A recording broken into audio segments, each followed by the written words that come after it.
Ladies and gentlemen, the Ministry of National Development Planning, Republic of Indonesia and PT Dirgantara Indonesia are proudly present the harnessing of the ecosystem of aerospace industry in Indonesia 2020.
And big round of applause for our MC today, Ms. Sakila.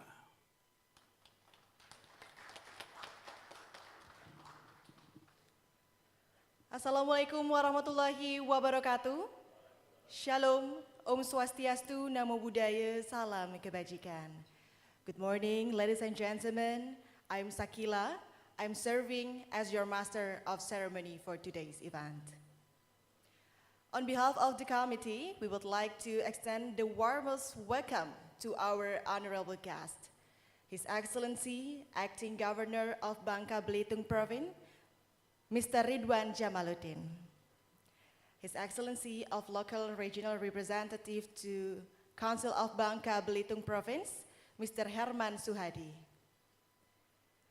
His Excellency, Vice Commissioner PT Dirgantara Indonesia, Mr. Bonar Halomoan Hutagao. CEO of PT Dirgantara Indonesia, Mr. Gita Amperiawan. Deputy Minister for Economic Affairs, Ministry of National Development Planning, National Development Planning Agency of the Republic of Indonesia, Ms. Amalia Adininggar Widyasanti. All of our excellent speakers and moderators, representatives from line ministries and aerospace industries, development partners, and all of our guests joining us today here in Belitung or through virtual channels. We are very honored to welcome you here at the side event for the third G20 Development Working Group meeting held by Ministry of National Development Planning Bappenas of the Republic of Indonesia in collaboration with PT Dirgantara Indonesia, harnessing the ecosystem of aerospace industry in Indonesia, Day 2. Let us give a big round of applause to begin today's event in good spirits. Ladies and gentlemen, our honorable guest, today's side event aims to provide room for policymakers, development actors, and international partners to share ideas and country experiences on the development of the aerospace industry. The event will also feature best practices, challenges, and lessons learned from development actors, as well as international experiences in aerospace industries that are relevant to the context of Indonesia. Through this event, Indonesia hopes to contribute in formulation of policy recommendation on the strategy to empower national aerospace industry, as well as enhance collaboration among G20 countries. Today's seminar of harnessing the ecosystem of aerospace industry in Indonesia will cover three agendas. First agenda, policy support for the development of aerospace industry. In this session, an update on Indonesian policy to support development of the aerospace industry in Indonesia will be presented. In the same line, invited ministers or ministries from foreign countries will also deliver presentation to share their policy and regulation to support development of aerospace industry. Second agenda, strengthening capacity and value chain of aerospace industry in Indonesia. In this session, representatives from Indonesia industries will present their capacity, business strategy, and potential synergy and collaboration to strengthen capacity and capability in supporting Indonesian vision or roadmap of aerospace industry. And the second agenda is best practices and strategic partnership. In this session, representative of major original equipment manufacturer and aviation industries will share their best practices and over any potential strategic partnership with Indonesian industries. So ladies and gentlemen, our honorable guest, before continuing today's event, please rise for the national anthem of Indonesia.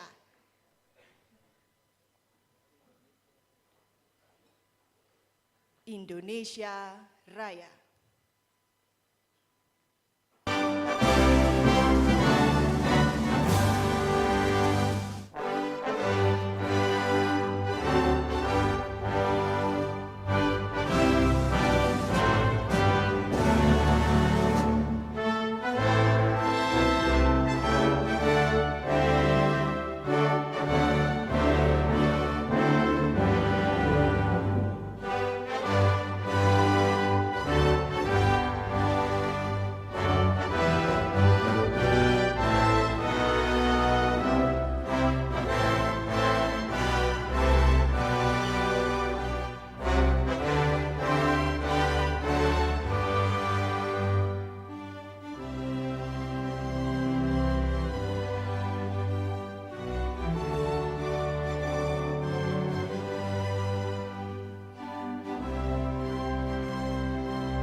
Gentlemen, you may now have a seat.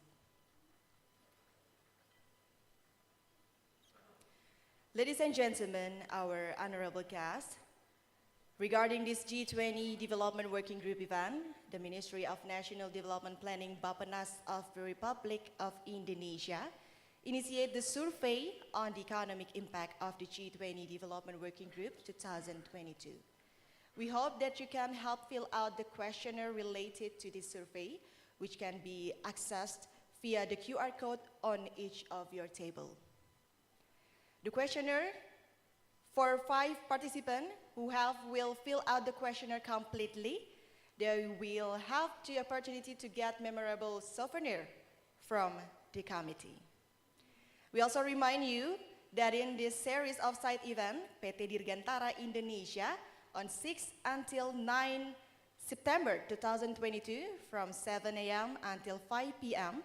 we provide the N219 aircraft static, which will be held at Hanan Judin International Airport, and N219 aircraft mini exhibition at the International Arrival Airport, and at this PW Suite Hotel, as you have seen. We invite all of you to be able to explore and enjoy this display and exhibition. In addition, there will also be series of island hopping activities in a culture exhibition on September 9. Please contact the committee after this event if you are interested in participating in these activities due to limited capacity. To start our side event this morning, we will hear the welcoming remarks by Ms. Amalia Adininggar Widyasanti, Deputy Minister for Economic Affairs, Ministry of National Development Planning of the Republic Indonesia. Without further ado, please welcome Ms. Amalia Adininggar Widyasanti.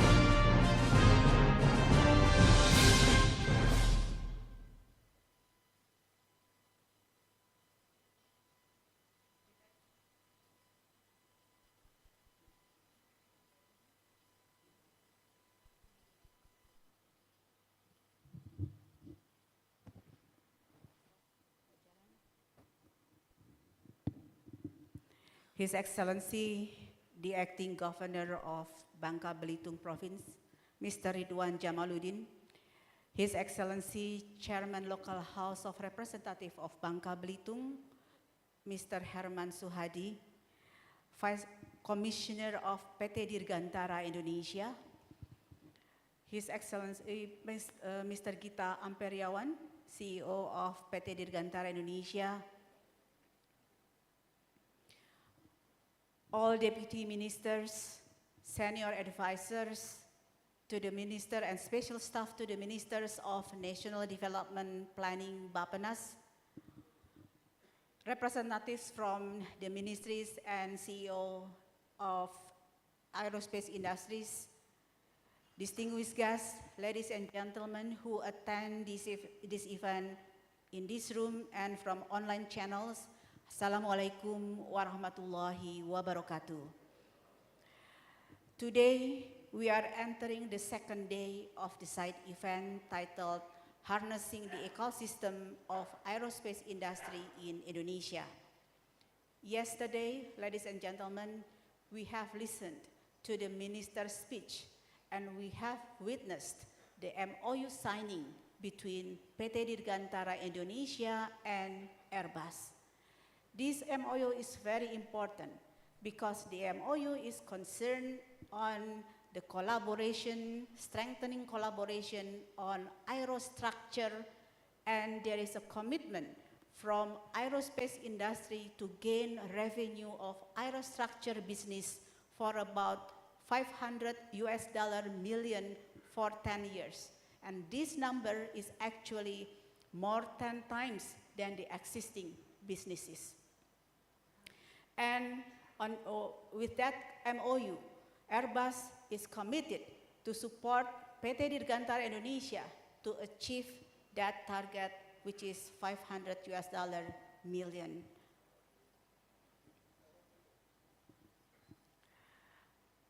Ladies and gentlemen, that MOU is not stopped until the MOU that signed yesterday. There will be continued with the signing of MOU on MRO, maintenance, repair and overhaul between PT Dirgantara Indonesia and Airbus on September 12 in Jakarta. And therefore, PT Dirgantara Indonesia can provide MRO businesses for Airbus product domestically and globally. And today, we'll be having opportunities of sharing experiences and provide policy recommendations for the development of aerospace industries. In the first session, we'll be having discussion on policy to support the development of aerospace industry. And the second session, we'll be having the discussion on strengthening capacity and value chain management in aerospace industry. And the last session, which is also very important, that we'll be having a discussion on best practices and strategic partnerships in the aerospace industry. Ladies and gentlemen, Indonesia, as the biggest archipelago country in the world, with more than 17,000 islands, air transportation is still the most effective mode of transportation to ensure quick access throughout the whole destination, including island bordering countries. It also provides opportunity for development of aerospace industries and supporting industries in Indonesia, including aircraft component manufacturing, maintenance, repair, overhaul, and other aviation business sectors. So we are not only developing the aerospace industry per se, but we are actually developing the ecosystem of aerospace industry. Distinguished guests, ladies and gentlemen, the COVID-19 pandemic has affected aerospace sector in the global level, including Indonesia. From main aviation sector to the supporting business, is badly affected by the pandemic COVID. Although military aviation has been less affected, on overall, aerospace industries in Indonesia have significant need to do the recovery and to strengthen the growth in the future. Therefore, there is an urgent need for all of us to really strengthen the collaboration and cooperation and search new business and new cooperation, including investment in aerospace industry. With the theme, Recover Together, Recover Stronger. And it is also a good momentum for us to recognize the importance of collaborative actions and inclusive collaboration among major developed countries and emerging economies under the G20 partnerships. And also this will support the development of aerospace industries, not only the aerospace itself, but also the ecosystem of aerospace industry in Indonesia and also in the global level. Before ending my welcoming remark, I would like to thank to PT Dirgantara Indonesia for jointly organize this event and also to collaborate in strengthening the aerospace industry in Indonesia, and also last but not least to present the new product of PT Dirgantara Indonesia, the aircraft of N219 that is presented in the airport of Belitung. For those of you who want to attend the aircraft exhibition at the airport, the registration is available in the front of this meeting room.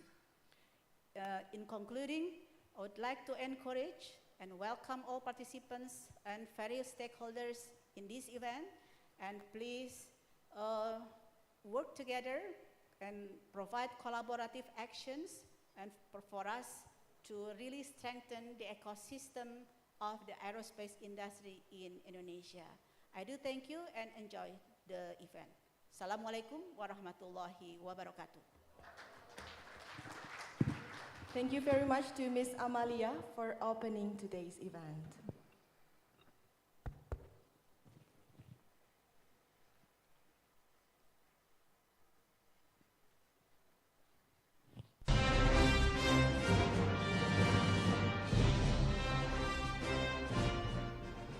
Ladies and gentlemen, the next agenda is remarks from Acting Governor of Bangka Belitung Province. Please welcome Mr. Ridwan Jamaluddin.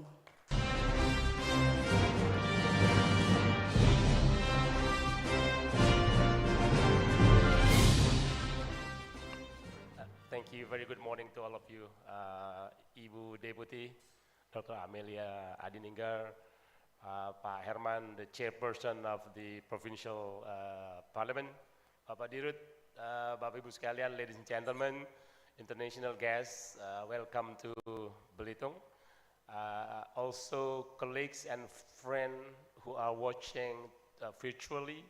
I understood that yesterday there were some Indonesian friends who currently are working in Europe also attending this session. So first of all, again, welcome to Belitung. One of the few, I think, if I'm not mistaken, only two archipelagic provinces in Indonesia. This island, this archipelagic province actually express its needs of the growing of the aerospace industry. I would also like only to mention two things. First, at the downstream part, as the leader of this provincial government, I can feel the needs of aerospace industries. Just for your information, we are evaluating national inflation issue in Indonesia, and the component that contributes the most to the inflation in Bangka Belitung is air transport. Air transport. In simple word, expensive ticket price. So I'm hoping that in the future, in the near future actually, if we could increase the air transport business supported by the aerospace industry, mainly the local industry, I'm hoping that the logistics system that contributes to the inflation issue in this province will be better managed. Second, at the upstream area, being part of this community, being part of this engineering and technology community, I spent 25 years at the Agency of the Assessment and Application of Technology. I can feel the never-ending spirit of the engineers to develop national capacity in aerospace industries. So under this G20 event, development working group, I also would like to quote the spirit of the cooperation under G20, and I often listen to the speeches of many leaders in this forum that we have to work together to reach a better future globally. So cooperation is a key word. So I'm hoping that under this event, the industries, the companies that are already in a better condition could work with our national aerospace industry, so we can have a better expectation that in the near future, Indonesia could also participate in producing aircraft that are needed to fulfill the national air transport industry. So again, thank you very much for this event, Ibu Deputy and all colleagues and friends. Hope you all have fruitful discussions and meeting, but do not forget to spend your time in Belitung. See the beautiful islands and join the tourist activities starting today or tomorrow. So thank you very much and enjoy Belitung. Thank you. Thank you for your remarks for today's event, Mr. Ridwan.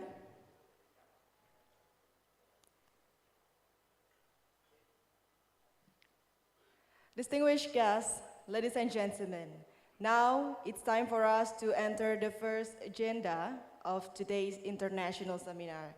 The theme of this session is Policy Support for Development of Aerospace Industry, aimed to provide an update of Indonesian policy to support development of aerospace industry in Indonesia, and sharing knowledge from Ministry of Industry and Technology, the Republic of Turkey, to share their policy and regulation to support development of aerospace industry.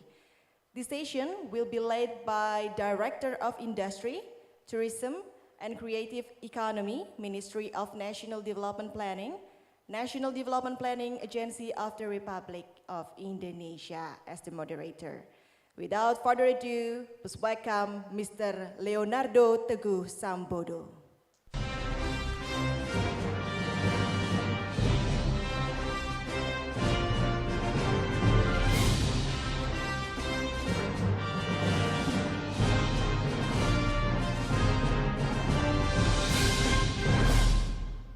Good morning to all of you. Assalamualaikum warahmatullahi wabarakatuh. Excellency, Acting Governor of Bangka Belitung Province, Bapak Ridwan Jamaluddin, Chairman of Local Government Representative Council of Bangka Belitung Province, Mr. Herman Suherman, Deputy Minister for Economic Affairs, Ibu Amalia Adidinggar Widyasanti, Acting Deputy Ministry for Politics, Law, Defense and Security, Bapak Slamet Sudarsono, Vice Commissioner of PT Dirgantara Indonesia, Bapak Bonar Halomuan, and then CEO of PT DI, Bapak Gita Amperiawan, and ladies and gentlemen. It is an honor to me to moderate this session, and I would like to thank all of the participants to attend this session. We are very fortunate today that 4 speakers have provided the time to share with us about the update of Indonesian policy to support the development of aerospace industry in Indonesia. And as well as later on, we will also take some lessons learned how Turkey can also support the development of aerospace industry in Turkey. There will be also some presentation to be provided, and without further ado, I would like to invite 2 of the speakers who attend this meeting in person. I would like to invite Mr. Wajariman, Air Force Marshal from the Ministry of Defense. He is the Director of Technology and Defense Industry.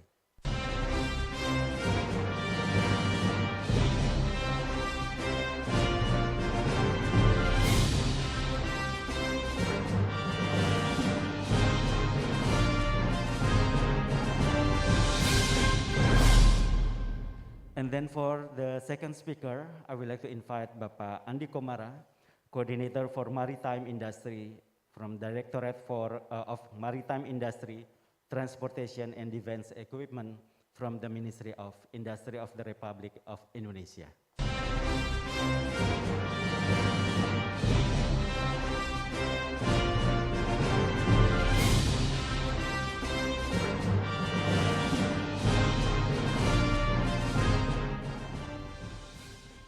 The third speaker, oh please sit down. The third speaker, Mr. Mehmet Fatir Kacir, from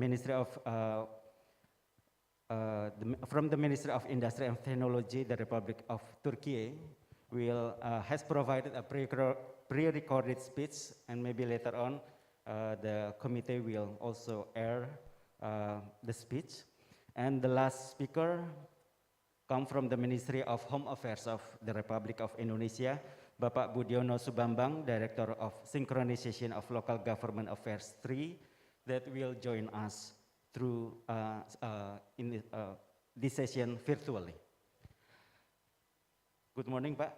Good morning, Pak Wajariman and also Pak Andi. Now I would like to first introduce the profile of the speaker. Pak Wajariman is from the Ministry of Defense.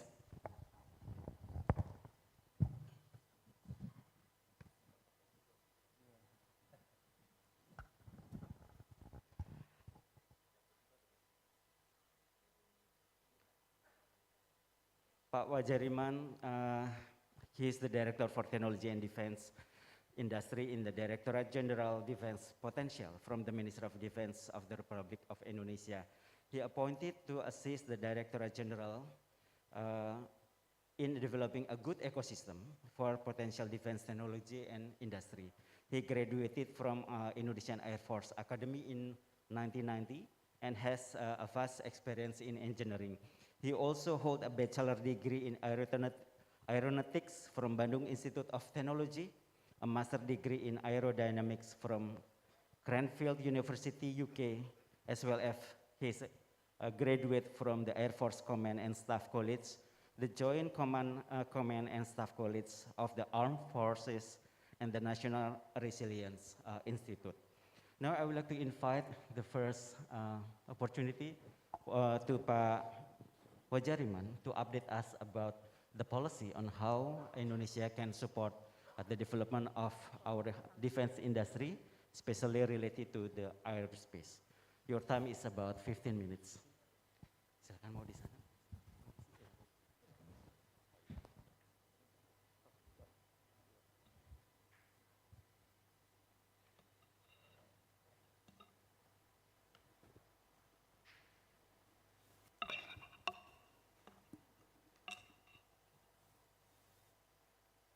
Thank you, Pak. Assalamualaikum warahmatullahi wabarakatuh. Yang terhormat Bapak Akting Gubernur Bangka Belitung, Bapak Ridwan Jamaluddin, yang kami hormati Ibu Amalia Adiningrat Widya Santi, Deputy Minister for Economic Affairs Bappenas, Bapak Gita Amperiawan. Beliau ini sebenarnya, actually he's the director before, so I just change I got a lot of experience from Bapak Gita about how to communicate with others and also for the industry and connecting the industry. Yang kami hormati Bapak Ibu sekalian yang barangkali tidak bisa kami sebutkan satu persatu. Selamat pagi, good morning, distinguished guests of the G20 Ministerial Session and industry participant.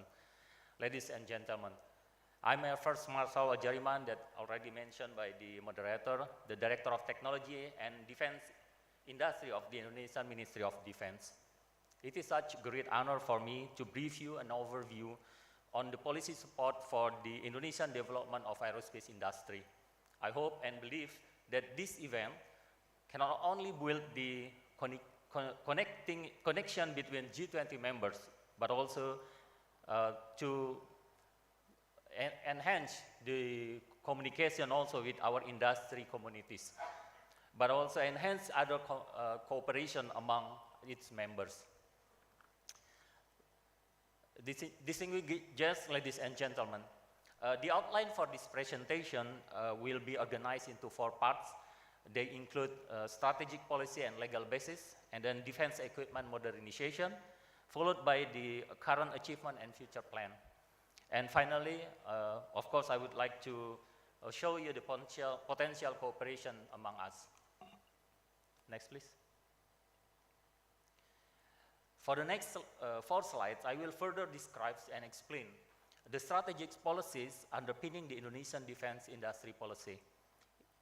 Our President, Indonesian President, His Excellency Mr. Joko Widodo, as the head of Defense Industry Policy Committee, KKIP, has always been emphasizing 3 key important points.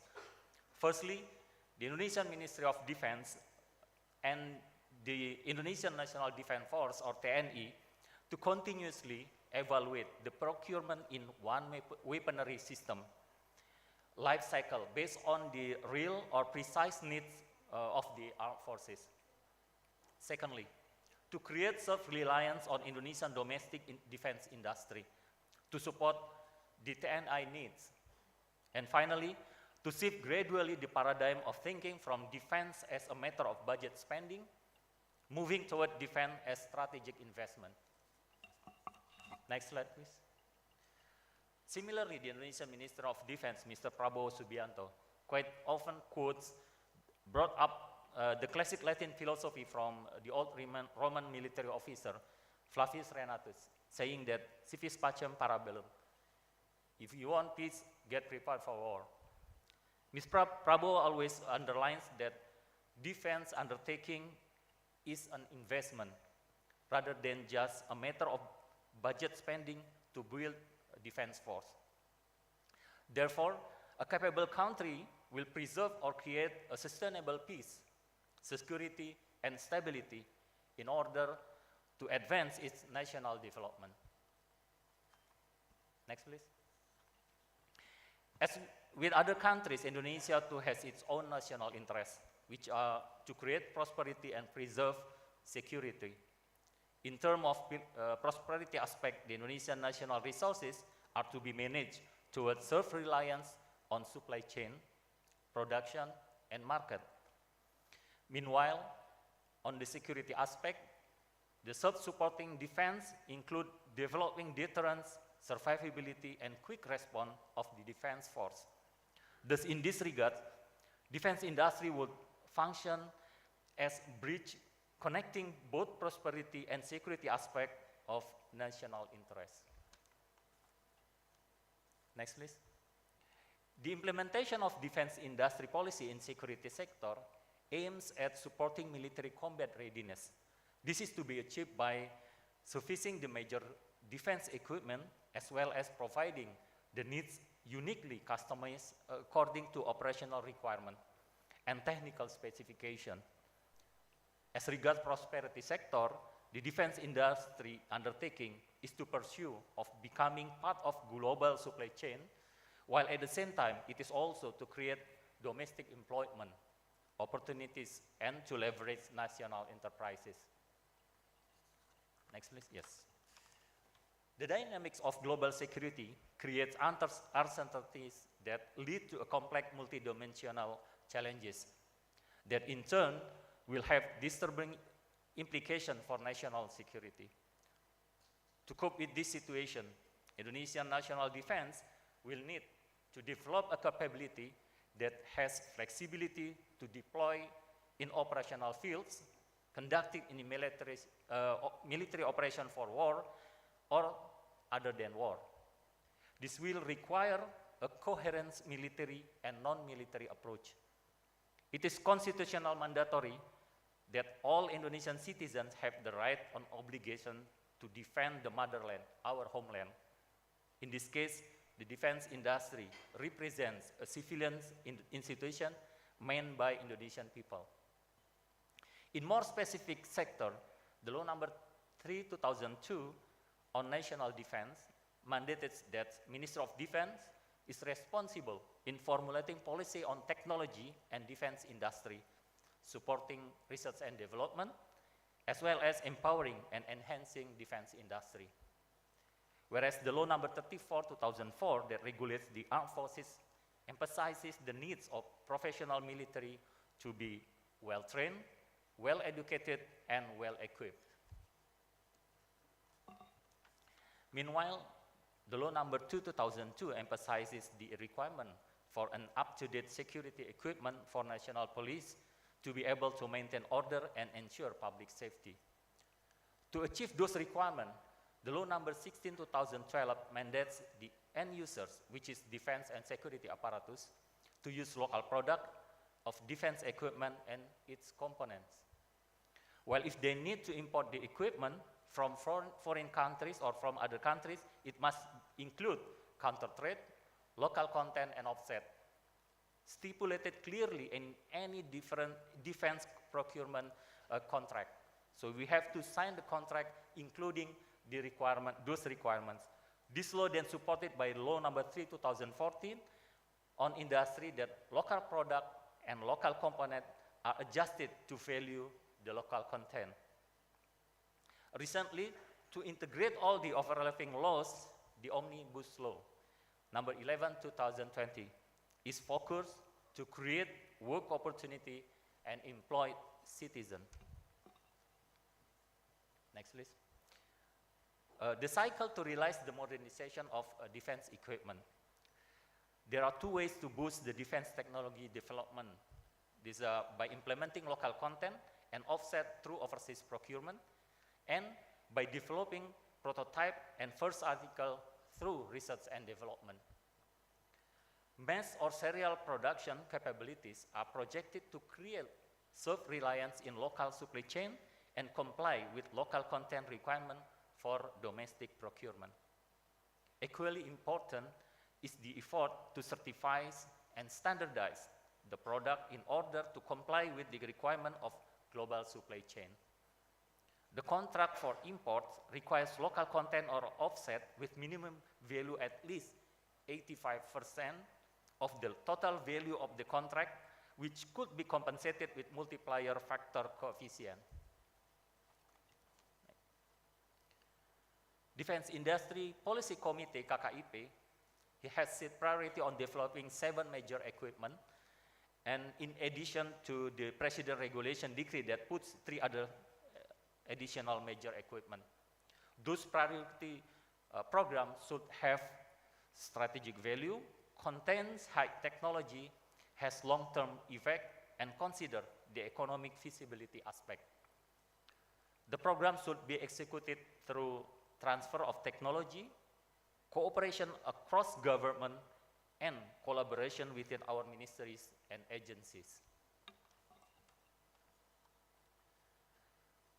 The unilaterally process has consequence on high cost of course and production. Therefore, we need to establish cooperation and assistance from others through research and development, co-production, investment, and transfer of technology. We also require to build capability by having license in production and becoming the subcontractor of the equipment that we procure. Case study from TTDI as the realization of how we implement policies to support the aerospace industry can be seen procurement. Our procurement of aircraft is about 206 aircraft from various tailored custom specifications required by the armed forces. Furthermore, this established industrial ecosystem, namely global and local supply chains entities, would be to preserve the fairness and healthy competition. To achieve this, Ministry of Defense encourage users, armed forces, to procure domestic product, which in turn will leverage technology readiness level and manufacture readiness level of the industry, and finally, increase its global competitiveness level. Finally, Ministry of Defense fully support Indonesian aerospace industry. We are aware how important it is to empower national aerospace industry by gradually enhance their capability. This will positively contribute to national economic growth. Ladies and gentlemen, before I conclude my presentation, this is very important for us. Please allow me to announce our event this year. The Indonesian Ministry of Defense will hold Indo Defense Exhibition that to be held in Jakarta on 2nd to 5th November 2022 at G Expo Kemayoran, Jakarta. The coming exhibition will take theme Peace, Prosperity, and Strong Defense. Concurrent with the event, we will also hold the Business Forum, Indo Defense Forum, Indo Marine Forum, and Indo Aerospace Forum. You also can visit live demo at G Expo, air show at Halim Air Force Base, and sailing pass at Pondok Dayung Naval Base. Finally, thank you very much for your kind attention. And once again, thank you for Bapenas having me to present this presentation. Thank you very much. Thank you. Please give a huge round of applause. Thank you, Pak. It is very timely. From your presentation, it is clear that it is also important to put the defense as a function to bridge the gap between prosperity and improving security, and both are our national interests. Maybe later on we can discuss about that, including the programs that you have outlined. Now I would like to invite Pak Andi from the Ministry of Industry of Indonesia to provide some updates about how the Ministry of Industry can support the development of aerospace industry in Indonesia. Your time is also 15 minutes. You can see also the time from the screen. Yang terhormat Bapak Ridwan Jamaluddin selaku pejabat Gubernur Provinsi Bangka Belitung, Bapak Herman Suhadi selaku Ketua DPRD Provinsi Bangka Belitung, Ibu Amalia Admigar Widya Santi, Deputy Minister for Economic Affairs of National Development Planning, Bapak Gita Amperiawan selaku Direktur Utama PT Dirgantara Indonesia, yang terhormat Bapak Wajariman, Director of Technology and Defense Industry, Ministry of Defense, Mr. Mehmet Fatih Kasir, Ministry of Industry and Technology, the Republic of Turkey, and then Bapak R. Budiono Subambang, Director of Synchronization of Local Government Affairs, Ministry of Home Affairs. First of all, I would like to express apologies that I'm standing here to represent my Directorate General of Ilmate, Mr. Taufik Bawazir. Ladies and gentlemen, Assalamualaikum warahmatullahi wabarakatuh. Salam sejahtera bagi kita semua. First of all, I would like to convey my sincere gratitude and thanks to Bapenas for hosting this international seminar as a side event of the Third Development Working Group meeting. I'm so pleased to take part to this meeting to discuss on harnessing the ecosystem of the aerospace industry in Indonesia. Can I go to my slide, please? From this slide, you see that manufacturing sectors still the biggest contributor for Indonesia product domestic bruto. And within the manufacturing sector, transportation equipment industry, automotive, maritime, aerospace is the main contributor as well in manufacturing sector. In quarter 2 2022, this sector grew 7.35%. This growth accompanied with the improving of confidence of industrial and business sectors that in August 2022, PMI index stood at 51.7, continuing index above 50 for around 11 consecutive months since September 2021.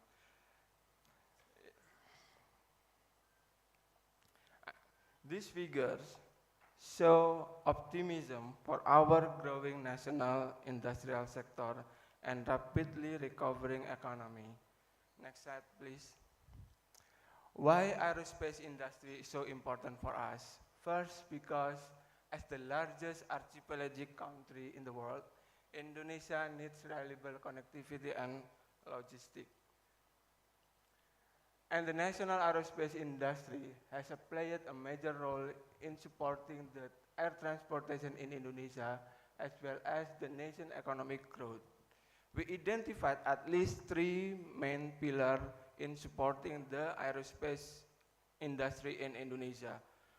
First is the aircraft development and manufacturing industry. We have PT Dirgantara Indonesia as a sole manufacturer of aircraft and helicopter in Southeast Asia. The line of their business not only aircraft design and production, but also aerostructure, aircraft engine service, engineering service, and weapon system. According to my note, that the company has successfully delivered at least 466 aircraft and helicopter, not only for the domestic market, but also for export market. The company also employ around 3,600 people. That's very huge for a company. And then we have PT Regio Aviasi Indonesia. Currently, they develop like a turbo propeller aircraft we call R80. This product now entering testing, R&D facilities, and certification states. The successful of this product need our support, not only for the government, but also for the financial institution, certification body, suppliers, and other stakeholders. We have a serious discussion with PTRI. Then they need at least 3 main support at the moment. First is the roadmap of developing aerospace industry. This roadmap should or must be stipulated in a regulation, whether it's a government regulation or presidential regulation, because this roadmap is very important to convince the potential partner that Indonesia government will continuously support the development and production of turbo propeller aircraft. And the second one is the endorsement or facilitation for the potential partner of RI. And then the last one is a financing from non-government budget. We have like several schemes like creative financing from PINA or maybe national account interest that can be utilized by the RI. The next one is the drone industry. Now we are entering the era of Industry 4.0, which the 5 key technology are big data, smart factory, cyber physical system, Internet of Things, and interoperability. Drone represent at least 3 areas of 4.0 technology, like Internet of Everything, because drone can transport a variety of sensors, thermal imaging, pressure, audio, radiation, chemical, biology, and imaging and will be connected to the internet. They will communicate with each other with operators. Advanced battery and hybrid technology that allow drones to operate for longer period of time. And the last one is the automation software and artificial intelligence that make drone allow to fly and operate autonomously. We have association drone in Indonesia called the Unmanned Technology Association, or ASTA. They have 122 members from small and medium enterprises and large enterprises and a university. The domestic drone is currently able to develop and manufacture drone for various purposes like a surveillance, plantation, and military purpose. And the second pillar is the component industry that play an important role in sustaining Indonesia aerospace industry as well as being part of the global supply chain. We have Indonesia Aircraft and Component Manufacturer Association, INACOM, with the member around 35 companies. And some of them has successfully to enter the global market. For example, PT Pudak Scientific, they can produce more than 100 part number per year. And then more than 80% of their production is for export market. The third pillar is maintenance, repair, and operation industry. Indonesia has around 31 MRO company that already have certification of Aircraft Maintenance Organization AMO 145 under the coordination of Indonesia Aircraft Maintenance Service Association, IAMSA. The value of domestic MRO in 2022 is projected around 1.7 billion US dollar. Although the global value of MRO business at least 93.5 billion US dollar. The global MRO business is getting tougher every year. Therefore, we encourage the domestic MRO to collaborate with the foreign partners to increase their capacity and capability. Currently, we have a discussion with IAMSA to formulate which incentive or facility that suitable for the support of MRO industry. Maybe in terms of like exception or reduction of import duty on imported goods, relaxation of the provision of import of used goods, and so on. The next slide, please. This slide shows that Indonesia aerospace industry trade activities are still far behind if we compare to our neighboring country in ASEAN, like Singapore, Malaysia, Thailand, Philippines, and Vietnam. Sadly, Indonesia trade balance also deficit every year. The gap is very huge because of high dependency of imported materials and components. Next slide, please. This slide I will show you the challenges and opportunities. The first challenge is funding. Yeah, because of the characteristic of the aerospace industry that job order, highly dependency of imported goods, the financial institution categorize this industry as high risk. Consequently, financial institutions tend to impose a very strict requirement, like high interest rate, very short loan repayment periods, and then personal guarantee or asset guarantee. This makes our industry is difficult to get access of competitive financing. The second one, international certification. Of course, every part installed in aircraft must be certified. But this process is very expensive and takes time. That's make our component industry cannot take more part or more role to the ecosystem industry.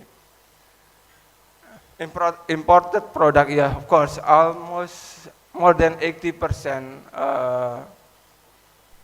parts imported from other countries. And the last one, we need to form smart manufacturing of an MRO ecosystem.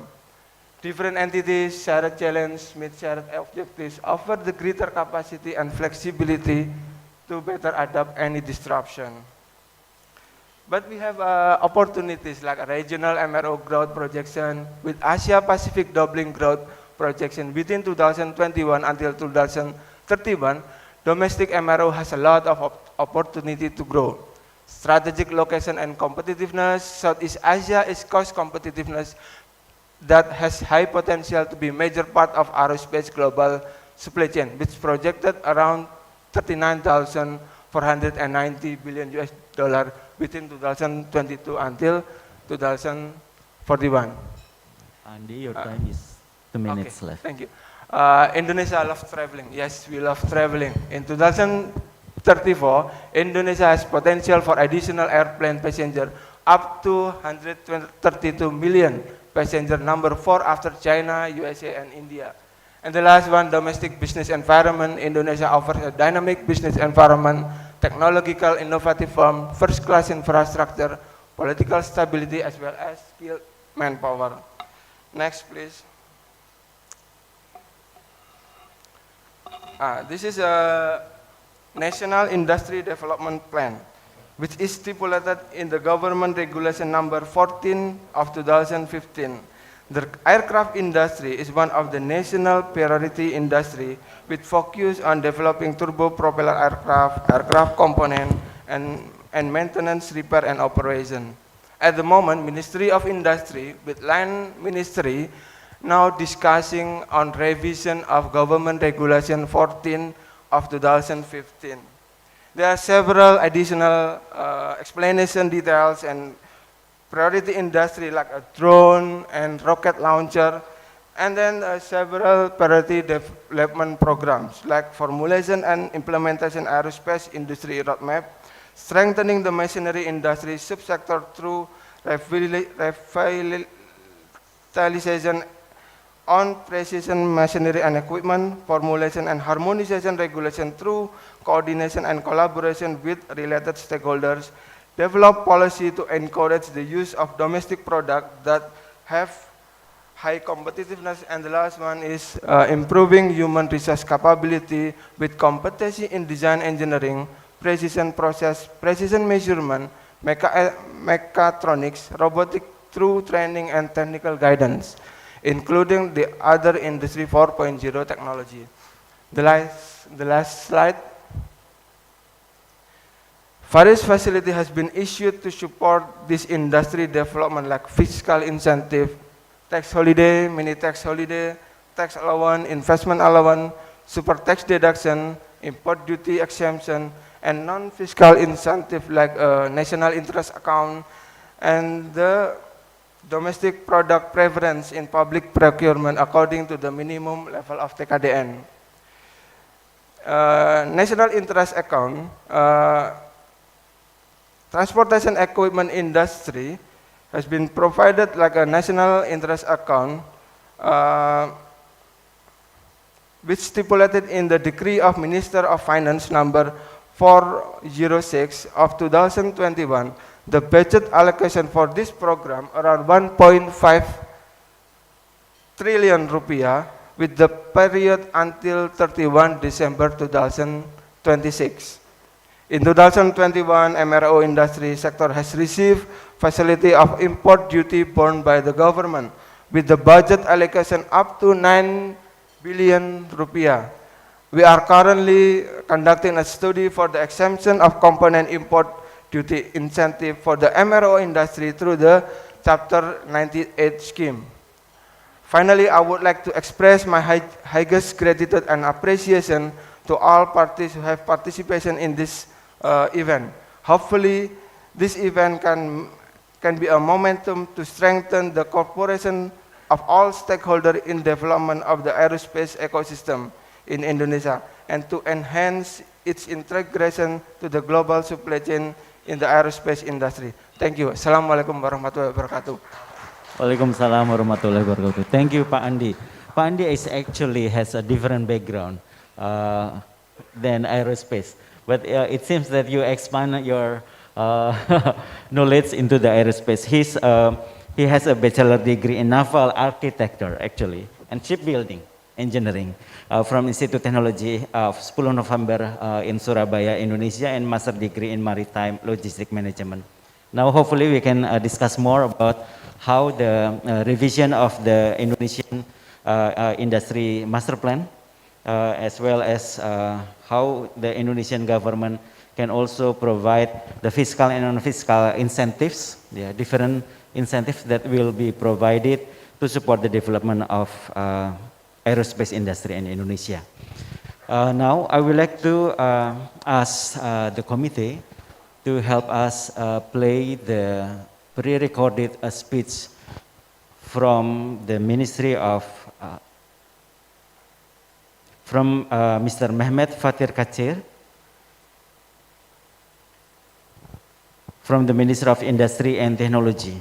First, I would like to read his profile. He is responsible for the National Technology Move and Strategic Transformation Policy at the Ministry, and he graduated from the Department of Industrial Engineering, Bogazici University in Turkey. Before the current position, Mr. Kacir served as the founder and the chairman of the board of the Turkish Technology Team Foundation.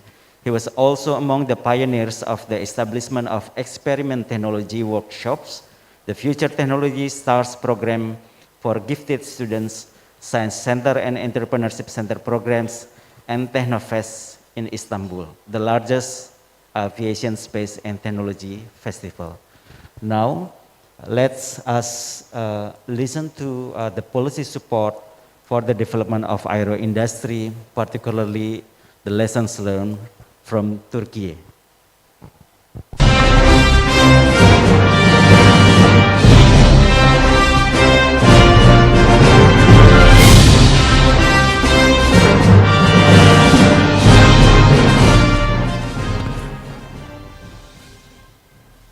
Distinguished participants, I am very pleased to address you today for the occasion of International Seminar on Harnessing the Ecosystem of Aerospace Industry in Indonesia, a G20 side event. Indonesia and Turkey enjoyed a cordial relationship that dates to the 15th century when the Kingdom of Aceh and the Ottoman Empire were first engaged in cooperation. As time evolved, our countries established diplomatic relations in 1950, and we have since witnessed the growing cooperation in various areas. In the economic area, trade constitutes the main pillar of our relations. Annual bilateral trade volume exceeds $2 billion today. We have a long road ahead to achieve the target of $10 billion. While trade is still below potential, we should not forget that there is a growing potential in technology cooperation too, particularly in aerospace industry. Both nations, both visions on aerospace industry confirm this. I definitely believe that the visions we have put forward for our nations can be better achieved by stronger cooperation of two brotherly countries. We are more than ready to do our share. Distinguished guests, history of modern aviation in Turkey extends for more than 100 years. It started just 10 years after the Wright brothers' first flight. In 1912, the Ottoman Empire sent students to European aviation schools to learn technical details as well as piloting this newly invented machine. The first aviation training took place with 17 planes purchased from Europe. The successive wars Turkey has witnessed in 1910s and 1920s proved us the growing strategic importance of owning and operating aircrafts. In this era, I would like to mention the name of one visionary, Vecihi Hürkuş. With his ambitious vision and perseverance against all odds, he locally produced the first Turkish aircraft in 1924, 1 year after the foundation of Republic of Turkey. He successfully flew it in 1925. Another important step of that time was the opening of Tomtaş in 1926, the first aircraft factory by the order of the founder of the Republic of Turkey, Atatürk. Another person that defines the history of aerospace industry in Turkey in those times is Nuri Demirel. As one of the richest businessmen of that time, Demirel in 1936 established an aircraft factory. When asked for money during the donation campaign arranged for buying military aircraft, he said, "Rather than donating funds to sustain dependence on others, I step forward to produce the most perfect plane." He emphasized the importance of establishing a national aircraft factory and donated a significant amount of his wealth to this end. When Demirel began to develop locally designed aircraft models, he first visited aircraft factories in other countries from around the world.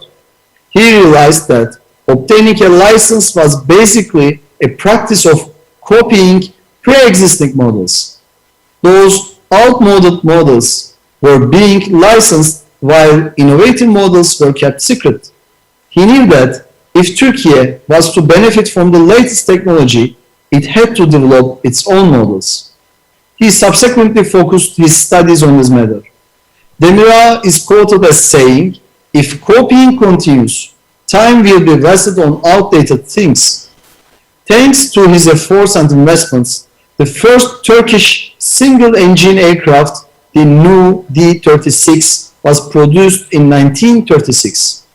A twin-engine plane capable of carrying 6 passengers was produced in 1938.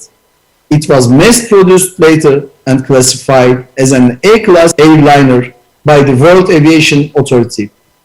Unfortunately, Demirel faced a number of setbacks and his factory had to close in 1944. His view on technology development and local production proved to be correct when Turkey faced unjust sanctions in 1970s. The establishment of TUSAŞ in 1973 was one of the most important steps to reduce Turkey's foreign dependency in the defense and aerospace industry. In its early years, the industry focused on assembly and production of components of various aircrafts, including F-16 jets and Kasa transport aircrafts. Since the assignment of His Excellency President Erdogan as the then Prime Minister in 2002, one of the chief priorities of him has been to make all segments of Turkish industry go beyond assembly and production of simple subcomponents. He envisioned Turkey to become the designer, developer, and exporter of technological products. This is the same vision shared by Nuri Demirel. To achieve this goal, we have aligned our technology policies, industrial policies, incentive structures, and human resource policies accordingly. Thanks to complementary policies, Turkey has now a large and ever-growing technology ecosystem. Almost 200,000 R&D personnel, 94 technoparks hosting more than 8,000 companies, as well as more than 1,500 R&D and design centers lie at the heart of this ecosystem. Just to give you a perspective on the pace of growth since 2002, let me provide the numbers of that time. We only had 5 technoparks in less than 30,000 R&D personnel in Turkey overall 20 years ago. Incentive structures have been redesigned to prioritize investments in high-tech sectors, including aerospace industry. Large-scale investment projects in these sectors are able to benefit project-based investment incentives today. These incentive packages are tailor-made, and we work closely with the investors to come up with the most convenient incentive package for them. In addition to technology ecosystem, production ecosystem has also grown. Turkey is now a leading country in steel, automobile, and white goods production. Thanks to our strong manufacturing sector, Turkish economy has weathered the storm of COVID-19 pandemic successfully. Our economy not only passed this difficult test, but also positively diverged from the rest of the world. Statistics confirm this fact. Our economy grew by 1.8% in 2020, making it one of the two countries in Europe that recorded progress in the same year. The growth of Turkish economy continued both in 2021 and during the first half of this year. The record-breaking export volume of $225 billion in 2021, as well as the emergence of 6 Turkish unicorns, crowned this achievement. While these successes certainly provide strong positive opinion on the state of Turkish industry and technology ecosystem, delivering a world-class product in aerospace industry is difficult endeavor.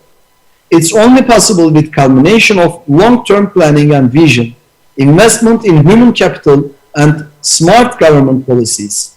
In this sense, our most important achievements came first in the field of defense. This is not a coincidence for sure.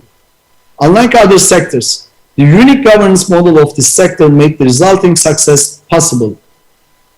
This success was made possible only with stable government policy, strong focus on paradigm shifts and innovative technologies, long-term supply planning that prioritizes national and original products, holistic coordination of R&D and investment policies, human resources supported by national R&D policies. The most visible outcome of his approach is that Turkey is now one of the leading countries in the world in the design and production of drones. We have achieved a tremendous success with a very low cost and in a much shorter time, whereas other countries would have to spare tens of years and spend hundreds of billions of dollars in conventional technologies. Thanks to Turkey's Anka and Bayraktar TB2 UAV and combat UAV systems, our security forces, as well as many friendly nations, have achieved tremendous success in many counterterrorism and cross-border operations. Both systems have proven themselves in the real war environment, already became an indispensable strategic element for our security forces. Their cost-effectiveness and superiority of their capabilities recognized internationally. They have been exported to more than 20 countries to date. On top of this, production and delivery of Bayraktar Akıncı, high-altitude, long-endurance, unmanned combat aerial vehicle has made Turkey one of the world's 3 manufacturing countries in the field of offensive drones. While the development of Bayraktar TB3, which will land and take off on aircraft carriers, continues, work is also continuing on the unmanned fighter aircraft Bayraktar Kızılelma. These 2 systems will hopefully make their first flights in 2023. We are putting our know-how in UAVs for the development of civilian solutions. Flying car project Cezeri is the most concrete example of it. We are aware that geography of Indonesia makes it an excellent market for flying cars. In addition to UAVs, we are working on different aerospace systems, including new generation fighter jets, trainer aircrafts, light combat aircrafts, and helicopter projects. Attack helicopter was developed to meet Turkish Armed Forces advanced attack and reconnaissance helicopter needs. It was successfully launched in 2014. I am also proud to say that there is strong interest from international customers for attack helicopter. In March 2022, we have delivered to the Philippines Armed Forces the first 2 of 6 attack helicopters. Our national twin-engine light transport utility helicopter Gökbey will be delivered to Turkish Armed Forces this year. Another landmark project is National Fighter Jet TFX project. It is Turkey's largest aerospace development project. This project will provide Turkish Air Force much needed 5th generation fighter jets for post-2030 period. Our stealth twin-engine fighter jet will be unveiled in 2023 and will make its first flight by the end of 2025. I'm sure for the last couple of minutes you heard the year 2023 as an important milestone in various projects. This is not a coincidence, as we are going to celebrate the 100th anniversary of the Republic of Turkey next year. We are laying foundations for stronger and more independent Turkey in the upcoming years. Although these projects are mostly defense projects, let us not forget the role of Turkish civil aviation. Turkey's convenient location and its significant investments in airport infrastructure make it an outstanding international aviation hub.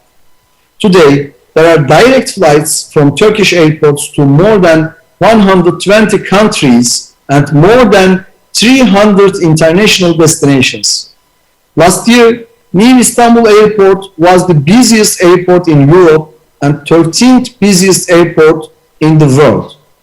Meanwhile, the growth of Turkish airline industry and its increasing cooperation with both local and international aerospace industry goes hand in hand. Turkish Cabin Interior, a joint venture owned by Turkish Technic and Turkish Aerospace Industries, manufactures galleys and their inserts, crew rests, cabin dividers, windscreens, storage, cold rooms, video control compartments, aircraft textile, leather, and most of other cabin interior parts.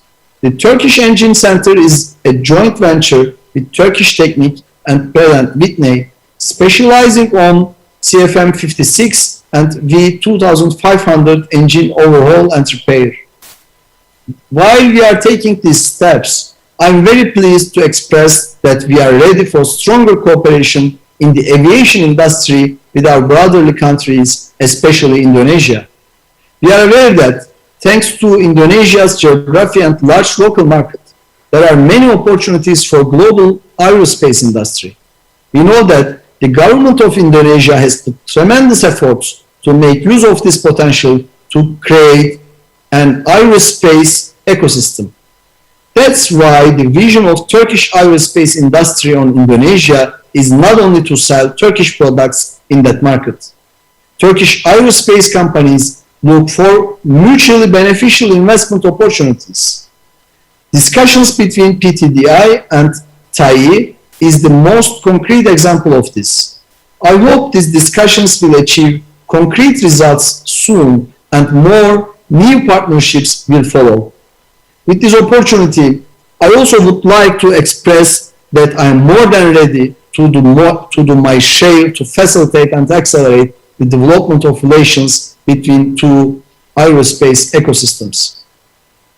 Distinguished participants, as we all know, space race began as scientific race between the United States and Soviet Union in the second half of 20th century. For a long time, it continued to be a race between two nations.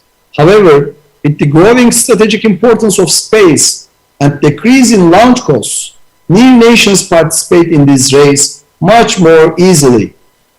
As a result of downward trend in launching costs, space has found different applications such as global positioning, medicine, electronics, urbanization, and IoT devices. Expansion of applications of space has reflected in the size of space economy. Global space economy is expected to reach more than $800 billion by 2030. Meanwhile, Turkey's concrete efforts to be a player in space race date back to 1985, the year Space Technologies Research Institute was founded.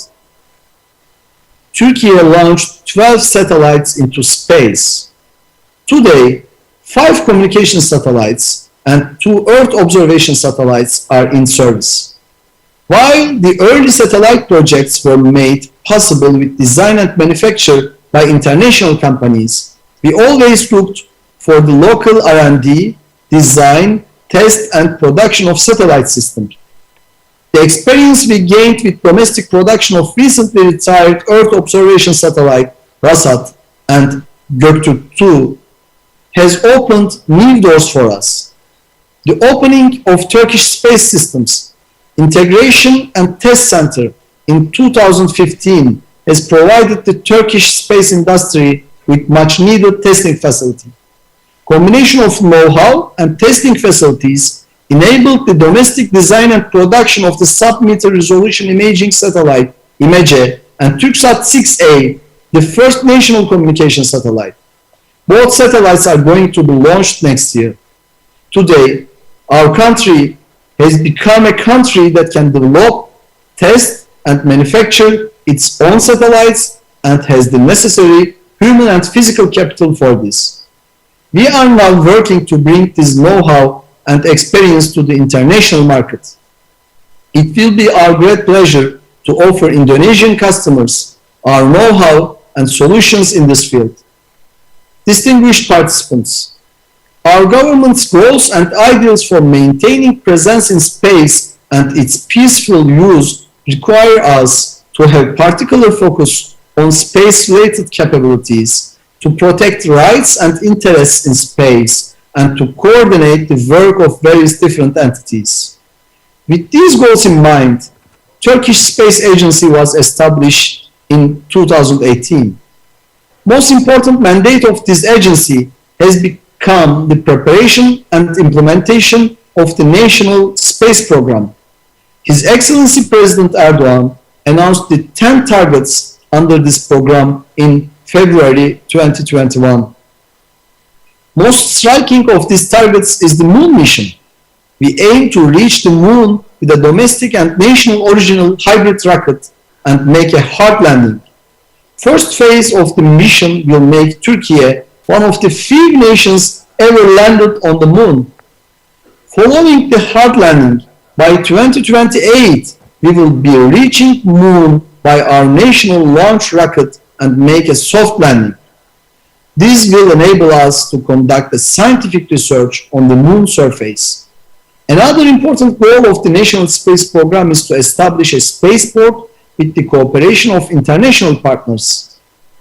Geographical position of our country unfortunately doesn't make it an ideal location to launch rockets. Therefore, we are ready to cooperate with different countries to achieve this goal. Distinguished guests, Turkey has a young and dynamic population. The median age of our population is 32. We recognize this to be one of our strengths. The dynamism and energy of young people make technological developments possible. We believe that we can reach our goals in all fields faster when we provide them an opportunity and right competencies. One of the most visible and important steps to strengthen human capital is the TechnoFest Aerospace and Technology Festival we have been organizing for last 5 years. This year, more than 150,000 teams, it means more than 600,000 young people from 107 countries applied for technology competitions in 40 different categories, including rockets, UAVs, satellites, and jet engines. 5th annual TechnoFest took place last week, and more than 900,000 people visited this year's festival. TechnoFest has shown us what young people can achieve when we remove the obstacles they face and provide them with different opportunities. Next year, the festival is going to be held in Istanbul, and I'm more than pleased to invite you to next year's event to see the excitement of young people firsthand. With this opportunity, I would like to reiterate our readiness to cooperate further with Indonesia in aerospace industry. We are more than ready to help you, to work with you, to cooperate with you. As I conclude my remarks, I thank everyone for the successful realization of this seminar. I hope that the event will be fruitful for all the parties and contribute to the strengthening of cooperation between our countries. Thank you. Please give round of applause to Mr. Mehmet Fatir Kacir, Deputy Minister of Industry and Technology of the Republic of Turkey. Now, I would like to invite the last speaker,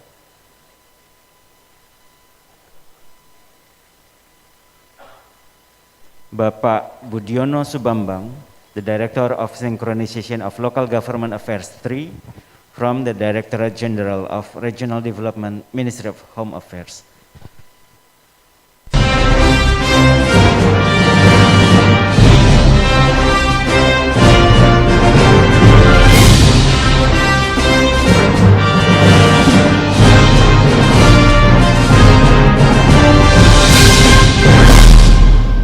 Selamat pagi Pak Bambang. Selamat pagi.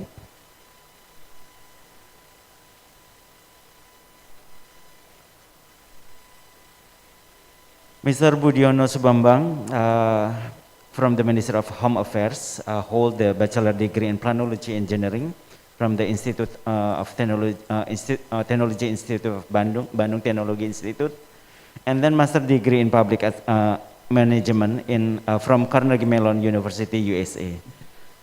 I would like to invite Pak Budiono Subambang to provide the speech. Ya, siap Pak. For the committee, could you help us check whether Pak Bambang has joined the... Suaranya jelas Pak. Mohon izin. Jelas Pak. Halo.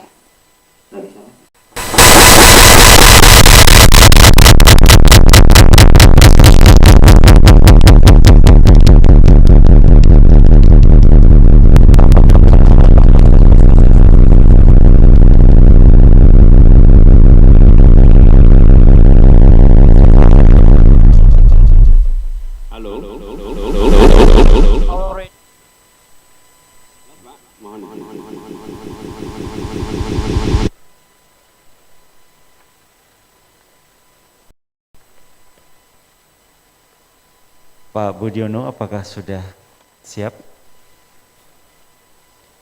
Suaranya belum muncul, Bapak. Mohon maaf, suaranya belum muncul, Bapak.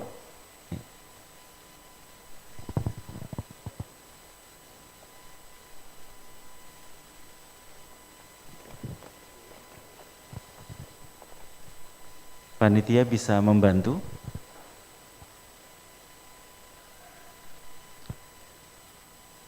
Pak Budiono, your voice, we cannot hear your voice, Pak.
Oke. Pak Bambang belum terdengar suaranya.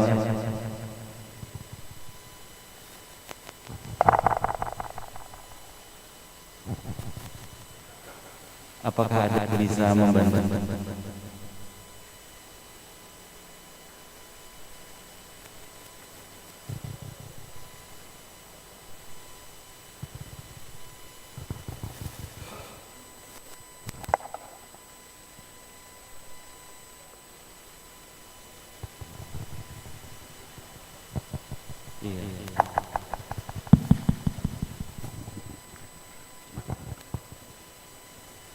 Pak Budi, selamat siang. Apa kabar di sana, bisa mendengar suara kami? Oke, Bapak terlihat di sini senyum ceria, semangat yang luar biasa. Terima kasih Bapak Budi. Pak Budi sudah dicek juga di tempat Pak Budi mengenai soundnya sudah dinyalakan. Nggak ada masalah ya. Baik, kita sambungkan.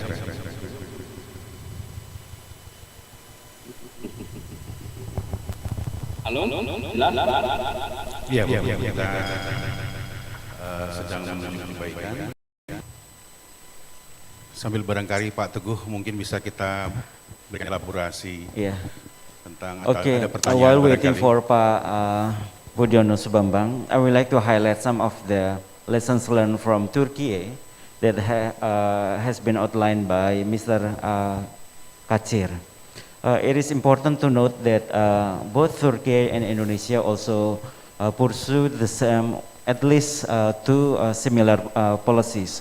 The first one is to promote the use of local and regional products, for the aerospace industry, and then to promote stable government policy on how the government can maintain the national policy, especially in the manufacturing sector, and then we can see the possibility to provide a joint venture as well as to develop different projects that will support the development of the aerospace industry, not only for the aircraft production, but also throughout the supply chains of the aerospace industry.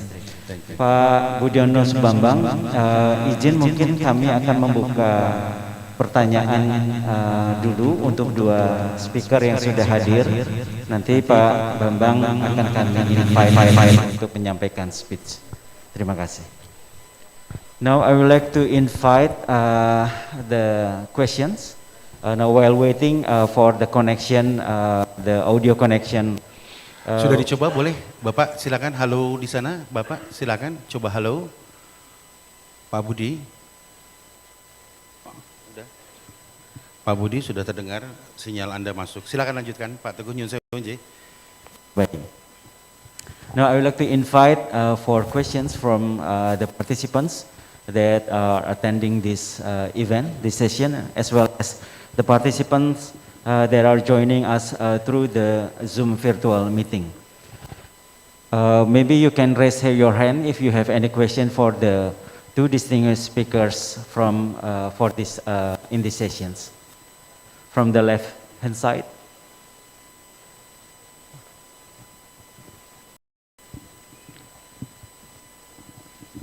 Okay, there is one question actually already. There is one question from the Zoom virtual meeting. The question is about to Pak Andi. The question is to Pak Andi, what kind of creative financing, because you explained it is possible to create, to provide creative financing for the development of the aerospace industry in Indonesia. The question is what kind of creative financing practices that match with the characteristics of financial institutions in Indonesia. Halo. Maybe you have a perspective about this on the discussion or testing. Halo. Now masuk. In the ministry. Buangan kesini nggak ada nih. Halo. Halo.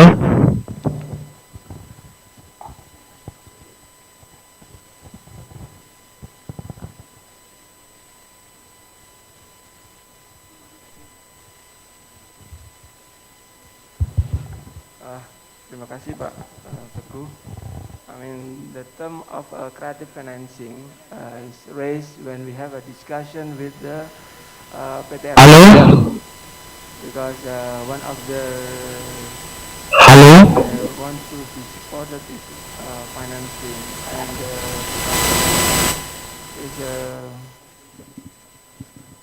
is commit not to get any state budget. They want to get any non-government budget. So they have already discussed with PINA because the creative financing is belong to the PINA. PINA, I have to check the stand for PINA. Yeah, it's kind of like it's kind of a financing apart from the non-government budget that can be utilized for the development and then for the investment of kind of industry. So that's maybe you can ask with the PINA because it's belong to PINA. Yeah. So you are saying that Halo. Udah dicoba nih Pak. Halo. your explanation is related to when you explain about the PT the PT RAI, Regio Aviation Industry. There is going to develop the R80 aircraft. One of the potential sources for financing is utilizing one of the scheme provided by the government of Indonesia, which is PINA. Okay, maybe later on we can discuss about this. Okay, thank you, Pak Budiono. Pak Budiono Sumambang, apakah sudah tergabung?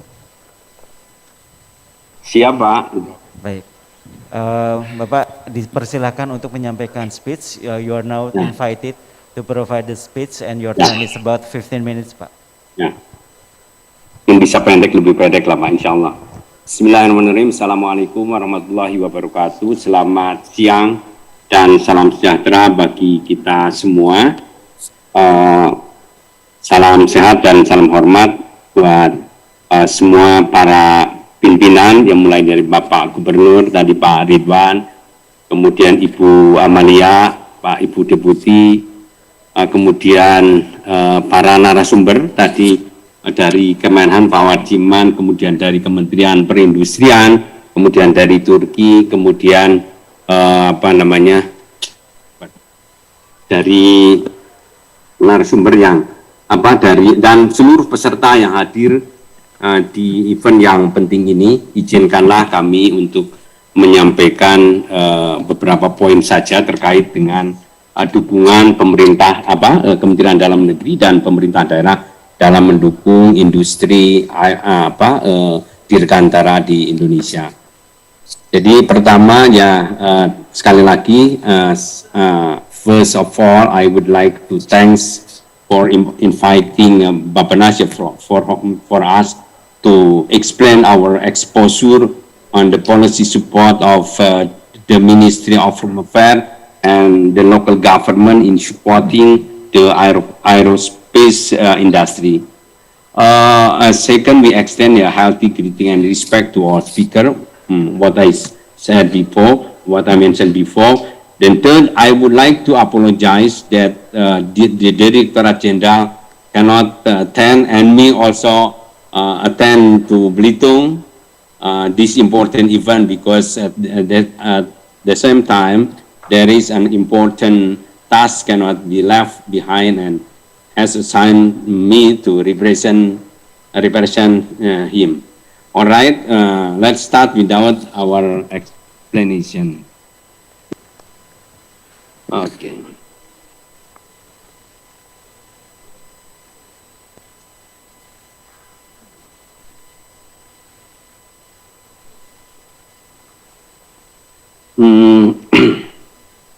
Legal basis, when the local government and Ministry of Home Affairs will implement some regulation,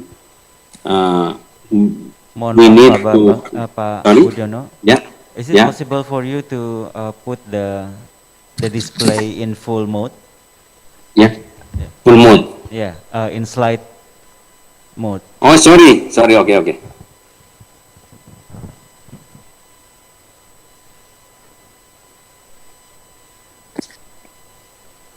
Okay. The following are some of legal foundation that form the basis for region in supporting the industry, including the aerospace industry. Based on this legal basis, providing space for local government, all local government can provide support for the growth and the development of industry, including the aerospace industry, from Law 23, 2014 about local government industry as one of preferred government affairs based on regional potential.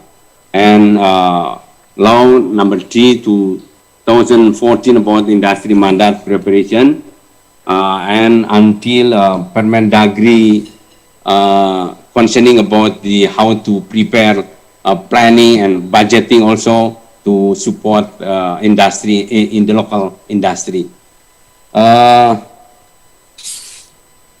Based on in accordance with the duties and function of the Ministry of Home Affairs as a coordinator of guidance and supervision to local government in synchronizing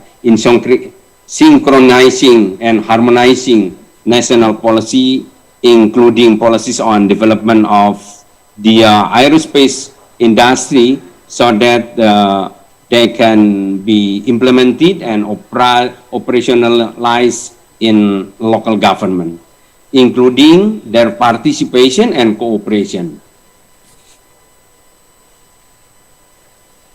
Based on the legal basis above, the Ministry of Home Affairs, in accordance with its main duties and function, has a strategic role to encourage and accelerate the achievement of development target in border, remote, and underdeveloped area.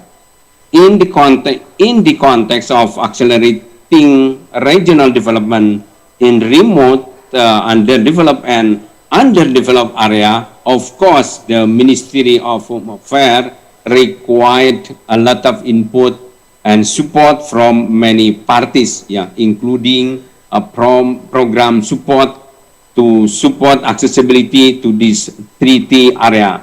One mode of transportation that can easily access this area is airplane. With the support of the aerospace industry, the acceleration of 3T regional development can be achieved optimally.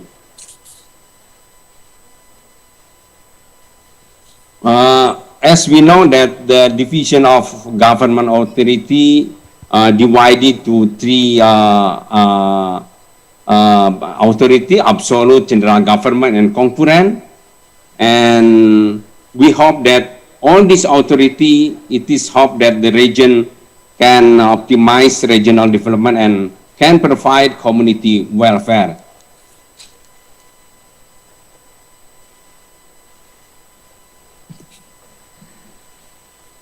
By looking at the development problem in remote and underdeveloped area that are difficult to reach, so that the development become hamper, then the development of aerospace in the industry is the optimal solution in helping accelerate regional development both of now and in the future.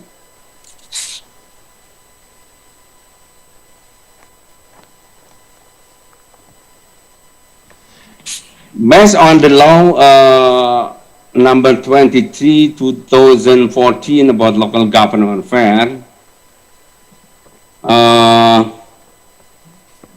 Ministry of Home Affairs provide facilitation of program planning, like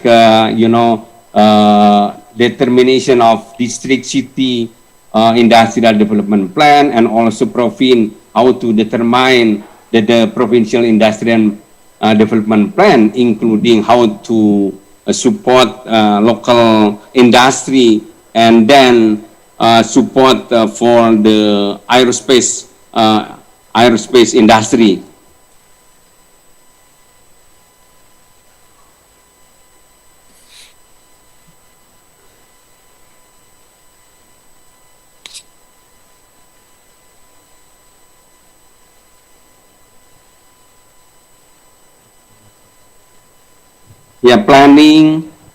Planning and activities, including nomenclature. What you look in my slide, and nomenclature that make easier to know for local government to find the right nomenclature to support industrial development, as well as budget allocation too.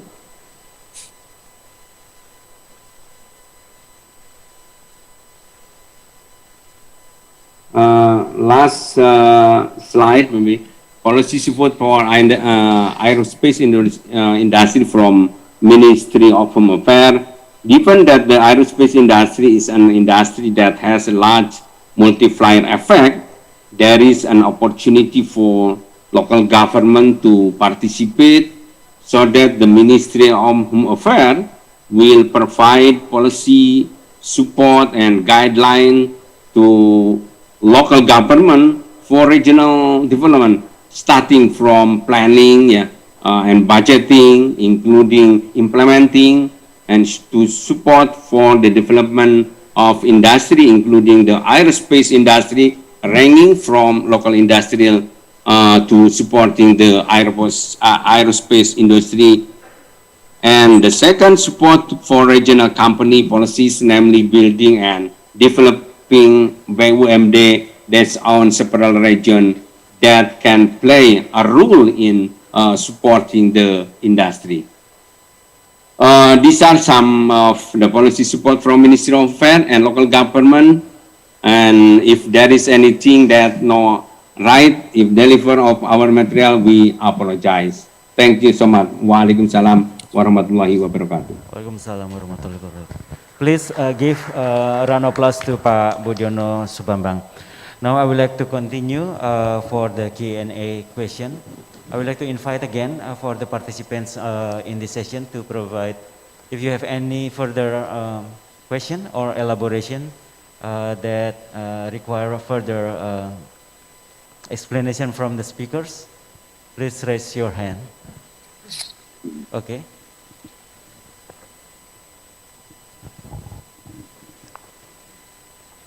Please mention your name and from and your institutions. Hello, my name is Ridwan. I am from Land Industry Holding of Defense ID.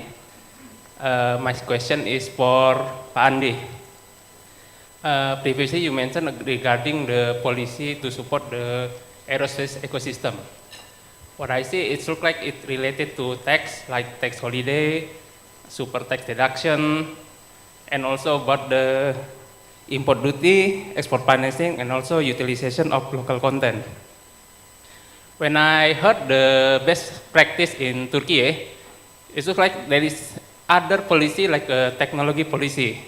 And when I see the ministry is Ministry of Industrial and Technology. So maybe there is a relation between industry and technology. What do you think about to align the need of industry and the development of technology? Thank you. Thank you. The question is clear, but how is there any possible, maybe this can also relate to the revision of the National Industrial Master Plan, how to link, to integrate between the industrial development and the technology development. Learning from the explanation from the Ministry of Industrial and Technology from Turkey. Pandi. Terima kasih Pak Ridwan. Yeah, technology is, development of technology or innovation is one of our policy. Oh, siap.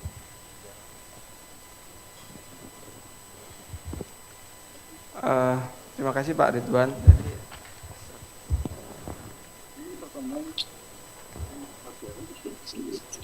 Technology is one of the policy in our ministry that because technology is very correlated with the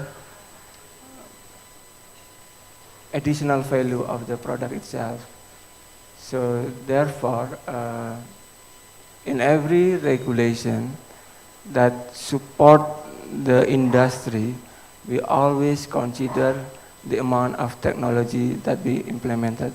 For example, local content requirement regulation.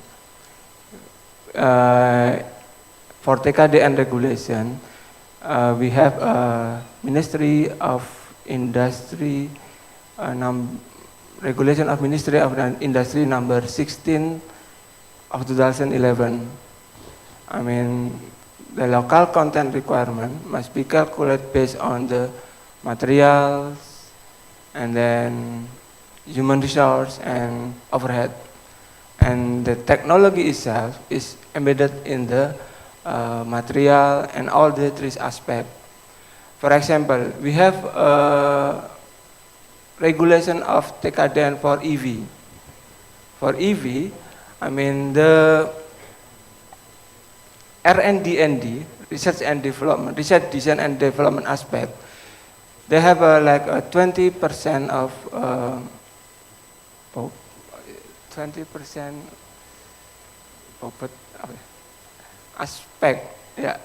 For example, because in EV, I mean this industry is very very new. Only few manufacturers participate in this program. Then government proposed like a new calculation of TKDN, not only for the cost base, but also we include the process base. The process base itself consists of the assembly line and then research, design and development. So if the aerospace industry is difficult to achieve the minimum of TKDN, then we can formulate a new calculation of TKDN only for the aerospace industry. Then we can put another aspect except the cost base that include to the calculation. But my proposal is, but we have to identify, we have to make a simulation how many TKDN or what level of TKDN of aerospace industry. Because as far as my understanding, PTDI for the product of N219 to 219 already have TKDN above 40%. Even though I mean this TKDN is heavy on the employee workforce and the overhead, while the material is mostly still from import. That's my answer. Maybe can I elaborate more, Pak? Maybe you could share us about the update or the revision of the RIPIN, the master plan, whether the technology policy will also be included is one of the policy that will be updated within the Indonesia industrial master plan.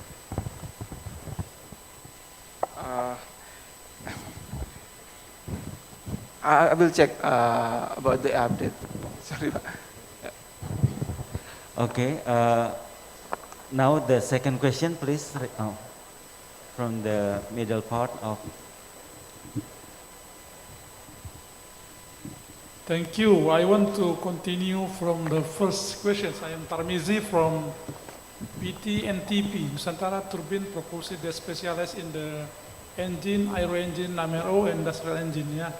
So sorry to say that better for the ministry make a survey, ask them directly what they need from us, from our country to open the operation here or to do the collaboration here with Indonesian company. Because if we only see from our side, it's not so easy to invite them to coming here. Yeah, not so far to the Turkey. If we go to the Singapore, they not only open office, management office, they also investment like Colin Aerospace. They make some production there. They also, like I can say, Pratt Whitney. They make MRO there. What their customer? Indonesia. Many engine Indonesia sent to the Singapore. We also say Indonesia has strategic location. Indonesia has a competitive cost, but we cannot realize that. For many years I hear that word. Thank you for this time. So I hope this day, this is the starting point, because this is many big company here. We can ask them directly what they need from us to operate here, to collaborate here. So from Indonesian company. So we have strong spirit that we can be better together. Thank you. Thank you, Pak. This is one of the inputs maybe for the speakers. I would like to invite another response or question from the audience? If not, I would like to continue maybe to discuss more about the policy support from the Minister of Defense, Pak Marskal Pertama Wajariman. As you also has an experience in procurement, and you explain some of the criteria when the modernization of defense equipment try to also encourage procurement from domestic products. How you can also make sure that the technology transfer also is there that can optimize, that can support the improvement of the capability for the local aerospace industry. Maybe you have some insights with regards with this area. Thank you for the question. Well, it's our daily activities actually to to cooperate and coordination with our industry in Indonesia. Once we procure the equipment, our equipment, then we will discuss with our industry and also with other ministries. I would like to highlight the explanation from, the speech from Ibu Lydia, Ibu Amalia this morning. She mentioning about the building the ecosystem of our industry. So for us, when we build the ecosystem that connect to our procurement process, every procurement we have to concentrate in building our capability and also to ensure that we can use our industry, Indonesian industry, to assist us when we use the equipment. So that's why to build the ecosystem, we need cooperation with others. So when we build the ecosystem, we need a stable condition, a new stable condition. We procure something, we need a stable condition of a new equipment. The new stable condition, we have to study and investigate how to build a new stable condition that connect to our balance between operational requirement, which is our need of our services, and then also we have to investigate also how is the capability of our industry, in which area our industry can observe the transfer of technology that probably that we have to require of the industry from other countries when they sell their product to Indonesia. And the third one, of course, we have to discuss also with Bappenas and Minister of Finance, how is the budget condition, how we can spend the budget that available for us when we procure our equipment. So that's our effort to make a new stable condition of what is our requirement when we procure the equipment and how to utilize our capability in industry. So that's probably can have give the understanding to the industry from other countries how to join with us to cooperate with our industry, and Minister of Defense will open our office to discuss about how we can connect our industry with others. I think it can answer your question. Thank you, Pak. Ladies and gentlemen, we have come to almost the end of this session. And for the last 5 minutes, I would like to invite the last comments or the last perspective that you would like to share with the audience for this session. Maybe from first from you, Pak Marskal Pertama, about what is the main core of the Ministry of Defense policy in creating the ecosystem that will support the development of aerospace industry in Indonesia. And then Pak Andi, maybe you can also highlight what are the immediate plans from the Ministry of Industry to support or to facilitate the development of the aerospace industry in Indonesia. First, I invite First Marska. Thank you, Pak. So again, as I mentioned in my presentation this morning, Minister of Defense fully support Indonesian aerospace industry.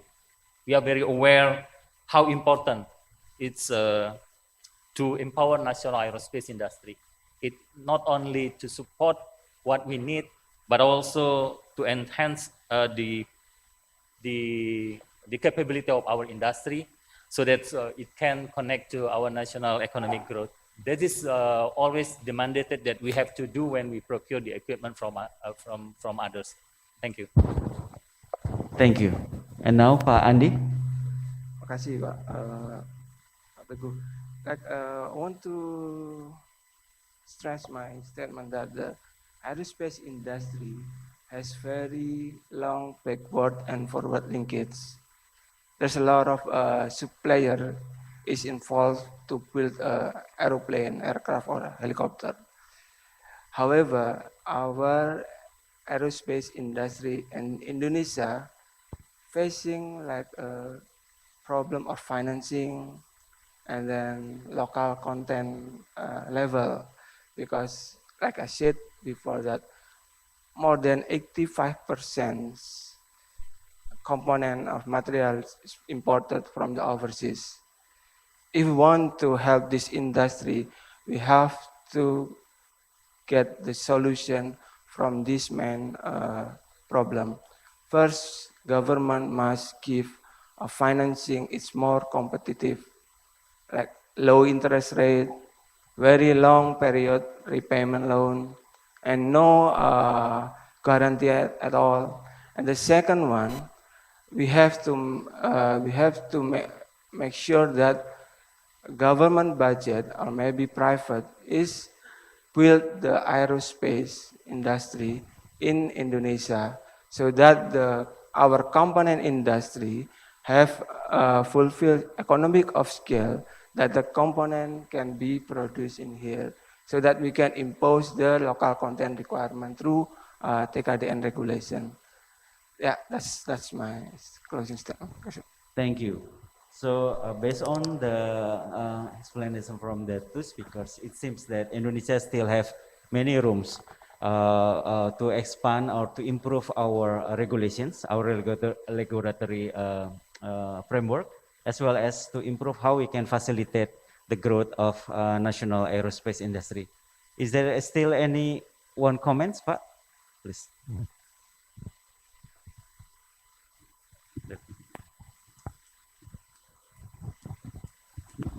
Thank you, Pak. In this moment, I want to say many thanks and special thanks to MOD because I have many experience that strong support to our, And the last support we have support when we talk to Pratt Whitney, Pak. MOD support us to make collaboration to Pratt Whitney about the PT6. And also we have strong support and very easy to discuss with MOD to talk the offsets. We talk about the indirect offset to get the license for the saffron through the purchasing of the Rafale. So many thanks, Pak. We so easy to talk with MOD. There's no barrier. Thank you, Pak.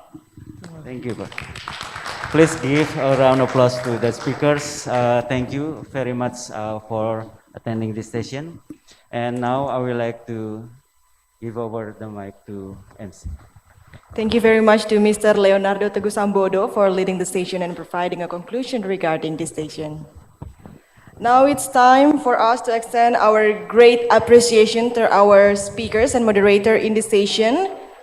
We would like to kindly request all our speakers and moderator of this session to stand up.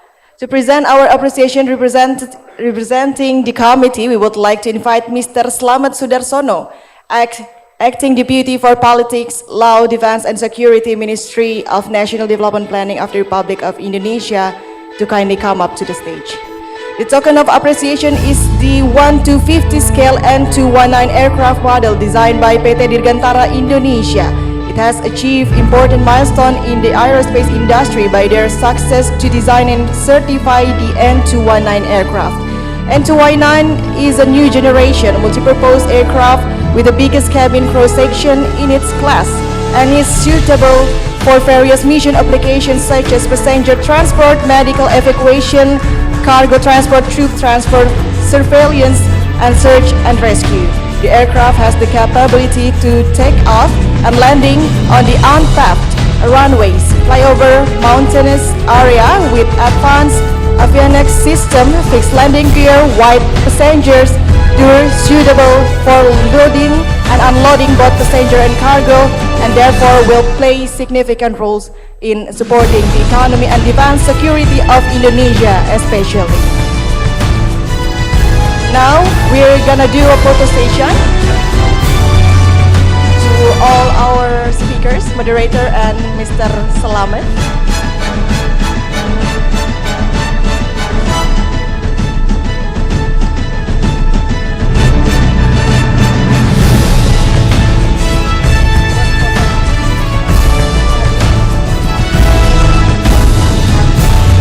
Alright, please stay at the stage. We also invite Ibu Amalia and acting governor to do a photo session at the stage. And to Mr. Gita Amperiawan to do a photo session.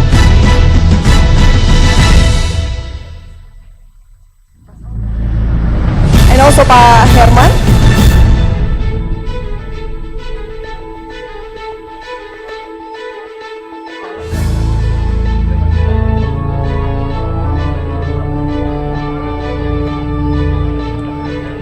Now we're gonna do a photo session again together with the Beauty Economics Affairs, acting Governor of Bangka Belitung, CEO of PT Dirgantara, and Representative Council Region of Bangka Belitung.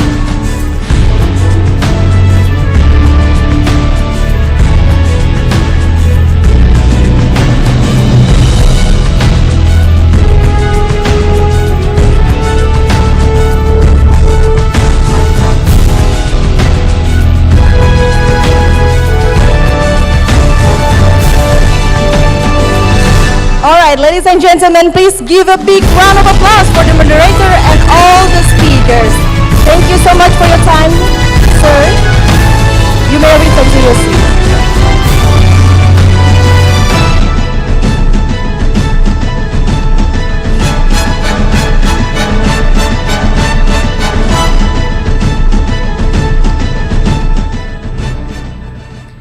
Ladies and gentlemen, distinguished guests, finally, the entire organizing team of this side event would like to sincerely thank our excellent speakers, our honorable guests, and all who have participated actively in this session. We hope that this session can contribute in the sharing valuable insight about policy support for the development of aerospace industry. I am Sakila. Wassalamualaikum warahmatullahi wabarakatuh. See you at the next agenda, Station 2, Strengthening Capacity and Value Chain Management in the Aerospace Industry, at 1 p.m. until 2:50 p.m. after the break. During the break, you can also visit and enjoy the N219 aircraft mini exhibition at this BW Suites Hotel. Thank you.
suwenge tenggel lenter mambu ketundung kutel pak empong lerak lerok sopong buyung dele ake sir pong dele gosong sir pong dele gosong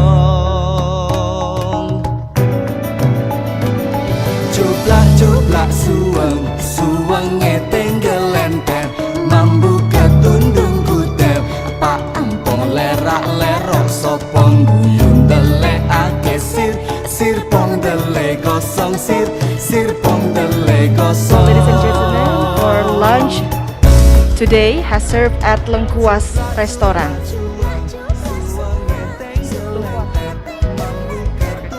So ladies and gentlemen, for the lunch has served at Lengkuas Restaurant.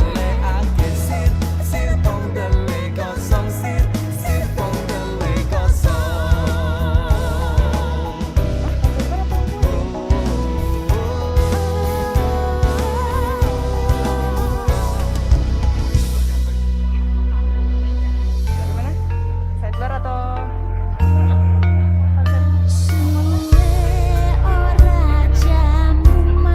Iya deh. lunch break? Ya. Jamu ini pun apa deh?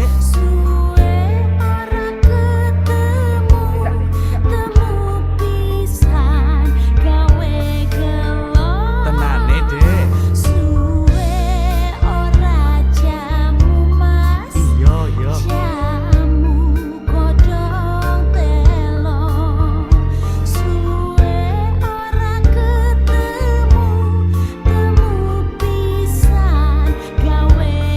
Iya wes aku tak melu nembang nggih.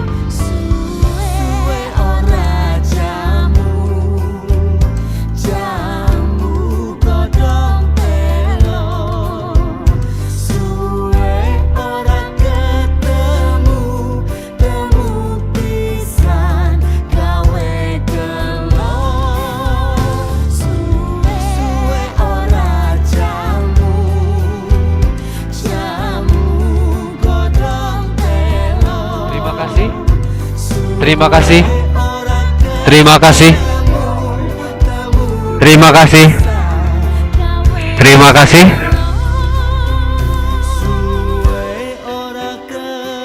kasih. Terima kasih.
Welcome to N219 Hangar.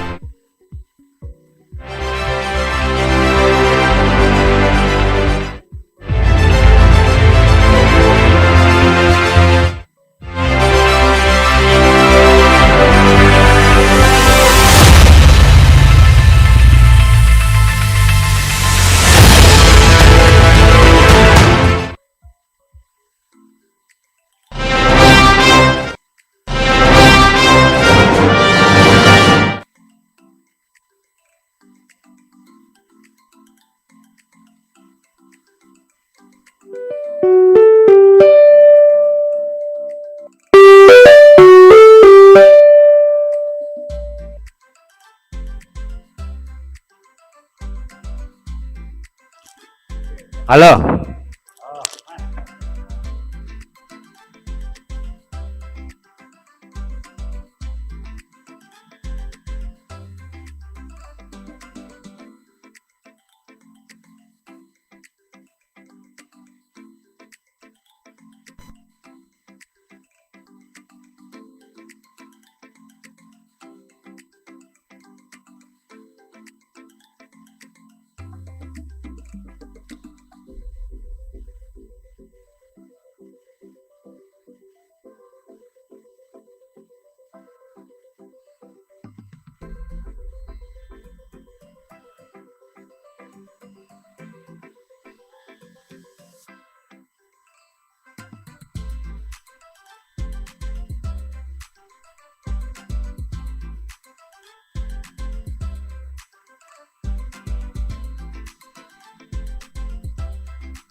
An aircraft can be more than a flying machine.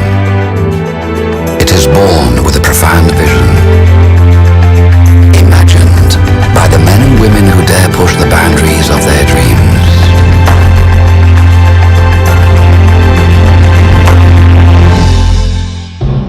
It is fueled for better environmental true dedication to the people they serve.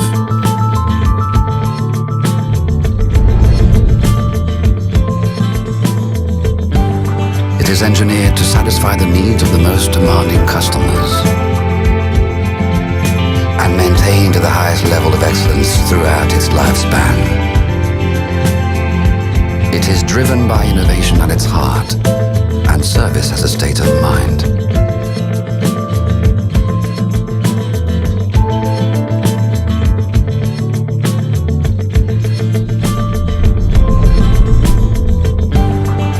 It is delivered with the pride of connecting ever more people and places around the world.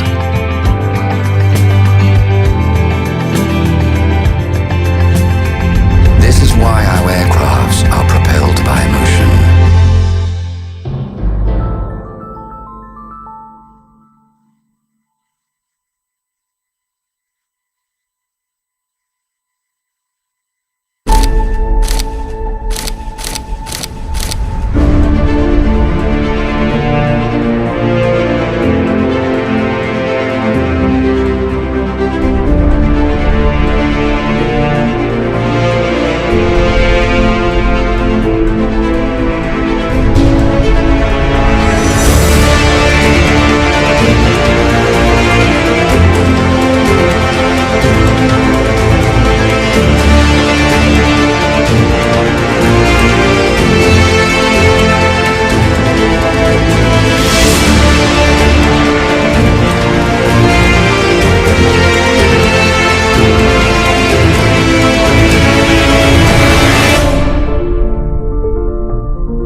Menjaga kedaulatan Indonesia adalah tanggung jawab kita.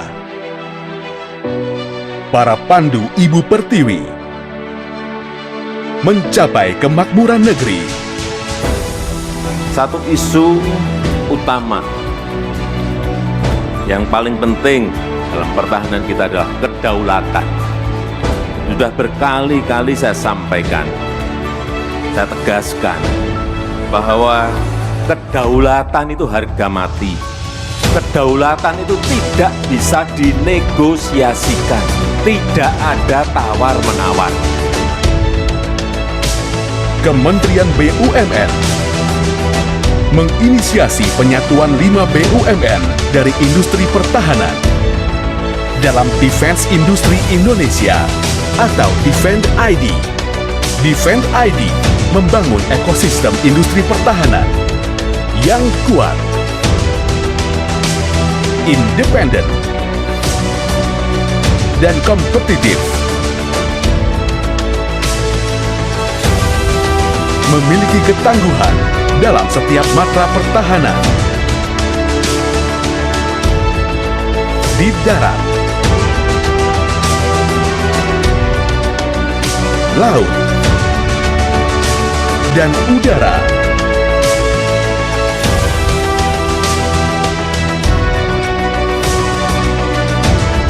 Defend ID membangun kemandirian,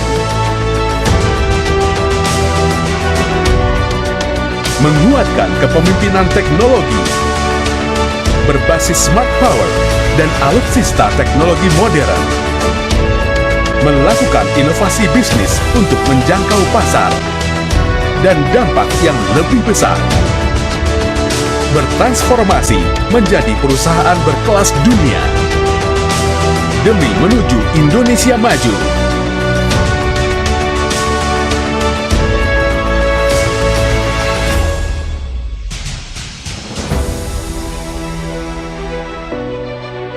BUMN untuk Indonesia. The backbone of Indian defense, Hindustan Aeronautics Limited, has been at the forefront of creating an aerospace manufacturing ecosystem in India since the 1940s. Over its 80-year journey, HAL has indigenously designed and produced 17 types of aircraft, helicopters to fulfill the growing aspirations of an Atmanirbhar Bharat. HAL is one of the few aerospace companies in the world with full-fledged design and development facilities for fighters, trainers, helicopters, transport aircraft, engines, and aerospace products. HAL's continuous focus on R&D, manufacturing, indigenization, development of manufacturing ecosystem, and collaborations is making a significant impact in meeting the nation's evolving defense needs. HAL has made India Atmanirbhar for helicopters in the 3 to 6 ton class. ALH, Dhruv, Rudra, LCH, and LUH have set a benchmark for the rotorcraft industry. The ongoing Light Combat Aircraft Tejas program is a classic example of Atmanirbhar Bharat. The program follows the system integrator model and has already created a national aerospace ecosystem. The improved LCA Mk1A has the potential to be a game changer for the Indian defense sector. HAL's Made in India DO-228 aircraft is carving history through the commencement of regional operations in the civil sector. HAL's proven expertise, indigenous programs, and thrust on excellence are redefining the Indian defense and aerospace towards an Atmanirbhar Bharat.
A mile of highway will take you just 1 mile, but a mile of runway can take you anywhere.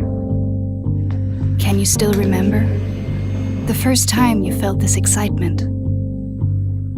It all started on a day like any other, and ever since, the world keeps turning. Every day we are connecting people, cultures, and economies across the globe. And in doing so, we are making a change. And here we are. The world is changing us.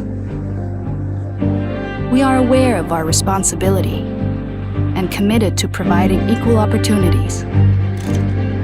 We not only care about our passengers, but also for the planet we are all part of.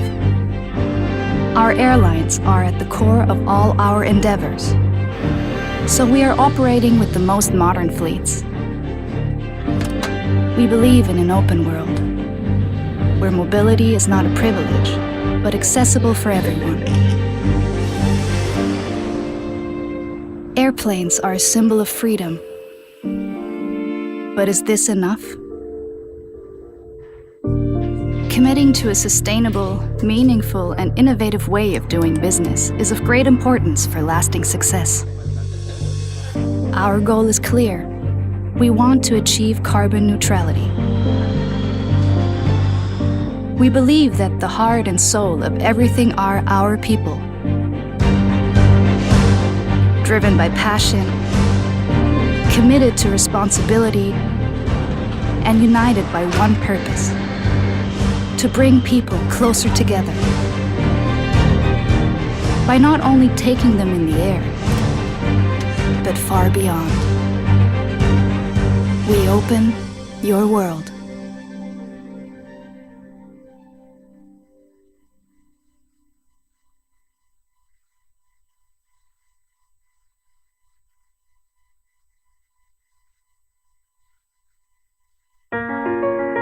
We don't only dream, but we make dreams come true. We don't only imagine, but we leap beyond the imagination. To roll out an aircraft, we drew millions of blueprints. For the maiden flight, we endured thousands of hours. Constantly fostering ourselves, we have been preparing to soar into the future. With endless efforts to the sky, possibility has now become the reality. The times we have grown into, from diversified aircraft development to the core strategic partner for global commercial aircraft OEM. With our technology, we secure our sky and further fly around the world. It is our pride, but we don't stop. With precise technology without tolerance, and for the safety of the sky, strengthening ourselves through sharpening competitiveness with passion. We have researched ways to fly faster, higher, and further than before.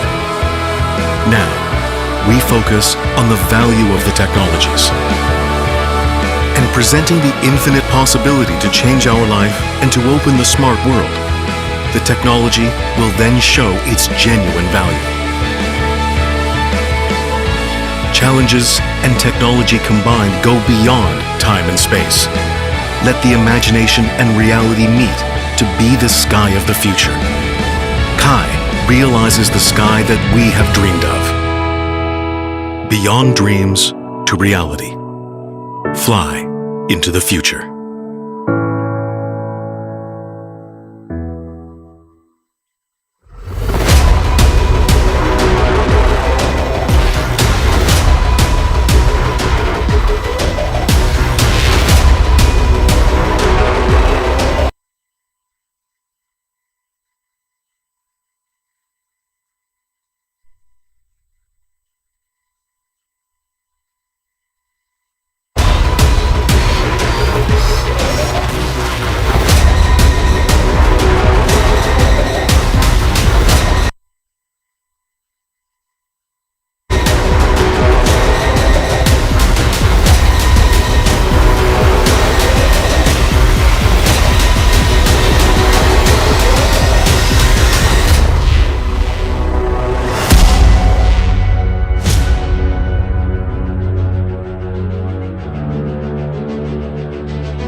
Selamat datang kembali di Indonesia.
An aircraft can be more than a flying machine. It is born with a profound vision, imagined by the men and women who dare push the boundaries of their dreams.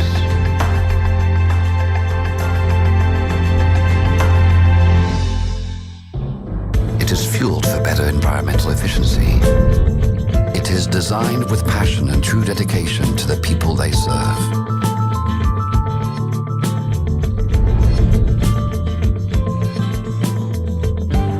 It is engineered to satisfy the needs of the most demanding customers and maintained to the highest level of excellence throughout its lifespan. It is driven by innovation at its heart and service as a state of mind.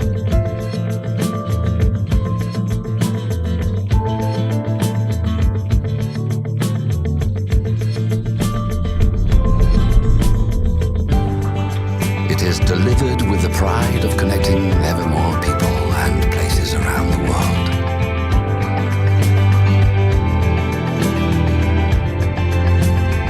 This is why our aircrafts are propelled by emotion.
Menjaga kedaulatan Indonesia adalah tanggung jawab kita,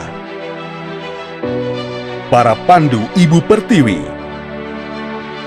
mencapai kemakmuran negeri. Satu isu utama yang paling penting dalam pertahanan kita adalah kedaulatan. Sudah berkali-kali saya sampaikan, saya tegaskan bahwa kedaulatan itu harga mati. Kedaulatan itu tidak bisa dinegosiasikan. Tidak ada tawar-menawar. Kementerian BUMN menginisiasi penyatuan 5 BUMN dari industri pertahanan dalam Defense Industri Indonesia atau Defend ID. Defend ID membangun ekosistem industri pertahanan yang kuat, independen, dan kompetitif. Memiliki ketangguhan dalam setiap matra pertahanan. Di darat, laut, dan udara.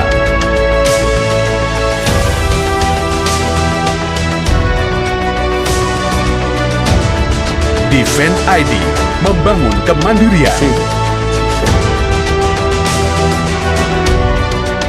menguatkan kepemimpinan teknologi berbasis smart power dan alutsista teknologi modern, melakukan inovasi bisnis untuk menjangkau pasar dan dampak yang lebih besar, bertransformasi menjadi perusahaan berkelas dunia demi menuju Indonesia maju.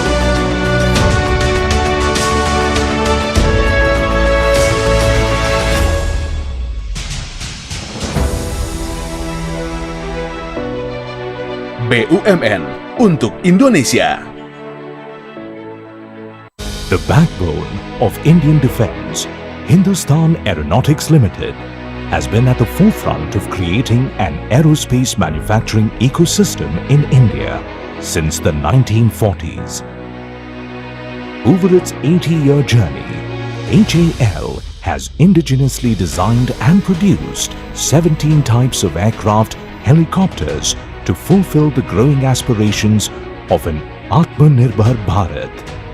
HAL is one of the few aerospace companies in the world with full-fledged design and development facilities for fighters, trainers, helicopters, transport aircraft, engines, and aerospace products. HAL's continuous focus on R&D, manufacturing, indigenization, development of manufacturing ecosystem, and collaborations is making a significant impact in meeting the nation's evolving defense needs. HAL has made India Atmanirbhar for helicopters in the 3 to 6 ton class. ALH, Dhruv, Rudra, LCH, and LUH have set a benchmark for the rotorcraft industry. The ongoing Light Combat Aircraft Tejas program is a classic example of Atmanirbhar Bharat. The program follows the system integrator model and has already created a national aerospace ecosystem. The improved LCA Mk1A has the potential to be a game changer for the Indian defense sector. HAL's Made in India DO-228 aircraft is carving history through the commencement of regional operations in the civil sector. HAL's proven expertise, indigenous programs, and thrust on excellence are redefining the Indian defense and aerospace towards an Atmanirbhar Bharat.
A mile of highway will take you just 1 mile, but a mile of runway can take you anywhere. Can you still remember the first time you felt this excitement?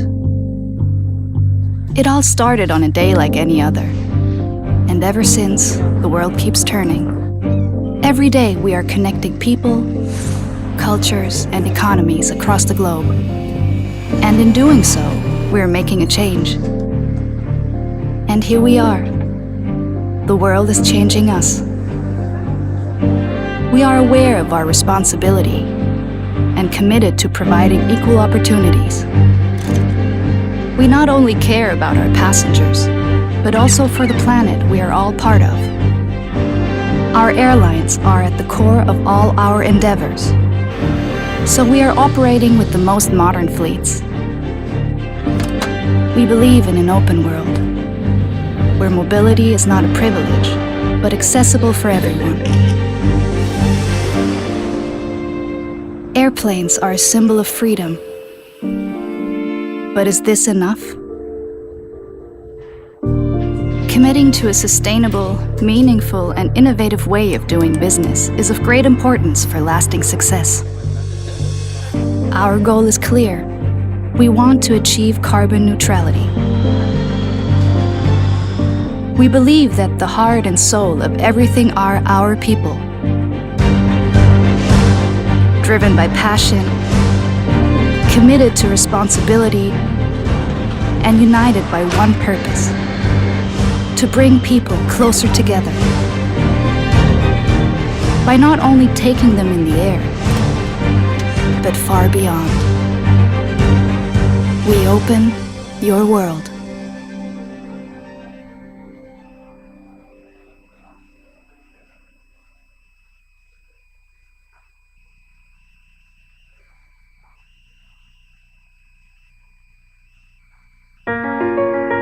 We don't only dream, but we make dreams come true. We don't only imagine, but we leap beyond the imagination. To roll out an aircraft, we drew millions of blueprints. For the maiden flight, we endured thousands of hours. Constantly fostering ourselves, we have been preparing to soar into the future. With endless efforts to the sky, possibility has now become the reality. The times we have grown into, from diversified aircraft development to the core strategic partner for global commercial aircraft OEM. With our technology, we secure our sky and further fly around the world. It is our pride, but we don't stop. With precise technology without tolerance, and for the safety of the sky, strengthening ourselves through sharpening competitiveness with passion. We have researched ways to fly faster, higher, and further than before. Now, we focus on the value of the technologies and presenting the infinite possibility to change our life and to open the smart world. The technology will then show its genuine value. Challenges and technology combined go beyond time and space. Let the imagination and reality meet to be the sky of the future. Kai realizes the sky that we have dreamed of. Beyond dreams to reality. Fly into the future.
Selamat datang kembali di Indonesia.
An aircraft can be more than a flying machine. It is born with a profound vision, imagined by the men and women who dare push the boundaries of their dreams.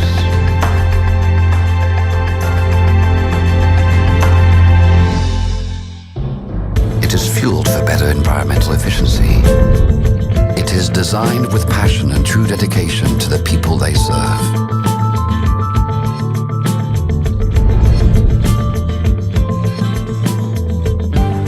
It is engineered to satisfy the needs of the most demanding customers and maintained to the highest level of excellence throughout its lifespan. It is driven by innovation at its heart and service as a state of mind.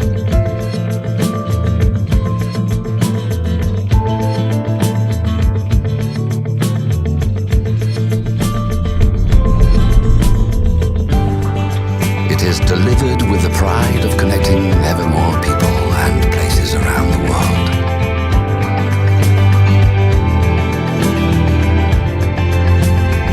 This is why our aircrafts are propelled by emotion.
An aircraft can be more than a flying machine. It is born with a profound vision, imagined by the men and women who dare push the boundaries of their dreams.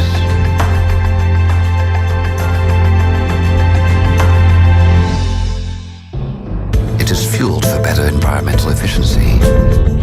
It is designed with passion and true dedication to the people they serve.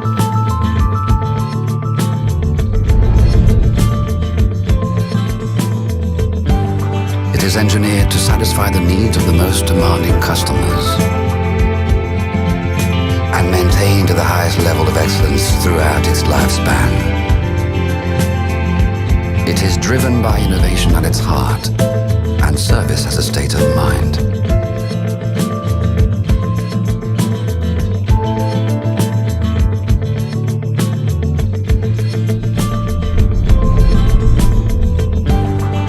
It is delivered with the pride of connecting ever more people and places around the world.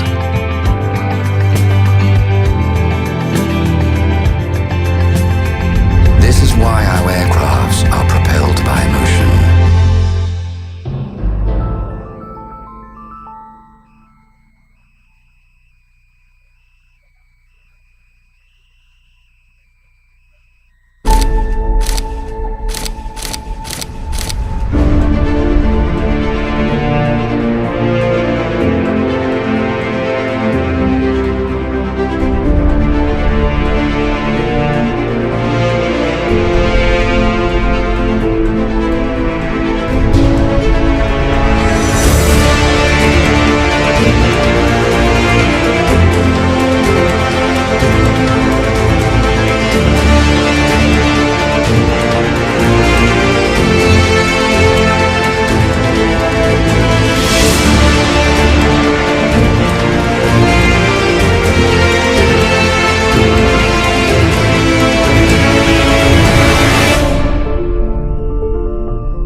Ladies and gentlemen, we would like to invite all of you to take your seat because the program will be coming shortly. Thank you, Bapak-Bapak dan Ibu-Ibu, para delegasi internasional seminar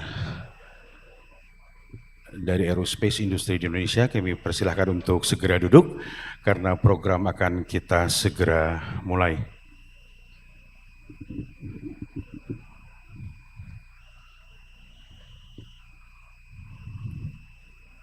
Ladies and gentlemen, thank you so much for your enthusiasm toward this event. These are going to be the last sessions, and this sessions will be session number 2 and number 3. And we hope that you are still enthusiastic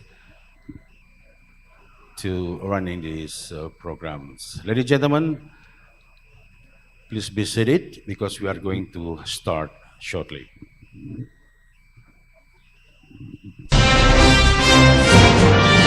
Please welcome with a big round of applause for our MC, Miss Shakira.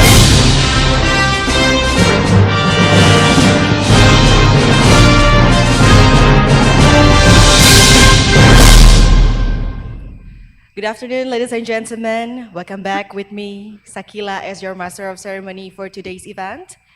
Before starting the event, we would like to welcome our honorable guest, Deputy Minister for Economic Affairs, Ministry of National Development Planning of the Republic of Indonesia, Ms. Amalia Adininggar Widyasanti, President Director of PT Dirgantara Indonesia, Mr. Gita Amperiawan, President Director of Lion Air Group, representing MRO of Batam Aerotechnic, Captain Daniel Putut Kunchoro Adi, Director of Maintenance of Garuda Indonesia, Mr. Rahmat Hanafi, Director of Production PT Dirgantara Indonesia, Mr. Batara Silaban, all of our excellent speakers, representatives from line ministries and aerospace industries, development partners, and all of our guests joining us today here in Belitung or through virtual channels.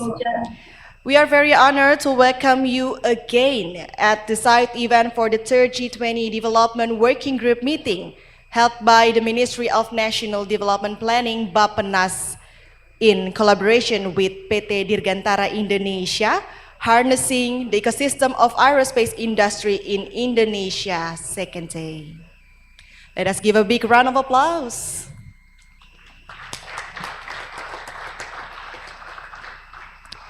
Now, it's time for us to enter the second agenda of today's international seminar. The theme of the session is strengthening capacity and value chain management in the aerospace industry. In this session, representatives from Indonesia Industries, PT Dirgantara Indonesia, Garuda Indonesia, and Batam Aerotechnic will present their capacity, business strategy, and potential synergy and collaboration to strengthen capacity and capability in supporting Indonesian vision or roadmap of aerospace industries. This session will be led by Director of Production PT Dirgantara Indonesia as our moderator for this session. Without further ado, we would like to invite Mr. Silaban to take the stage. The time is yours.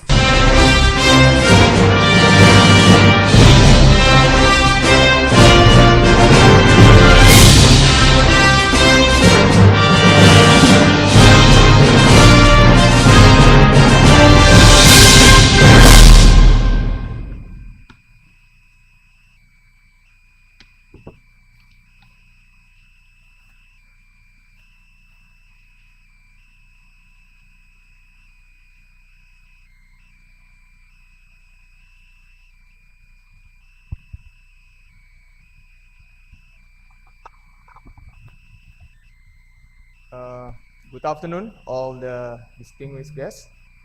Ibu Amalia Dininggar Widyastuti, and also all the participants, Pak Gita Amperawan, CEO PT Dirgantara Indonesia. Welcome to the second sessions of our seminar, Aerospace Industry. So today we have industry expert to talk about the harnessing of aerospace industry development. So without further ado, I will invite the speakers, Pak Gita Amperiawan, to come forward to the stage.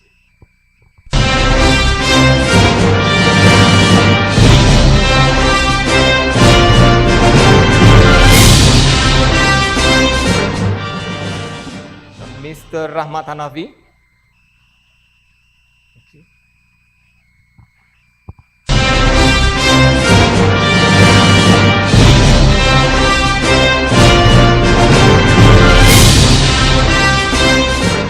And Captain Daniel Putut Kuncoro Adi.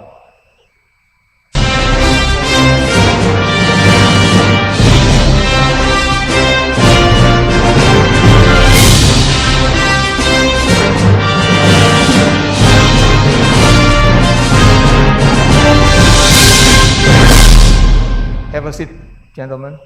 Thank you. We are lucky to have Pak Gita, Pak Rahmat, and Captain Daniel in here because all of them is from the industry. So they have many years experience in aerospace industry. So hopefully within the next 1.5 hours, we can have their idea, their thought about aerospace industry, the capacity, the business strategy, and the potential collaborations in order to Indonesia aerospace industry we can enhance. As we know that Indonesia is archipelago countries. So as Ibu Deputy Minister of Economic Affairs mentioned on the opening, air transportation is very vital to Indonesia. So we hope that with the support from the government, Indonesia aerospace industry, we can enhance, manage, so all the competencies and all the resources can cover all the needs for the air transportations in Indonesia. I think we can start the presentation first from Pak Gita. First, I will read his profile. Pak Gita Amperiawan is Air Vice Marshal, served as President Director at PT Garuda Indonesia since January 22, joined PTDI in July 27 as Director of Technology Development. 17. Sorry, Pak. He's an aero engine doctor, graduated from Cranfield University in year 20, and a lot of experience in defense. So we are happy to have Pak Gita to share about the PTDI and all the strategy and capability. The time is yours, Pak Gita. You have 20 minutes. Please, Pak.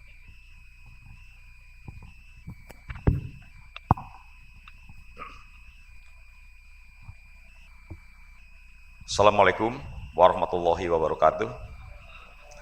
The Honorable Ibu Winnie, the speakers, my friends, Pak Hanafi, and Captain Daniel, all the moderator, and also First Marshal Wajariman from MOD, ladies and gentlemen. It is the honor for me to speak in front of the honorable audiences in this auspicious moment. I am Gita Amperiawan, the CEO of PT Dirgantara Indonesia. I am going to present PTDI profile and also our product. So in the presentation is strengthening the capacity and value chain management in the aerospace industry.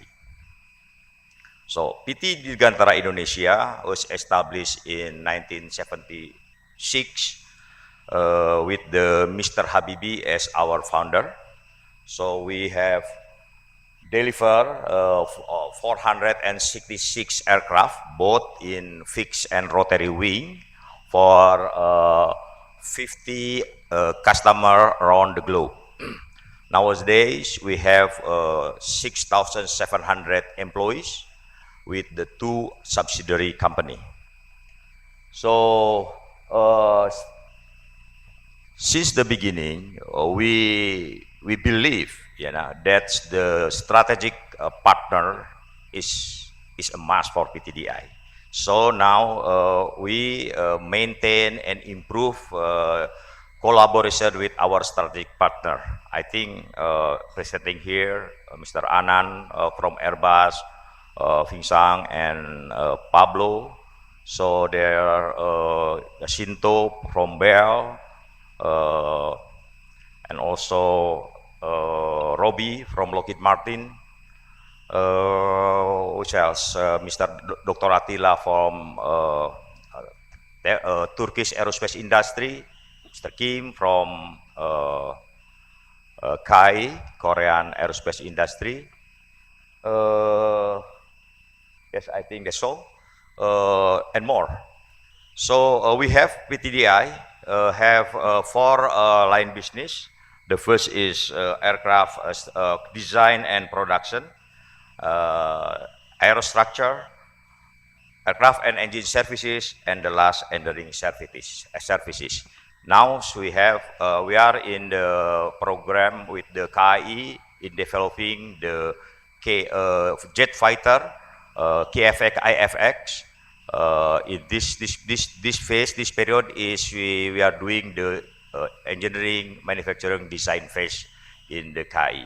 Hopefully The program will end this prototyping phase in 2026.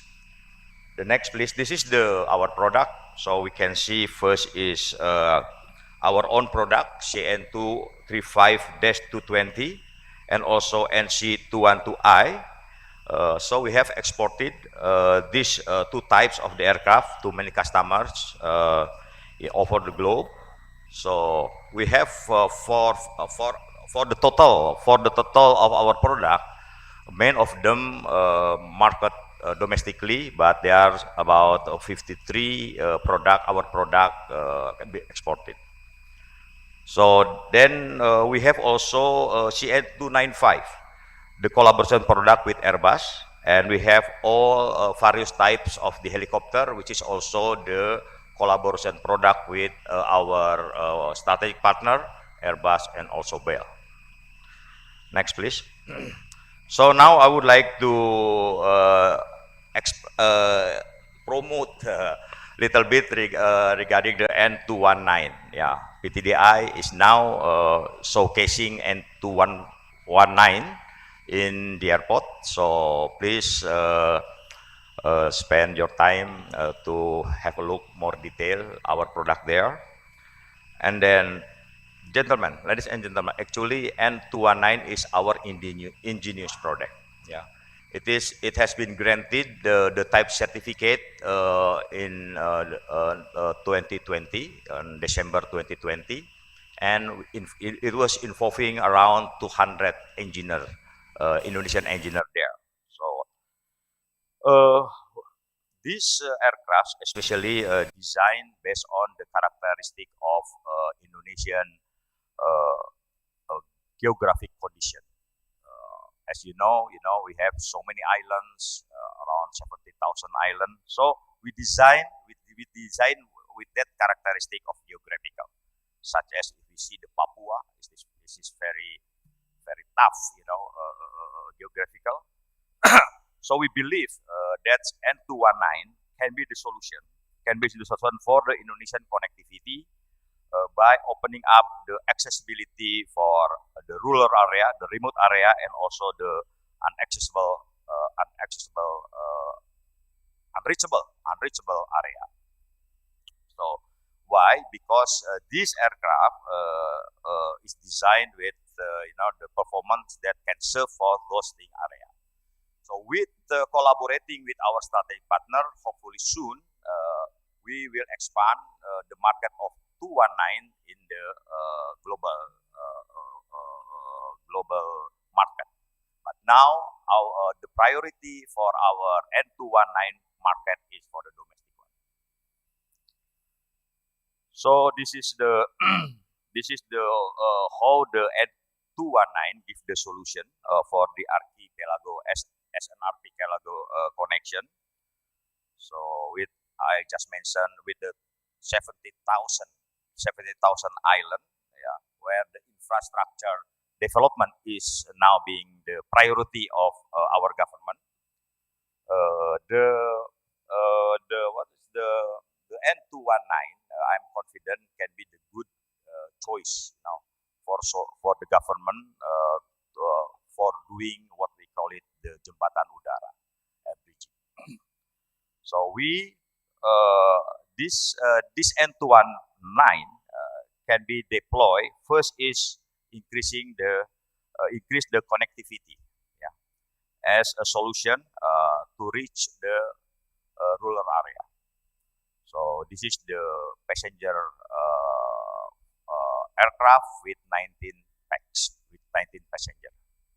And the second, this N219 can also serve or operated as the cargo aircraft, so we can increase the mobility of the logistic movement. And of course, it also can be used as the flying doctor or the medical evacuation, to improve the quality of the health services and also as disaster relief. And now, because this is the connectivity of the small island, it also can contribute for the national tourism or tourism business for Indonesia. Then the one important thing, this aircraft is the first aircraft we dedicated for the commercial one. However, it also still dedicated for the military purpose. Inshallah, this year we are going to have, because it already decided by the MOD, we are going to have the contract for the 10 and 219 for the army, inshallah. So I would like to bring all the audience, see the virtual tour of the N219.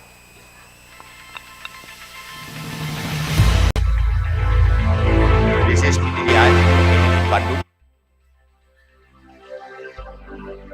So this is the hangar of the 219.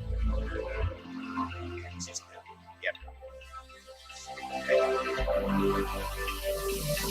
Welcome to N219 Hangar.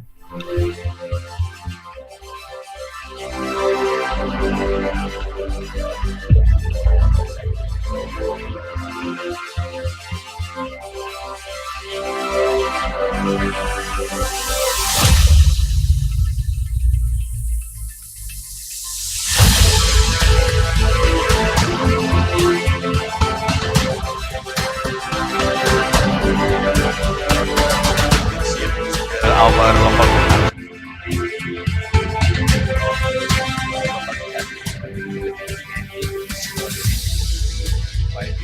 widely used reliable.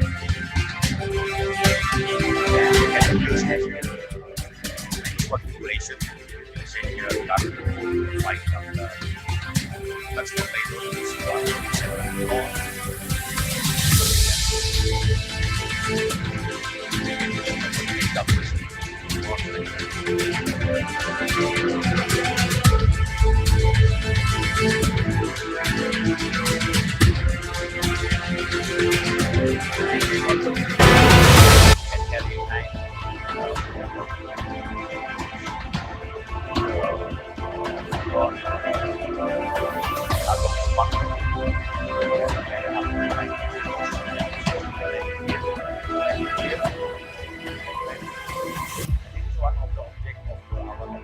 as well. So this is Wi-Fi operator for easier loading and unloading in both passenger and cargo. You are now entering the N219 cabin. Then is most of also our local production.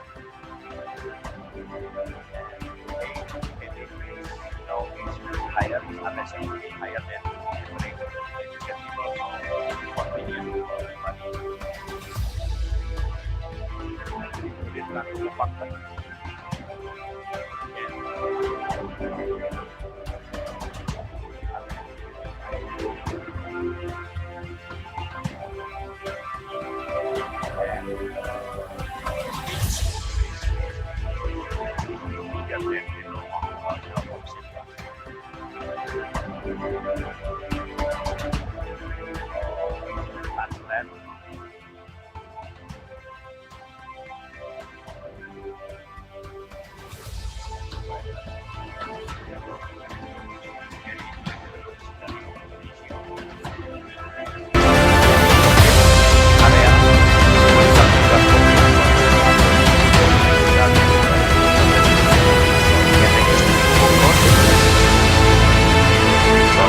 Aircraft has the local content for 44.69. This is higher Now fasten your seatbelt because we are ready to take off. Based on the government regulation, with the priority is the domestic need aircraft. So I'm very happy that the government put the N219 as the priority for fulfilling the domestic, the aircraft for domestic transportation. Now, I would like to bring you for some flight tests after the certification process. First, we can see the negative G. So we support also by the Air Force for the test pilot. We have 2 test pilots in GDI, then we get another 3 test pilots from the Air Force. This is the final. So this is the negative G. test. So we have to prove that the aircraft can pass the values one front, including the negative G, the critical of the negative G, because there is the sublifting up, or to the fuel from the bottom of the tank in the one front. So we have to make sure that the negative G, the engine is still operating. So there is no malfunction of the engine, and we pass. The other one is the one engine in operation. We have to pass the test when one engine is operating. So during the takeoff, landing, also cruise. We do this one in Aerospace because they need the minimum height of the runway 60 meters.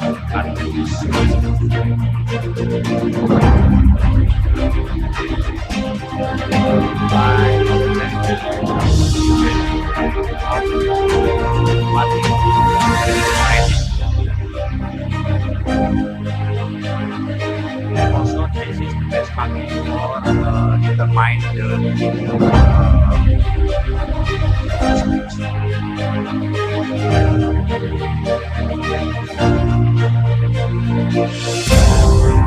so that's the some of the critical dangers article during the flight test.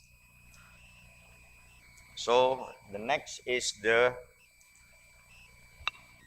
pioneer routes in Indonesia. We have many pioneer routes in Indonesia, 265. And N219 can be operated in most of them, 90%, more than 90%, except in north of the Kalimantan and Papua. But the rest it can be operated. And from those pioneer roads, there are around 90 airports with the runway less than 1 kilometer and unpaved. So this aircraft, only limited aircraft can be operated in that runway condition, and N219 can be operated in that area. So this is a very good solution for Indonesia. But with the improving program, hopefully with our strategic partner, I'm sure we can serve 100% all of the pioneer routes in Indonesia. Next, please. So now I would like to talk about the amphibious, N219 amphibious. Ladies and gentlemen, as we know that Indonesia have more than 17,000 islands. This is only few islands, not many few islands equipped with the airfield. But they are much more airline, have the water base. So the N219 amphibious is the good solution. So we can, we can use that aircraft can play the significant role in expanding connectivity and access to every single island in Indonesia. So according to our study, we have currently a population around 8 amphibious, but in the 10 years time, it will grow up very, very fast. I think in the 10 years time, at least they need 54 if we can produce N219 in the amphibious. So we see the main, the demand or the main market is tourism. We have more than 300 tourist destinations. So we have a plan. This amphibious enter the market in 2026. Now in the third years. Thank you for Bappenas because Bappenas commit to support PTDI completing the program for N219 amphibious. Next, please. So again, Ibu Winnie, I need to to inform this one proudly that the government is really support. The government is really support to the development of any national product, including the PTDI. So there are some probably, I can explain here how good the support government for N219. First, because our local content is more than 40%, so based on the government regulation regarding the local content, N219, can be get the prioritize, as the for the solution for the air transport in the domestic market. That's the first. And the second, we have also exception for the tax for the luxury goods. So this is for the operator. So there is support from the government for the operator who utilizing N219 can be have this exemption tax. So so it can make N219 more competitive. And also the government support, the government support need for the operator who utilizing the N29 and N29 in getting domestic pioneer routes. And the last, of course, we need is in process ya Bu Winnie ya. We need the support from the government for the local government in having N219. So this is it will be the big market if N219 can be marketed or can be sold to the local government. That's all is at least they are for the government support for the N219 product. So I would like to explain about the aerostructure business, which is as Ibu Winnie mentioned in the beginning of our seminar, we just signed the MOU for the aerostructure business. So the goal of our business as an ecosystem in aerostructure is expanding the aerostructure business PTDI alongside with the local industry. So we are talking about the ecosystem. Will boost steady growth and developing the domestic aerospace ecosystem. This is quite big number, probably more than 10 times in the 10 years. Hopefully, with the solidity of our ecosystem in this business, this target can be achieved, inshallah. Yeah. So when we go to the milestone or to the roadmap of the aerostructure, we can see this year, 2022, with the short term, we start to develop ecosystem collaboration for the aerostructure. And for the midterm, 2025, we would like to have more direct business from the global OEM, and also we would like to improve, to be the tier 1 of a global supplier. And we would like to expand, our capability to the composite technology product. And as the last target of our roadmap in the next 10 years, with the establishment of national ecosystem, we target to reach steady growth of the domestic aerospace ecosystem by gaining revenue at least or more than 10 times higher than existing. Ladies and gentlemen, allow me to conclude the presentation. So with the spirit of recover together, recover stronger. So there are three main things we would like to, as a conclusion. First, N219 will the Indonesian post-pandemic recovers by increasing national economic growth through inter-island connectivity. That's for N219. Second, N219 amphibious with unite all the Indonesian region and stimulate the growth of economic activities throughout the country. And the last, the aerostructure business, through the aerostructure business enhancement, PTDI, and Indonesian aerospace industry as the ecosystem will maximize the role of national aerospace ecosystem. That's all my presentation. Thank you very much. Assalamualaikum warahmatullahi wabarakatuh. Thank you, Pak Gita. The presentation is clear and comprehensive. Let me also introduce our test pilot in 219. Captain Adi and Cahya. This is those two gentlemen who test the N219.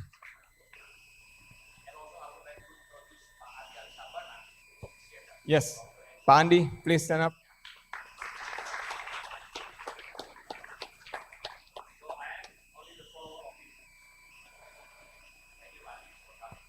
Thank you, Pak Andi, Captain Adi, Mbak Cahya.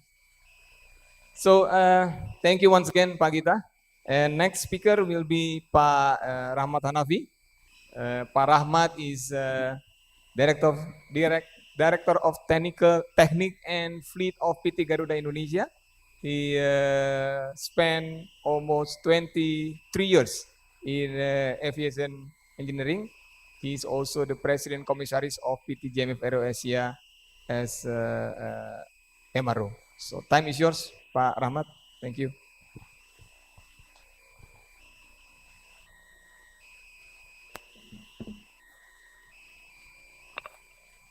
Bismillahirrahmanirrahim. Assalamualaikum warahmatullahi wabarakatuh. Yang terhormat Ibu Amalia, semoga sehat terus Bu ya. Indonesia juga insya Allah lebih sehat. Juga yang lainnya, this is honorable for me to speak in front of you. And then I don't want to teach you. I just want to share what we have done during a pandemic, and then what we want to do after pandemic. And then I hope that our station can be like a lesson learned for everybody's.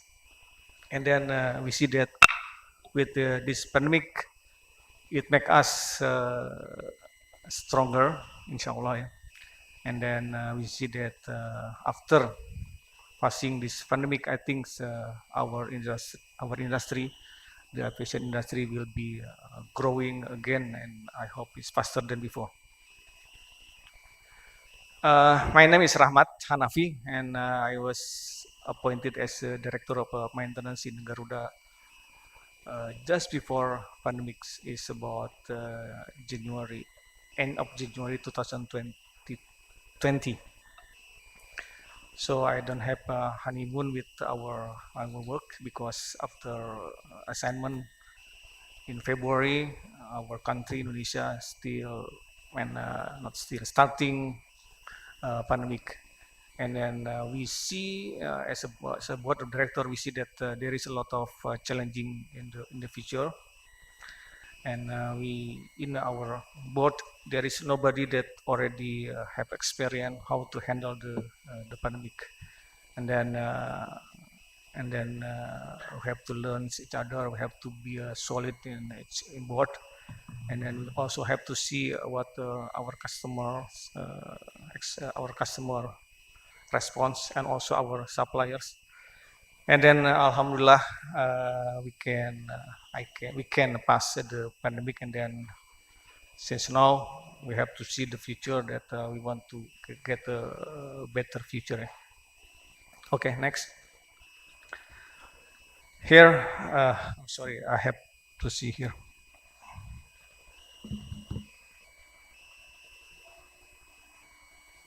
I cannot see this. Sorry, Pak. Oh, Pak ada di sini.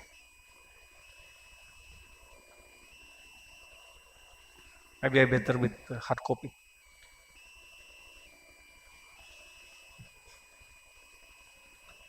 This is the old style for the old people.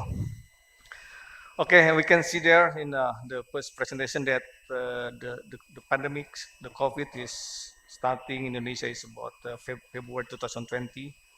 And then this is the performance of 1, 2, 3, 4, 5 major airport in Indonesia, the passenger and the cargo. The blue one is the cargo, international and domestic, and the yellow and red is passenger. You see that after COVID, there were a significantly decrease of our revenue, our customer, 95%. And then there are a lot of travel ban around the world. But because of we have cooperation and collaboration with our supplier and also customer, we can increase slowly the performance. But then the variant of COVID again, like in 2020 in August, there are some increasing of the COVID-19, and then we have a lot of challenging there. But we still have struggling until June 2021, when we see that the market will be recovered, but suddenly there are what we call the Delta variants, and then all the markets decreasing again, and we have to wait until now when all of people have a what we call the booster, yeah, and then we see that the market will be grow again. I hope in the future there are no more variants of the COVID, and then we can make our airline industry will growing and solid again. Next, during the pandemic, we have to still focus with the quality and safety. This is the first one that we as a board has to maintain, because if we fail to maintain this, I think our company will be gone forever. So you see there that during all the pandemic, Garuda consistently maintained the health, safety, and comfort flight to the passenger. This will make like all of our customers like confidence, and also there are a lot of support from our customer, and then there is also a lot of want to see that Garuda still alive in the future. So this is good for us, and then I think I have to thanks to everybody that's still using Garuda during the pandemic, and then also a lot of support not only from passenger but also from our supplier, including our lessors, our manufacturers also. I think I have a lot of support from Boeing, from Airbus, and from vendors that a lot of support for us, and it makes our company Garuda still alive until today. Next.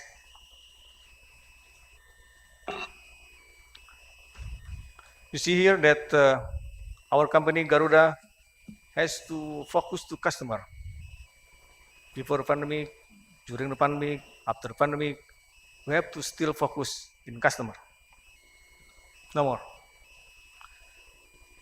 And then we issue the tagline that because you matters. Because you matter. So everybody in Garuda has to see that this is that makes our company still alive, and then in the future also will still be alive, and then I think we believe that the customer, the supplier, the vendor will also support us if we have a culture, if we have in our mind, in our brain that because you matter. One of the initiative that we campaign to the customer, that we put like social distancing in our seat arrangement. You see in the picture, we make empty in the middle row. This means that one people with others during the pandemic, that will be social distancing. Next, as a SOE, we also have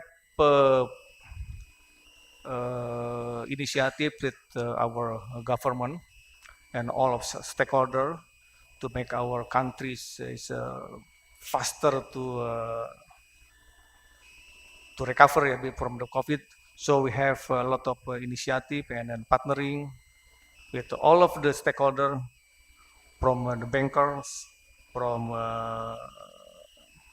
pharmacies, pharmacy companies, and also from private company, that we make a campaign together to all the people in Indonesia to follow the protocol of COVID.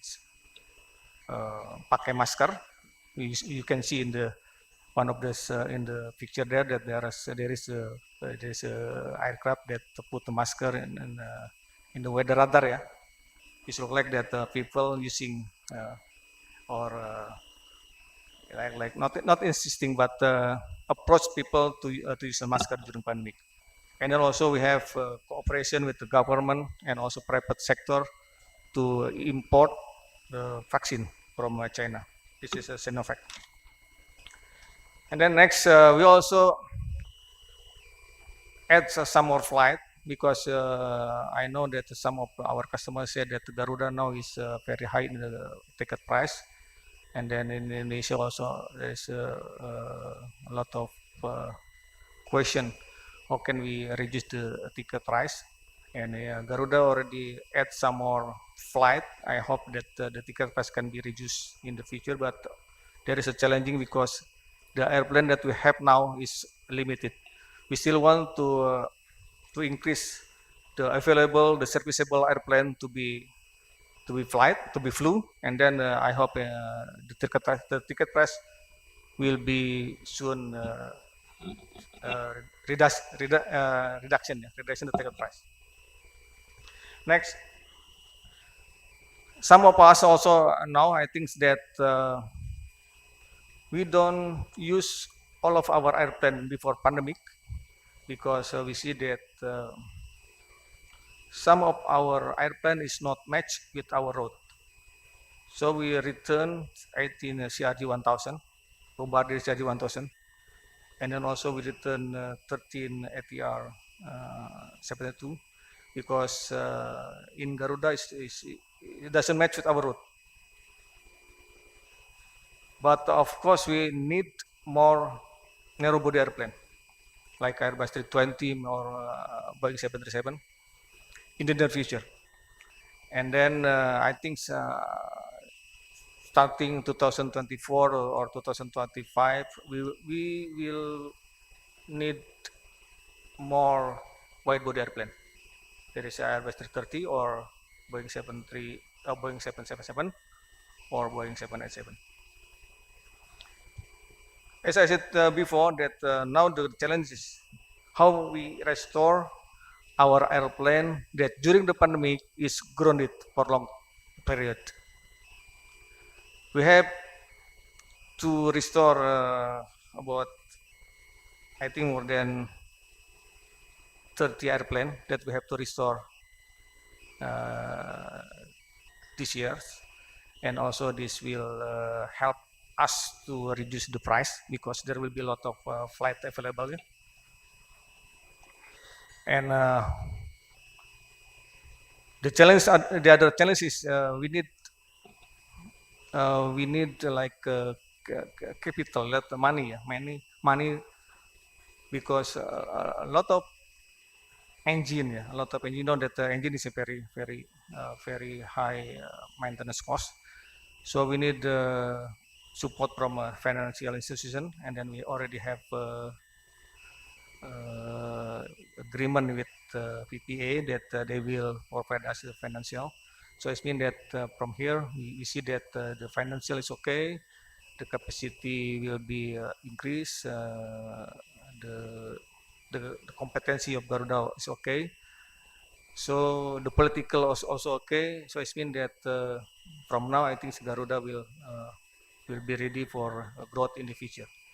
And then who will be a partner of us is, I think, is still a question. And we will be open to everybody that want to be a partner with Garuda. Next, we also do like network optimization. There is a share with a lot of airline in the world. For example, with Singapore Airlines, Emirates, also transshipment of cargo.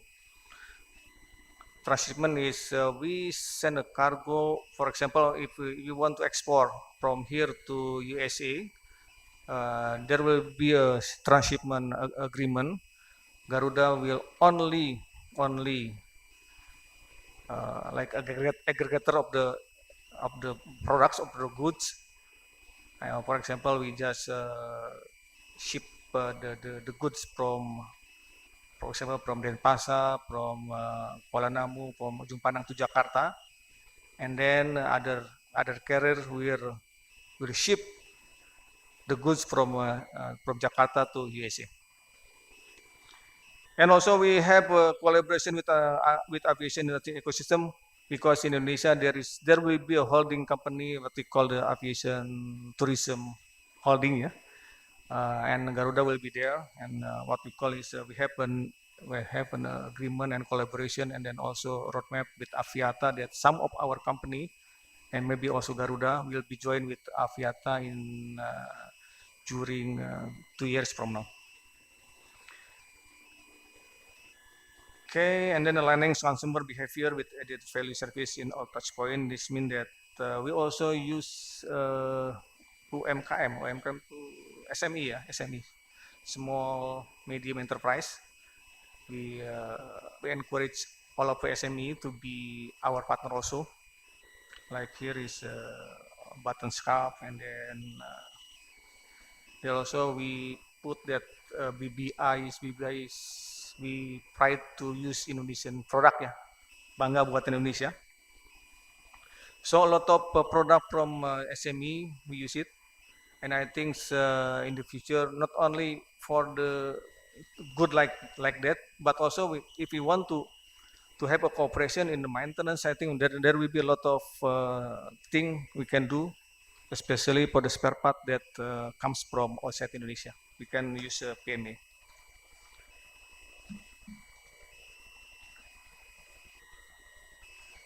This is what we want to do in Garuda Indonesia, redefine the business plan. Until now, from now, experience from the past, we have to put our operational profit from the beginning. So every route in Garuda Indonesia has to be profit. If there is no profit in some route, we will see only, I think, 1 week or 2 weeks, and then we will shut down the route, and then we review another route, and if there is profitable, we may increase the frequency, and then we want to see what is the saturated frequency, and then we maintain. And then we increasing the capacity. It means that we have to put our airplane all serviceable, and then we will add some more 43 narrow-body airplane until 2026. But this is based on the conservative business plan, because we don't want to be in the same condition as before COVID. So we are very conservative business plan, and we need 43 narrow-body airplane until 2026. But if the market in Indonesia is growing faster than before, faster than now, I think we will need more than 43 airplane. So it means that all the manufacturer here, I think we can discuss together how can we can acquire this airplane, and then I hope that all the manufacturer also can put some support here, including how to develop, to establish the maintenance repair organization in Indonesia. We are reinforcing the group synergy, because we have in Garuda we have almost 40 subsidiaries and affiliation. So we have to strengthening inside the organization to be a synergy each other. And then after that, we have to get the sustainability. This is based on the profitability network or profitability route that we can control, that we have to control every day. Okay, in the group synergy, as I say, we have about 40 subsidiaries and affiliation. Next, please. You can see there we have Aerospace, this is catering services, Aerofood, and then Aerosystem Indonesia, this is for information and technology. Citylink, this is our LCC, low-cost carrier.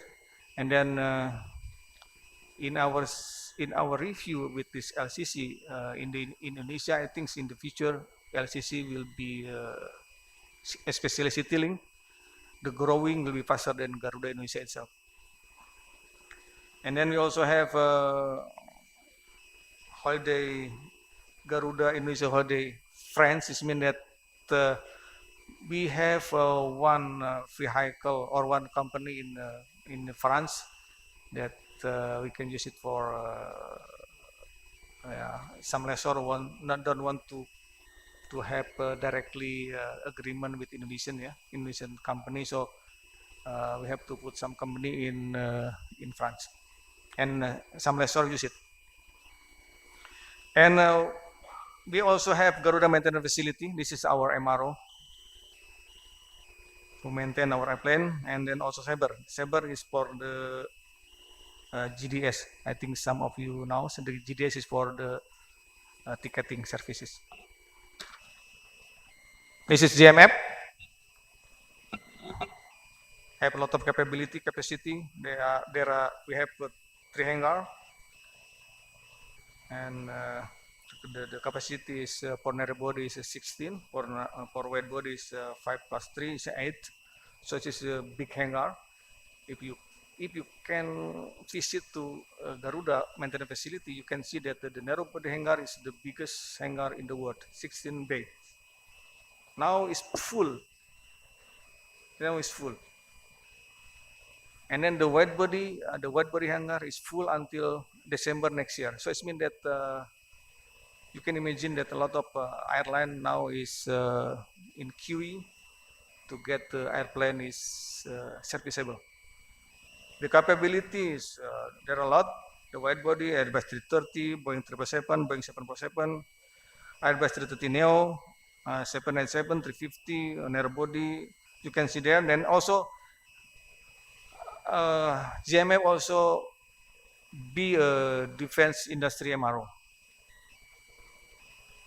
And then the industrial gas turbine engine, because in the IGT, industrial gas turbine engine is only derivative from the engine of airplane. So we can do for the IGT.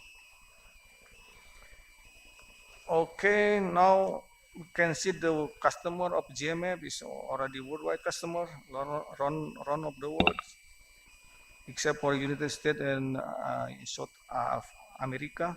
We also get support from a lot of vendors and also manufacturers. And then the certification of GMF, we already got certification from a lot of countries, including FAA, DGAC, EASA, CASA, and also from defense industry. There are a lot of 25 of authorities that already approved GMF. This is for MRO, but also GMF has approval for training center, 147, and also for DOA, the engineering. Now see that the market of MRO, a lot of still go to outside Indonesia, especially for engine and component. I think there is a challenging for us, to set up the MRO in Indonesia, to get all of the market in Indonesia still in Indonesia. And I think you guys from vendors, from manufacturers, I still think that we have to collaborate with Indonesian MRO to put facility and capability in Indonesia. Thank you. Assalamualaikum warahmatullahi wabarakatuh. Thank you, Pak Rahmat, for the presentation.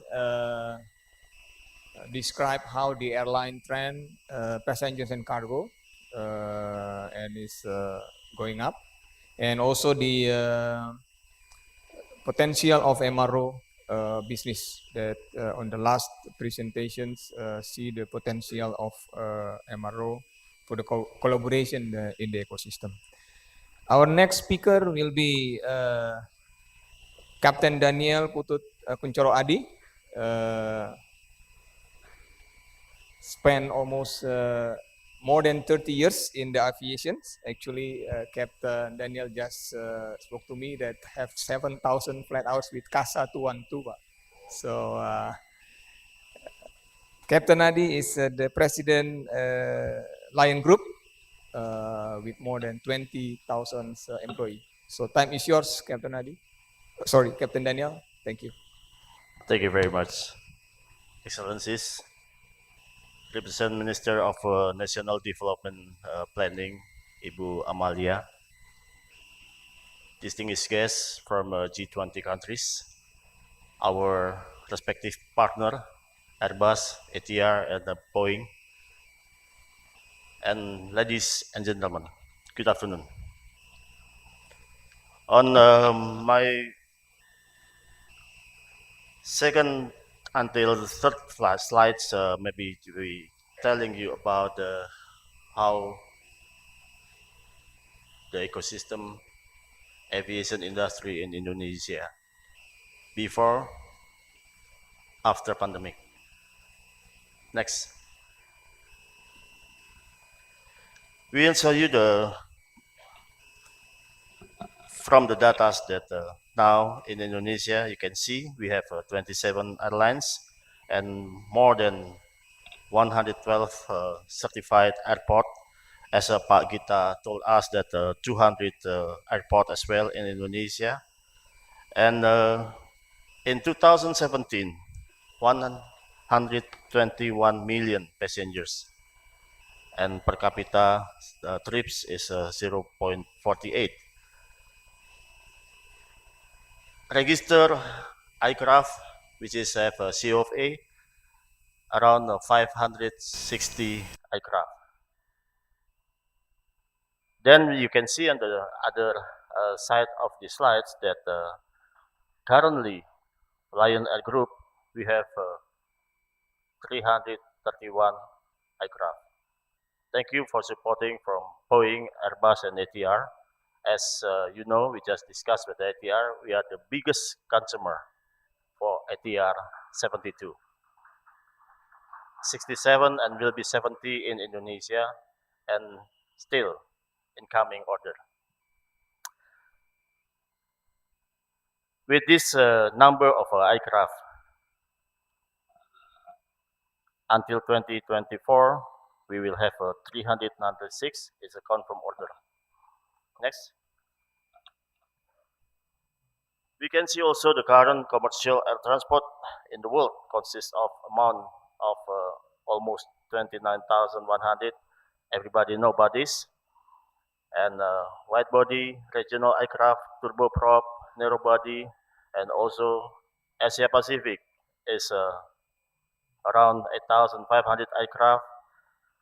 And Southeast Asia has 25% aircraft fleet size of Asia Pacific. With this, after the pandemic, we still wait until some countries to wide open, because as we know that some countries still closed, so and also very limited. So we do hope that now Southeast Asia become the leader for the aviation industry in Asia Pacific.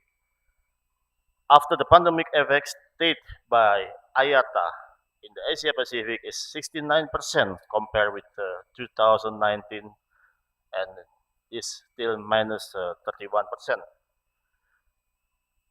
The open border and easing travel restriction policy after the COVID-19 increased the number of flights and for sure the passengers. The combination of strong air travel demand and replacement of aging aircraft, combining with compound annual growth rate of the country, population, and geographical location, as mentioned by our previous speaker, that Indonesia is a very good opportunity for the OEM, for the manufacturers. 17,000 islands, more than 260 million population.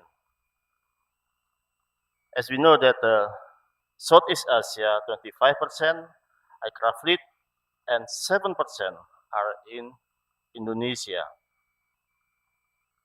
So, this is very good information for the MRO segment.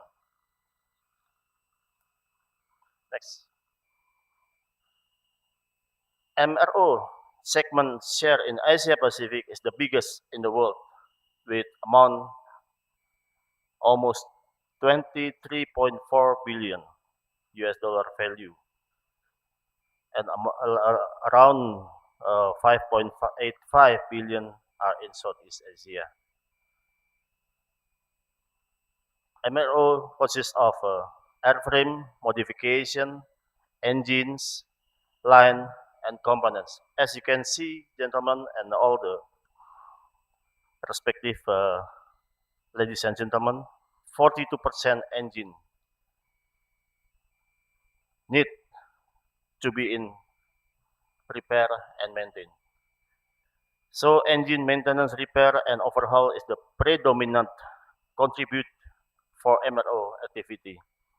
The second contributor is the line maintenance, airframe, base and heavy maintenance together, followed by the component maintenance and the rest. So Indonesia have more than 1.64 billion MRO market value. But MRO Indonesia can only absorb less than 25% domestic market and around 33% Asia Pacific market. Even though that we can see from the slide that the growth of the size is increasing until to 2030. Ladies and gentlemen, I'm very happy to be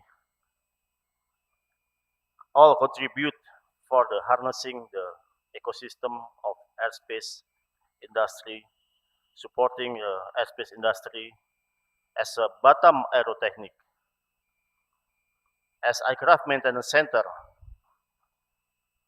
and supporting all repair and handling work, maintenance, repair, overhaul. Member of a Lion Air Group continues to develop aircraft maintenance capabilities and availability for the future. BAT, Batam Aerotechnic, start operating in 2012. Currently maintaining and repairing aircraft from our groups in Lion Air Groups. But we also have some approval from Malaysia and Thailand, I will show you later on, and also serve our partner as well. We have some domestic partner who serve or maintain the aircraft in our facilities. BAT has supported aircraft maintenance operation at more than 40 airports to ensure that aircraft operate smoothly and airworthy for flight by handling more than 800 until 1,100 flights a day, which is line group. Batam Aerotechnic area also in Batam, not far from here actually, in very close to Singapore, just a 45-minute take by boat from Singapore to Batam. And we have capacity currently is 7.7 hectares, road capacity 2.8 kilometers, electrical capacity more than 4.7 megawatt, hangar capacity on the phase 1, we have 19 slots for aircraft maintenance line. We can do line maintenance, minor check, major defect rectification, regular heavy check, transit check, and also redelivery. And 2 aircraft painting facilities as well. And for sure, some of our facilities, they have cleaning hangars and a warehouse that keep our parts, all the consumable part in area of 4,000 meter squares, 4,000 square meters. And 1 unit of aircraft component maintenance facility, or we call it a workshop. BAT logistic is supported by the supply chain, logistic process, and warehouse tools and spare part, maintenance workshops such as cabin interior, galley, lavatory, head rack, furnishing, seat and covers, carpet, handrest, engine and propeller workshop, emergency equipment, etc. For capability, the realization of the results of the construction of hangars phase 1 and phase 2 has operated 4 hangar maintenance with a capacity of 13 aircraft, and phase 3 has operated 1 hangar maintenance capacity of 6 aircraft. So Batam Aerotechnic is currently able to carry out aircraft type maintenance. Airbus A320 series, Boeing 737 series, Airbus A330 series, Hawker 800, 900 XP, ATR 72-500 and 600s, and other aircraft types. BAT is supported by approximately 2,000 personnel with a target investment value of IDR Indonesia rupiahs 1.24 trillion in 2023. In this development, BAT meets the criteria according to the provisions of the implementation of Kawasan Ekonomi Khusus or Special Economic Zone since it was introduced on June 12, 2021.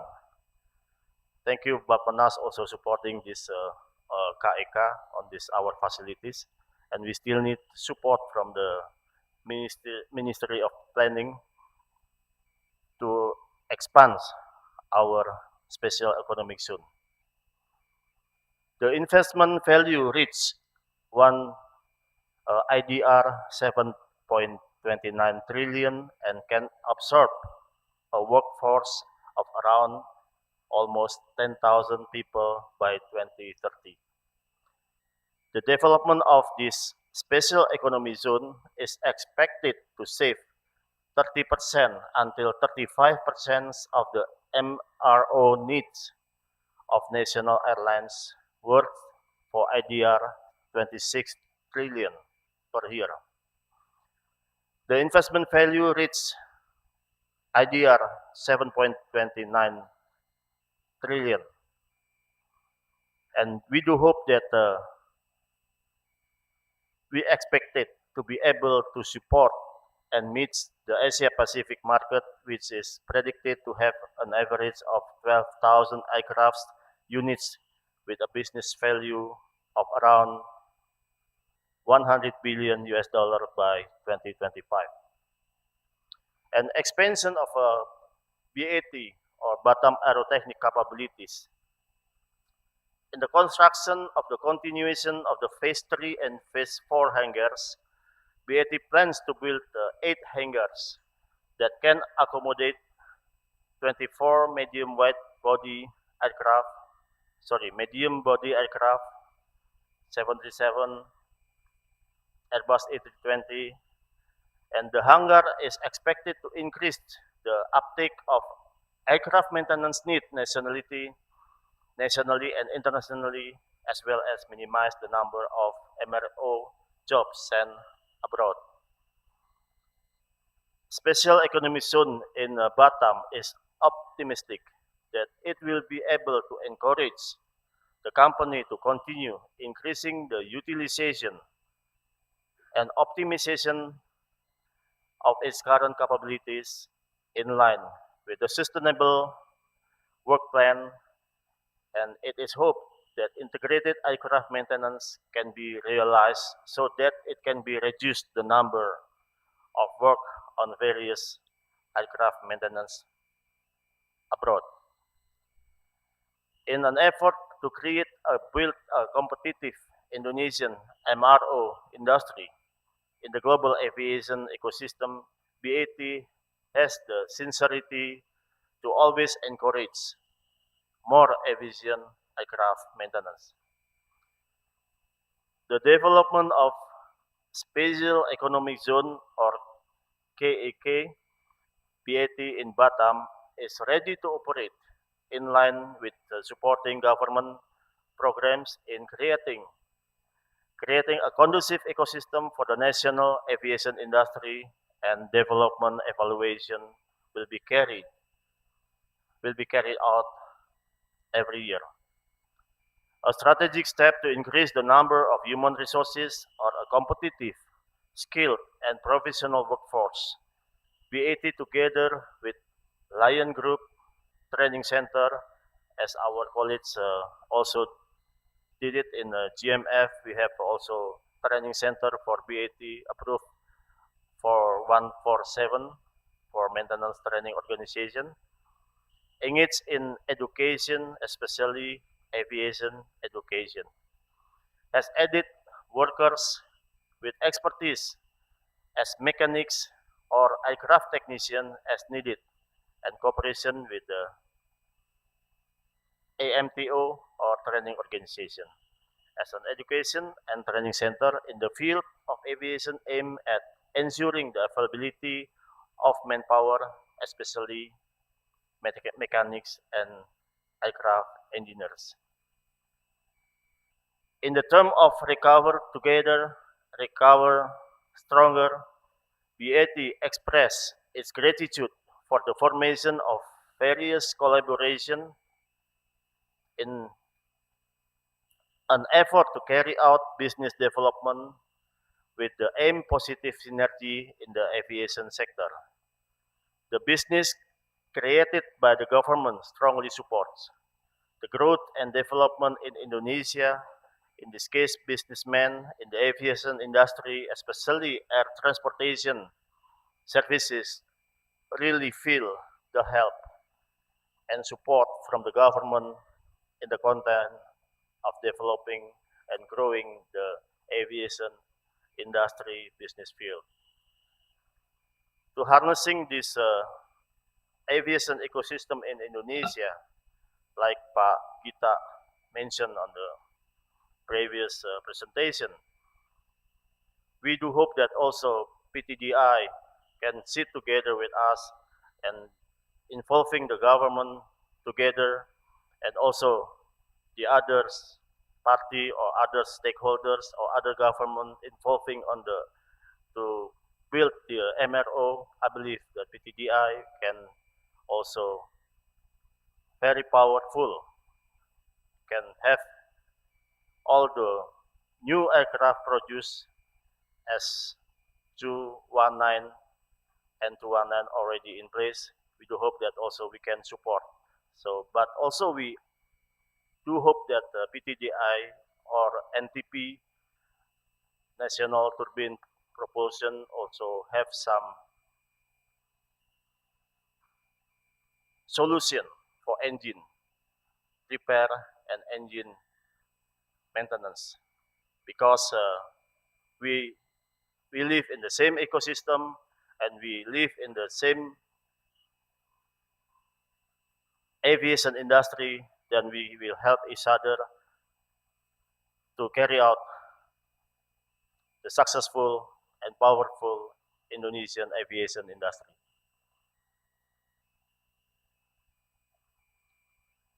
As we do need that aviation, air transportation, then 2022, 2023 onward, we do hope and we believe and very optimistic we will come back. Indonesian aviation industry will come back, and then all the problem that the people, the passengers feel can be have a good solution. As we know now, people are talking about how expensive the airfare, how the tickets, but I believe with MRO industries, if we put this some hangars not far from, because Indonesia east to west almost same like from Washington to the Los Angeles, so we need at least MRO in the middle of that, so we can cut all the cost. Then we can reduce the cost of the ticket price as well. Thank you very much. Have a good afternoon, and thank you again. Thank you, Captain Daniel, for the presentations who challenge us to enhance the ecosystem aerospace industry, especially for the MRO and the collaboration between the industry. Gentlemen, now we come to the session for questions and answer and discussions. First, I give the floor questions. One question in the middle from Pak Indra. Please mention your name and the company. Thank you, Pak. My name is Indra from IPT North America. We are a subsidiary of Indonesian Aerospace. Pak Gita is my shareholder. So I'm based in Seattle, and I have been working to get some kind of like industrial collaboration for especially for Boeing, for all purchase of the military and commercial aircraft. So I have Mr. YT Park here and Zaid from Boeing, my counterpart, that we are working together for offset of the F-15, I'm sorry, that will be purchased soon by Indonesia Ministry of Defense. So I have a concern. I really appreciate and amazed with presentation from Pak Daniel. Yeah, we met you sometimes in Seattle a couple of days ago. So this is one ideas that I've been shared this in the several webinar that I think what Indonesian can get, it will be more if we have some kind of like a bulk of purchase in the next future for military or even or civilian aircraft, because looks like it makes me a little bit jealous. But Daniel, you enjoy all this privilege because look like you're the biggest airline now in Indonesia. But I just want to share that like China did or India did, that they combine the purchase of all airlines in their countries, and then this is give a better leverage or bargaining power to the nation. So rather than buying 100 aircraft, 200 aircraft by Lion Air, maybe if we buy more, Sriwijaya, Garuda, I'm talking about the future. Because at one time, Pak Rusdi, your boss, Pak Daniel, told me in 2006 that, Indra, I'm going to grow up to 700 aircraft. Can you imagine? So this is true. And then this is cannot be avoided by the OEM. So I'm sorry, Boeing and Airbus here and ATR. So this is your market. Indonesia is your market. We have a big, big potential, either commercial or a civilian. So that's why maybe for the decision maker in this country, through this forum, I would like to encourage to have some kind like a joint effort in negotiating of our power purchase in the aircraft in the next future. So not only the airline can get the benefit, but also the ecosystem. Because, yeah, you know, like by NTP, he just mentioned, oh, I just only handle PTDI's product. So he wants to grow also in the future with a bigger aircraft. So this is one thought that maybe, I don't know whether it's a official here from the government or maybe from Bapenas can put a note about these ideas, because the potential is here, the OEM will not deny this, and then we are growing together. That's my thought, Pak Daniel, and everybody here. So hopefully it can be helpful or fruitful, a benefit to give for all of us. Thank you. Thank you, Mahendra. I think in summarize what Pak Indra just mentioned is Indonesian need for the aircraft is very huge, Pak. Yeah. So how these let's say procurement or order can also develop the industry in the aerospace in Indonesia. So that's maybe there is some idea or thought from Captain Daniel how airline or the MRO can collaborate to get the benefit of the aircraft order, which is we believe that Indonesia air traffic is number 3 or number 4 in terms of world air traffic.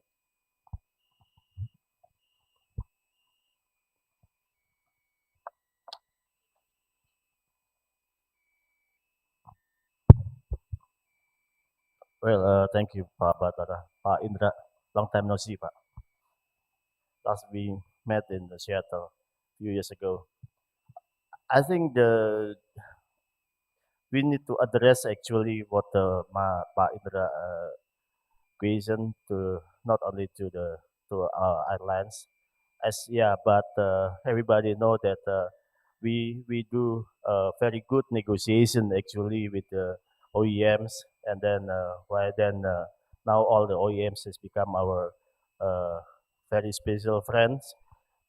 But also the important things is to involving the government actually to as the joint effort, talk together with the OEM, talk together with the manufacturers and the industry, how to fulfill the need of aviation industry in Indonesia. But for the commercial side, I may say that cost has become very important. So from one to other operators, maybe the capital, the structure cost is be different. So we know our ability to pay, but we don't know what Pak Rahmat Hanafi want, how much money in his pocket. So Pak, that's a part of a negotiation actually. But we do, I agree with Pak Indra and ladies and gentlemen, we need to involving government, Bapenas especially, Minister of Transportation, Minister of Finance, and Ministers of Industry to have send, to think together how to build up the aviation industry, not only civilian, military, defense, and etc. That's from me. Thank you, Pak. Excuse me, Pak, if you give me one more chance. Just for your information, Pak Daniel and Pak Rahmat Hanafi, couple weeks ago, exactly 2 weeks ago, we have been assessed by Boeing on the engineering assessment capability. And then from the initial report that given shared by the team that came to PTDI, it's looked good. So it means it proved that we have all the assets, the capability for the maintenance, the engineering capability to do that, to do the anything that maybe Boeing or Airbus needs to be utilized in this country. Because rather than goes to back to Singapore or goes back to California, all the customer support fleet Boeing are there. So that's why, yeah, this is good opportunity I want to announce on behalf of Agita that with his management, we are growing now, we are better. So that's why I encourage that this big opportunity in the future could be utilized. As a proof, there are 25 to 30 former PTDI's engineers working at Boeing. It means engineer is some kind of like everywhere the same capability. So thank you very much. That's for additional note. Thank you. Maybe Pak Gita will add something about how aircraft manufacturers can collaborate with the big order from foreign. Thank you.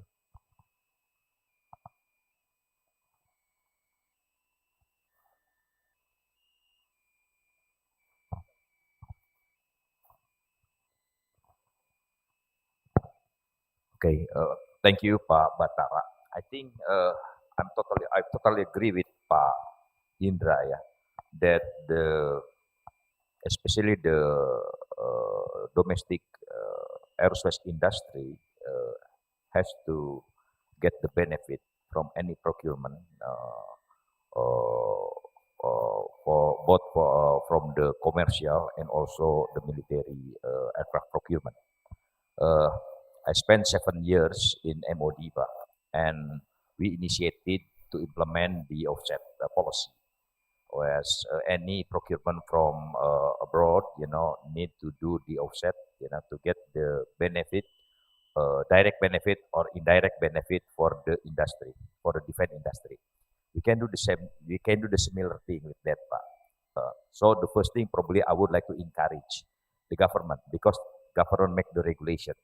So the first thing I think we need to encourage, we need to convince the government they are the big benefit, if the government make the regulation, something like the offset for the commercial procurement for the aerospace industry, the first thing. But thank you for my colleague, Mr. YT Park, yeah, because even we do not have, a clear regulation in procuring the commercial aircraft, but we do progressive, very, very progressive, well, for the preparing for establishing the Boeing Design Center in PTDI based on the commercial procurement plan. So I talked with the minister for the transportation, and in principle he agreed, Pak.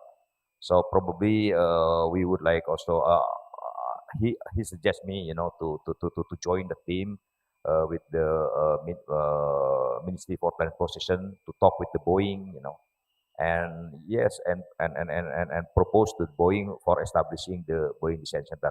That's only one example, yeah, how we can get the benefit for the industry from the procurement of the commercial one. But there are many, Pak. But I think we need to start from how the government think about this and establish the regulation. So same thing like the military, Pak Wajirman here, So this is automatically, the offset proposal will submit by all the company to the MOD once the MOD have a plan for the procurement. I think the similar thing we can do for the commercial one. I think that's mine. Thank you. Thank you, Pak Gita. Pak Rahmat, any other share the idea?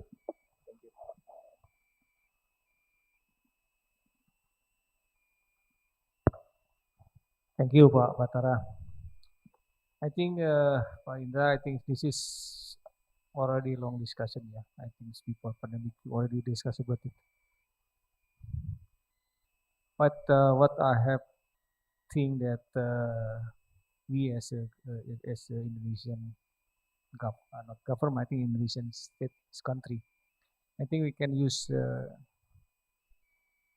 like a offset because we Lion and Garuda and Citylink and others already purchased a lot of airplane from Boeing, Airbus, and ATR. This is, I think, fair if Indonesia can get the benefit from that purchase order.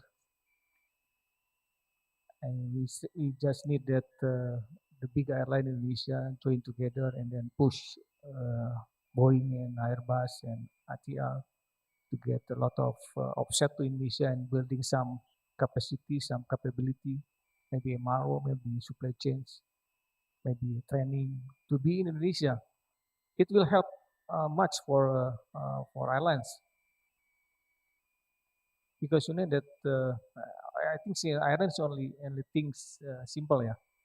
We have to get the airplane in safety condition, safe, yeah. And then we can get the revenue from operational, and then we have to minimize our cost. So it's mean that if Airbus and Boeing or ATL or somebody else that will manufacture the airplane put a lot of facility, a lot of support in Indonesia, I think it will be good for Indonesia. It will be good for our aviation industry. And then we can see from the presentation from my colleagues here that the prospect in Indonesia or in the industry is very, the growth is very high, and maybe the biggest, yeah. But I think China will be the biggest. China and US will be the biggest, but Indonesia, I think, maybe the third, yeah, the biggest third, the third biggest in the world for the aviation industry. So I think it's good for a manufacturer to put some support, some facilities in here, and then from the point of view of Ireland, we can deliver the product safely with optimized cost, and we can get more revenue. That will make our aviation industry healthier and healthier in the future. But I know also this is because I'm sorry, Airbus and Boeing sometimes make very the competitiveness, the competition each other is very strong, and sometimes just to make one step ahead the other competitor. For example, I think now nowadays Airbus already, from my opinion, sorry, for Boeing. Airbus already one step ahead in Indonesia, I think, and that's proven by signing with my colleagues PTDI, and Boeing still, I don't know what Boeing will do in Indonesia. And then I think we have to also make a campaign about safety Indonesia for Boeing. Sorry, sorry, it's right. My colleagues from Boeing. I think we have to, to discuss together, to join together with all manufacturers to see, to work, and then we hope in the future Indonesian aviation will be sustainable growth, and then profitable for airline. Of course, we have also to consider that we have a lot of route that cannot be flew by Boeing or Airbus or ATR airplane, and then we need PTDI with a lot of engineers, and then the airplane I think is good. So we have to also to see what the position of N219 in our map in Indonesia, and then has to be a different market, different route, but we can make together, and then everybody will get the benefit from aviation. So I think I don't know. This is because already talked a long time ago, ya Pak. And then we have to move. We have to execute. Then we have to work together to make our aviation industry here in Indonesia stronger than before. Thank you, Pak. Thank you, Pak Rahmat. So I think Captain Daniel and also Pak Rahmat mentioned that filling the routes of Indonesia, one of the solutions is also we can see and work together with this N219. Yeah? So of course, Indonesia has a lot of assets in here, from manufacturers, the MRO, the airline. So before I continue to give the question to the floor, I invite the audience online, please.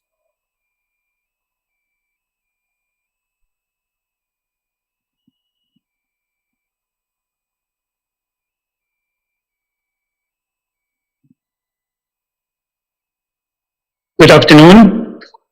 My name is Imam Birowo. I'm located in Germany right now. I'm a former PTDI engineer and working for more than 20 years with Airbus. I just want to share my little concerns and encouragement We have been talking about MRO, manufacturing and operation of the aircraft. I just want to touch the point of engineering. When I work with Airbus, I was envying or looking that Airbus is working very close with countries like India, Mexico, and others. In India, they even established an engineering company, Airbus India. And I was wondering, what can we do as a nation to build up this engineering capability, looking also with all the partners, especially Mr. Anand, who will talk later on, and also Breckenridge from Boeing. What can you contribute to build up an engineering capability in Indonesia? We have very, very good engineers in the country, and also uh, mentioned by Mr. Indra before in Boeing, in Seattle area, and also in Germany, we have about more than 70 engineers with many, many years experience. How can we put together this to contribute to the nation's income and build up the capability in Indonesia? So appeal to the speakers. I know that also MRO need engineers, and also Pak Gita needs also more experienced engineers, but also to the speaker later on this afternoon, what can you contribute to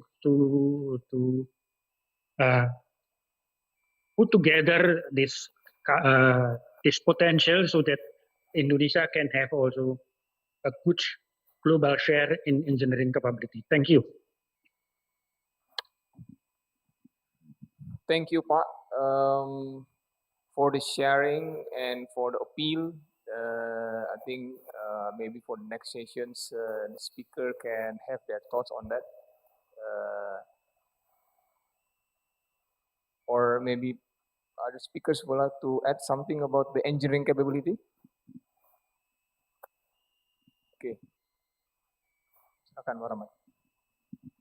Okay, Pak. Thank you, Pak. This is engineering. Engineering also this is the area that very challenging in Indonesia. I think we have a lot of engineers in Indonesia.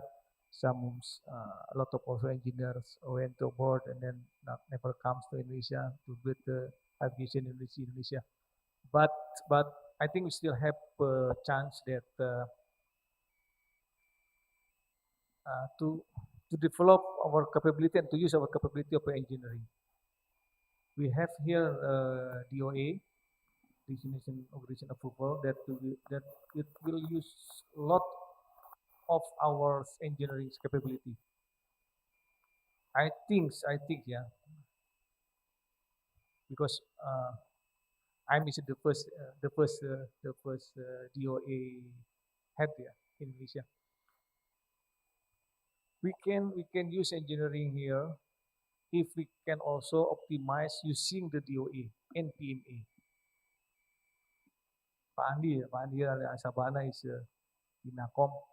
I just talked that we can using a lot of engineering capability and cooperate with INACOM, and then we can produce a lot of PMA and use to our airplane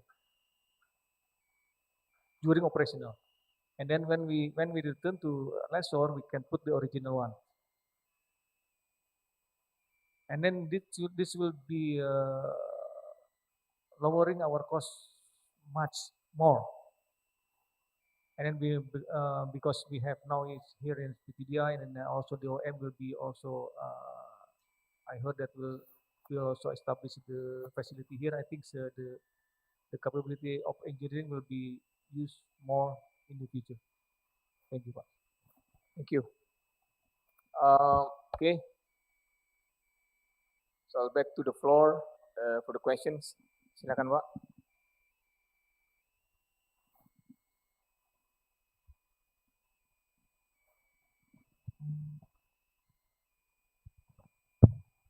Thank you, Pak.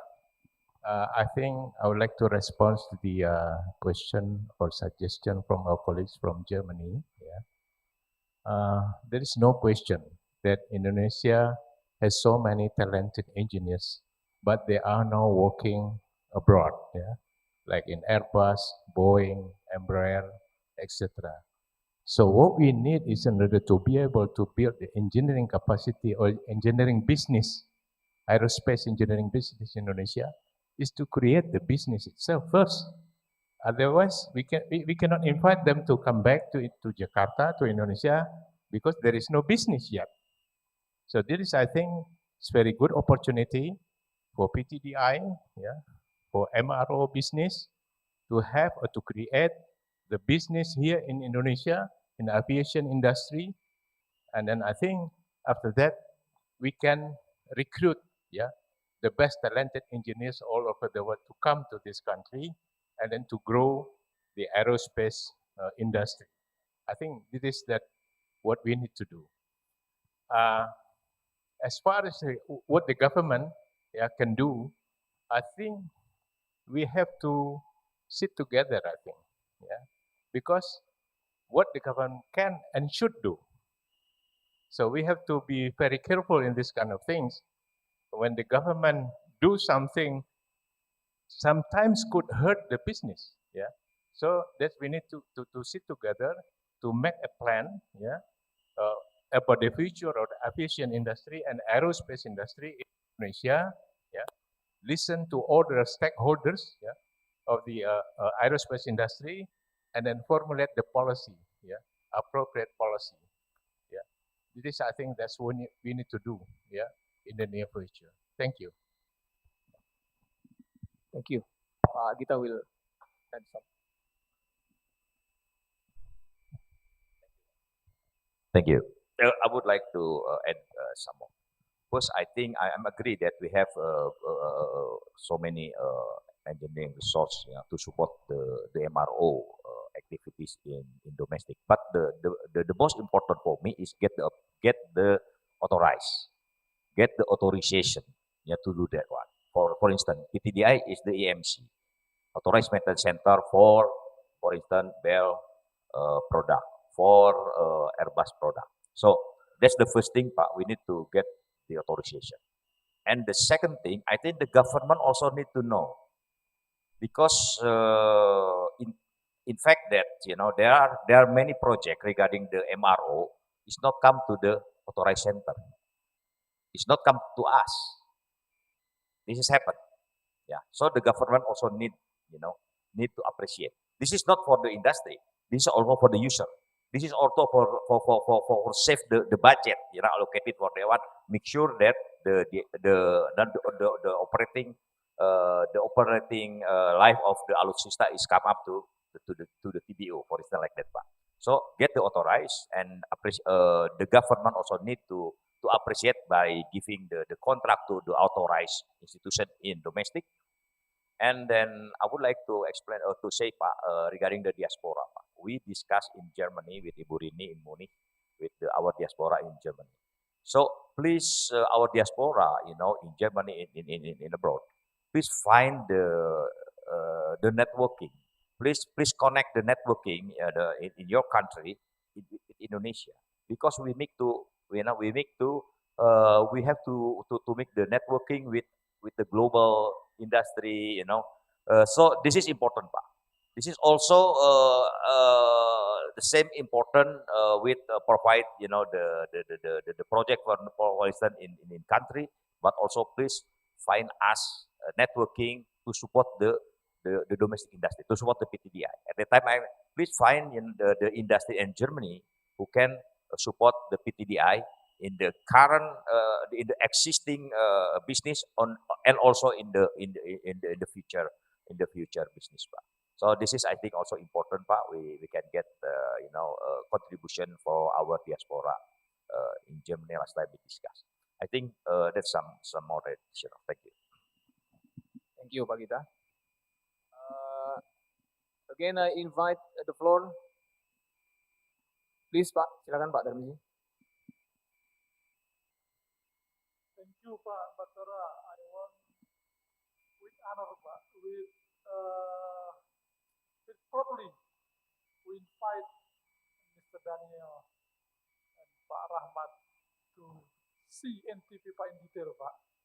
And we hope after we know each other, maybe next year the presentation will put NTP name in the paper. Thank you, Pak. Thank you, Pak Darmizi. Seeing is believing, ya. So invite. Okay. Okay. One more questions. If there is question from the floor or from the online, one more question before we close this session.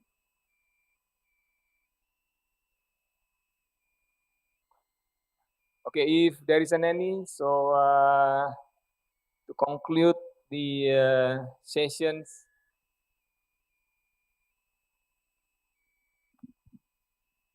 I will make some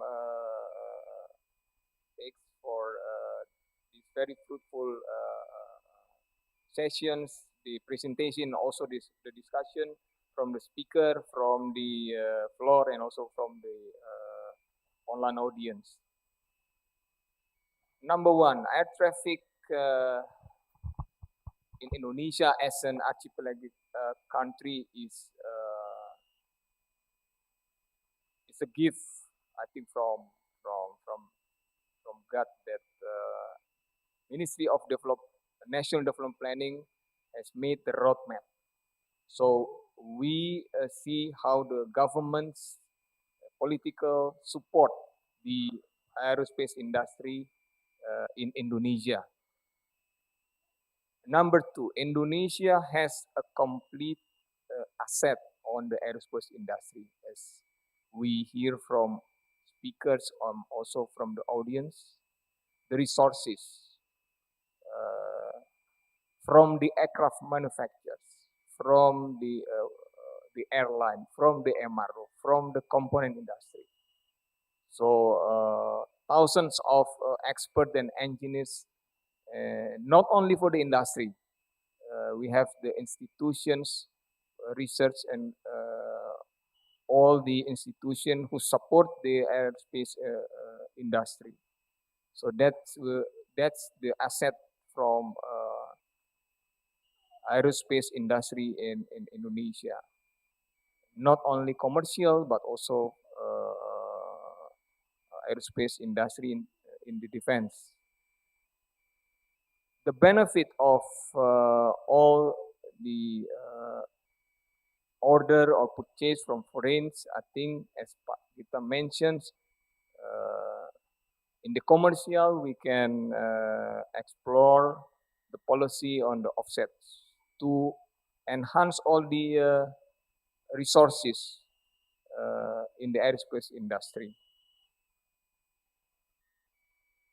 The government support policy needed for example, is pioneering routes policy, tax exemptions, local content policy, and also mentioned by Pak Rahmat and Captain Daniel, to enhance the MRO industry. The free trade zone that already available still needs some support policy to enhance the business. Of course, in terms of the business, everything from the airline side, for example, should be in a cost-wise. Whatever the business, the airline should have the profitable to have the business sustainability. So with that, I think conclude our session. Hopefully, all the presentation, the idea, the thought that presented by the speakers from PT Dirgantara Indonesia, from PT Garuda Indonesia, from Lion Air Group, will give idea, recommendation to the government how this aerospace industry and the ecosystem can be developed, can be managed, can be enhanced, and can be developed. Thank you. Thank you for all the speakers. Thank you very much to Mr. Batara Silaban for leading the session and providing a conclusion regarding this second session. Now it's time for us to extend our great appreciation to our speaker and moderator in this session.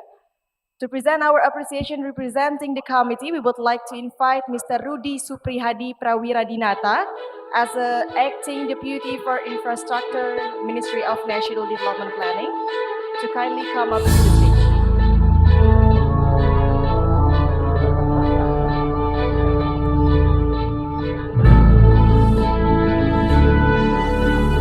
The first appreciation we give to Mr. Rahmat Hanafi as the Director of Maintenance of Garuda Indonesia.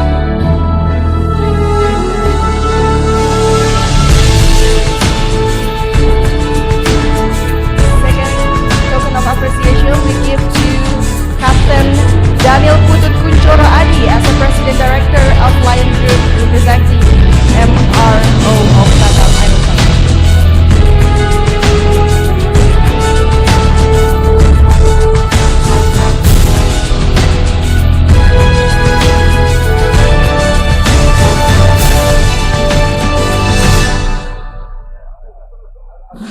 And then we'll give to Mr. Gita Amperiawan as the President of PT Dirgantara Indonesia. Ladies and gentlemen, please give a big round of applause for the moderator and all the speakers. And now we're gonna do a photo session. We also invite Ms. Amalia, Mr. Ali Shabana, and Mr. Darmansha to join the photo session.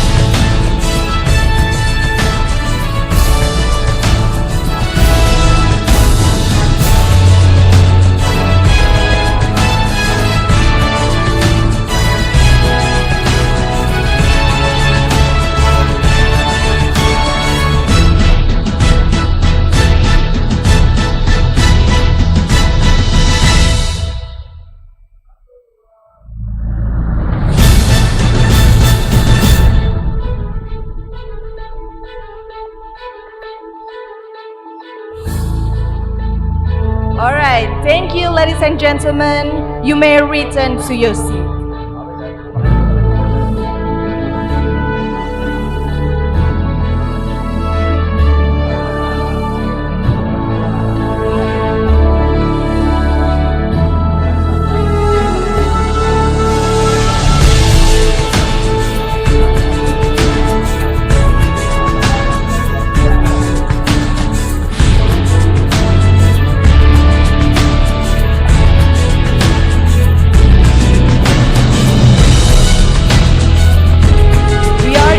Of second session of this strengthening capacity and value chain management in the aerospace industry. So ladies and gentlemen, before we continue to the next session, we will inform to all of the participants. We kindly remind you to participate to fulfill the form of our G20 survey. We kindly remind you Once again, we kindly remind you to participate to fulfill the form of our G20 survey entitled The Survey of the Economic Impact of the G20 Event in Indonesia. As you can see in your screen and your desk, the QR code of the survey and also the link to access the form. The survey is initiated by Ministry of National Development Planning Bappenas, with aims to calculate the economic impact of G20 event both national and provincial level. This study also contributes to implementation and application to CGE model and IRO. For those who have been filled the form, we have special of souvenirs prepared by the committee at the end of this event. So ladies and gentlemen, we will inform you that tomorrow we will also have island hopping agenda. We will start after the lunch. The meeting point is in BW Suite Hotel. And we will start in 1 p.m. to Tanjung Kelayang Harbor. Also, you are all invited to Bangka Belitung Culture Exhibition and the opening of Bangka Belitung Culture Festival. There will be performance such as Pendulang Timah Dance, fashion show by our best local designer, Jelajah Pesona Jalur Rempah Dance, poetry musicalization by Diran Janggut. For the participation that want to join the island hopping, please contact our committee due to limited seat. Thank you. Now it's time for us to enter the third agenda of today's international seminar.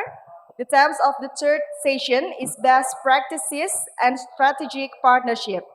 In the session, representatives of major original equipment manufacturer and aviation industry will share their best practices and over any potential strategic partnerships with Indonesian industries.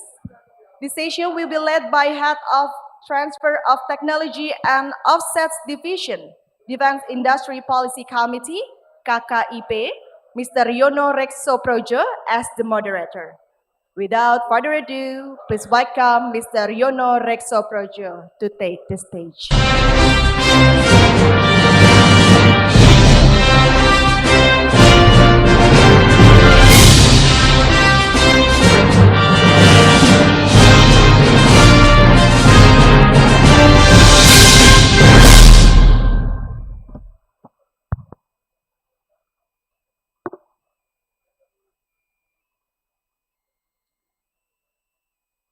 Thank you very much, moderator. Assalamualaikum warahmatullahi wabarakatuh. A very good late afternoon to you all. I know this is the last session, and for the last session, usually we feel so sleepy. So first, let me, send my gratitude to Honorable Dr. Amalia from Bappenas, as well as the Vice Chair of the First Commission of the House of Senate, Deputy Republic of Indonesia, and then all distinguished guests.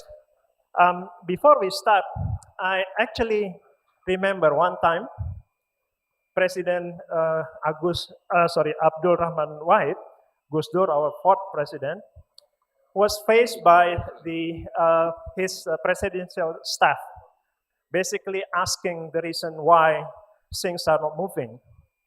And then President Gus Dur at that time, he tell his staff that if they know that there are 4 types of people, 4 types of character of people. And then his staff asked, so tell me, Gus Dur, what are they?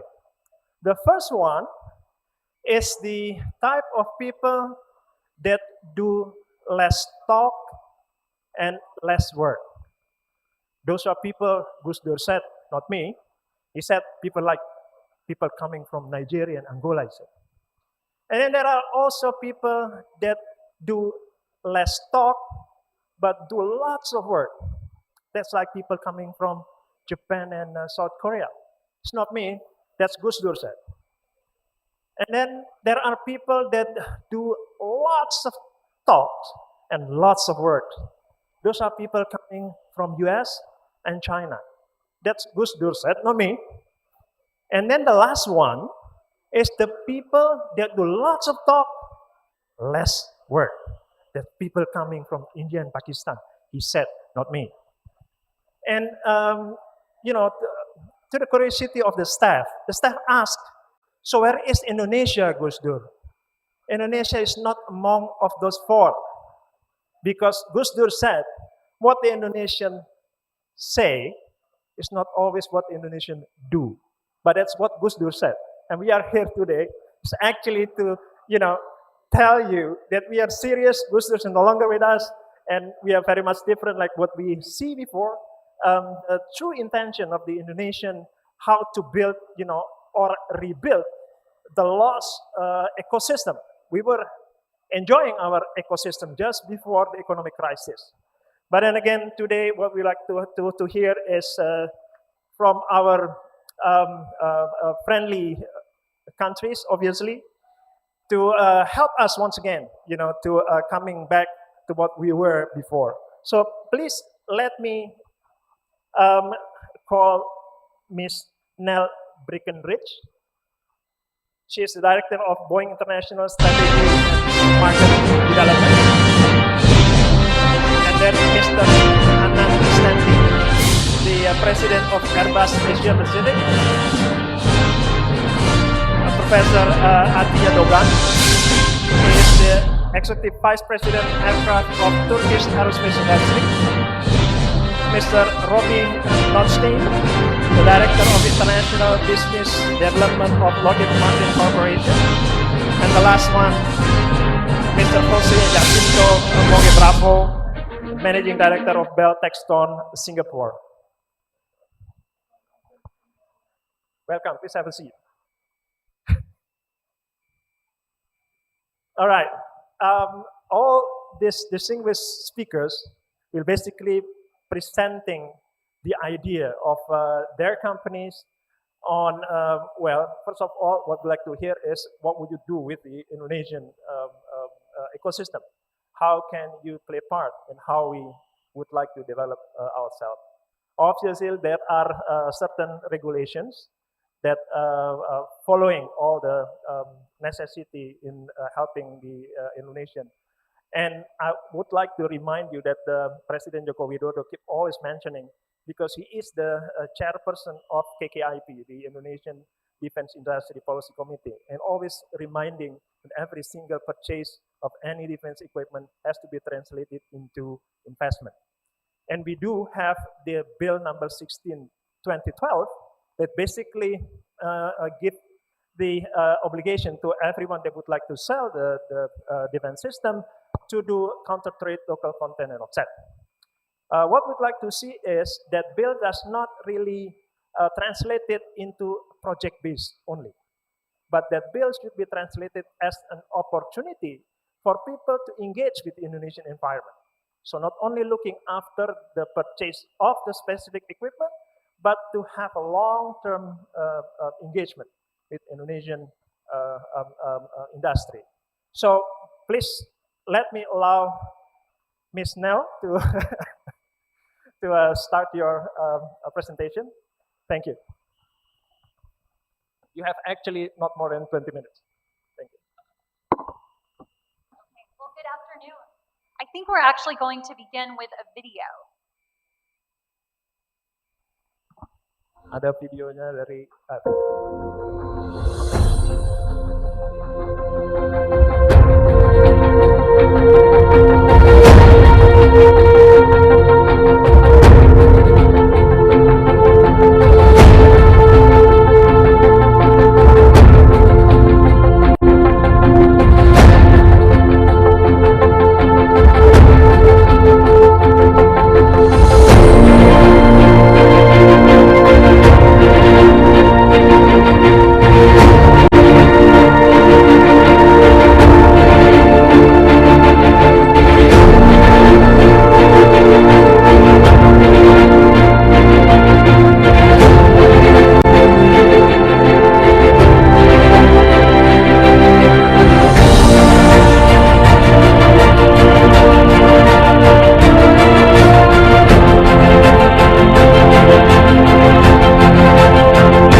Well, it is such a pleasure for me to be here with you today. My thanks to the organizing committee, to the host nation of Indonesia for all the G20 activities, and to my fellow panelists for today's conversation. I hope you got a chance to see in that video a little bit about the breadth and depth of Boeing's products. But more importantly, for today's conversation, I hope you saw images of our global presence, our supply chain, and our community engagement. Because this topic today around strategic partnership is such an important one as we think about the growth of global aerospace. And so I'm really looking forward to sharing with you some of the best practices that we have seen all around the world in developing company-to-country partnerships.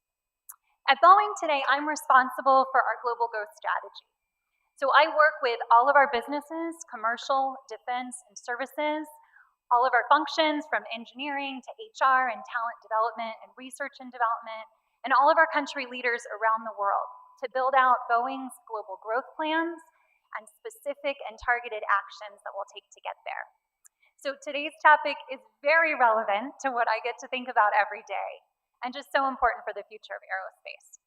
So I thought, if we can go to the next slide, please, I thought we would start with just talking about a framework when you are looking to grow and develop strategic partnerships. And so the team I lead, we look at all sorts of data on global growth. And certainly we look at market potential, and it's already been highlighted today how important Asia Pacific and how important Indonesia is as far as future markets. But we also look at other factors like research and development investment, engineering capability, university graduates. And we do that because when we're thinking about global growth, investment, and partnership, it's a lot more than just a market. And I think there's a really important distinction here between a transactional sale, where you go in and you sell something, and a market where you have a really intentional plan to grow relationships and grow presence. And so this structure and this framework is for those places where you are thinking about growing presence and growing those long-term meaningful relationships. And it really comes down in our minds to three things: scale, cost, and capability. So scale seems obvious, right? It's got to be a market that has a large aerospace presence. It's got to be a market that has a lot of installed base of products today, commercial, defense, not just Boeing products, all products, and a market that's got a huge potential in the future. Because it's a large market, it's a scale market that's going to drive support and capability development in the future. The second area is cost. Now that can be really simply defined as, this is a place where if we put something, it will be a lower cost alternative. But also think about cost as productivity and efficiency. So maybe this is considered a higher cost market, but their processes are very automated. It's very efficient. And by doing work there, we'll actually improve productivity overall. We also in this area would consider government investment. So governments that are willing to match R&D funding, governments that want to invest in local facilities for partners, really helps also increase efficiency and overall reduces cost. And the last element is capability, and quite a lot to look at here. So certainly capability of aerospace manufacturing and MRO work, but also maybe really niche capability, really something specialized. And maybe you're investing in AI, or maybe you've got a great capability in a certain composite material. In capability, we're also going to look at talent growth and development, not capability today only, but capability in the future. How are you continuing to sustain and grow that capability?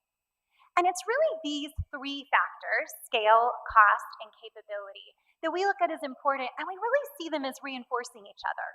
If you've got a strong aerospace market with a lot of scale, you're going to drive foreign investment. You can use that foreign investment to improve on your capabilities, maybe build new R&D or work on talent development. And capability investment often leads to cost reduction. You can use those savings to reinvest in capabilities or add to your scale. So they all really work together. And as an OEM, when we look to interact in a market, we want to work across all three of those different dimensions. Now, my team looks at hundreds of different markets and lots of different factors on growth. And then we take that and we really narrow it down to, where are the places that we as the Boeing company want to invest in presence growth in the future. And I can share with you today that our host country of Indonesia is certainly one of those markets. Indonesia has incredible aerospace capability, as evidenced by the excellent presentations just before us. They've got productivity advantage and certainly scale, both in the installed base you have today, but also in the projections that you're looking at for the future. I think IATA has you as the #4 in airline travel in the next 15 years. So a really critical market for us. And that's why in the last year, you've seen Boeing take some really different steps in the Indonesia market. Opening our first corporate office that we've had here in Jakarta, putting dedicated supplier management personnel in Indonesia so that they can work regularly with great industries that you have here. opening up a regional hub and a global support center, so a hub that will serve the Southeast Asia region, not just Indonesia. Doing a supplier assessment that I think was already mentioned earlier as well, to really see where industries here want to grow and how we can partner and do that together. And doubling the hires in our new office in less than a year. So these are steps we're taking because we know this market is really important. And I'm sure you're going to hear from my fellow panelists about some of the great work they're doing here. And we see that as so positive. It's great for Indonesia, it's great for aerospace capability growth, and it's great for the aerospace and industry overall. But let's get into best practices. So now that we think about, how and why we might want to invest in a market, what are the best practices that we've seen across public and private collaborations that really help to advance those pillars of scale, cost, and capability? So these are best practices on the right-hand side of your screen that we've seen as a company, and I personally have seen in my career working offsets, industry strategy, and supplier management all around the world. These 6 areas really help to ensure success for both the customer or country seeking investment and strategic partnership and the company. So just to walk through them, the first one seems really obvious, but an open dialogue between that customer and the country is so important. We've got to have regular interaction so that we can know how we want to work together, we can adjust it along the way and make improvements. We have some offset customers around the world that like to meet with us once every 6 months, and that's okay, but that makes it really hard to work together. Now, it's on us to make sure we've got representatives here meeting with you regularly and developing those relationships. When we look at partner companies and we look at governments, what we're looking for from you is real help on transparency and open communication. We're also going to look for clear industry and offset policies that align to your national objectives. So helping us understand where it is you want to go so that we can build plans and projects and proposals that support those. And how do those tie into your national objectives? So if you have a national objective in digital, does that follow all the way through into your policies for offset credit? Do you give incentives for companies investing in that? Do we see digital in your education policy? The same can be said for sustainable aviation. If you've got goals to be at a certain point by a certain year, are you giving incentives for qualifying sustainable aviation fuel or investing in the infrastructure? That clear understanding of where you want to go and how that ties into your national objectives is really important and helpful for us. Now, the next best practice I'd like to talk about is flexibility. We all know that aerospace is a long business, and so it changes over time. So working with offset partners and companies that allow us to make changes as we need to and as we go along is really important so that we can work on what's critical. If we're signing an agreement with a company for 10 years to work on one platform, 2 years into it, we realize there's another area we should be focused on. We want to have that flexibility to make that change and to really enhance and advance those partnerships over time. So flexibility is key, and I think it's particularly highlighted over the last few years, whether you're talking about geopolitical changes or a global pandemic or even just trends in aerospace. We've got to have the ability to make adjustments to our offset policies and our industrial relationships to make sure we're focused on the right things at the right time. Now, we also, in the next best practice, we want to be able to bring in the right partners. And I meet with engine companies around the world, and they've got incredible capability. Boeing makes a lot of things, but we don't make engines. And so it's really important that when a partner company in a certain country has something that we don't have, we can bring our suppliers in, we can bring our partners in. And we really look at that full ecosystem in the aerospace network.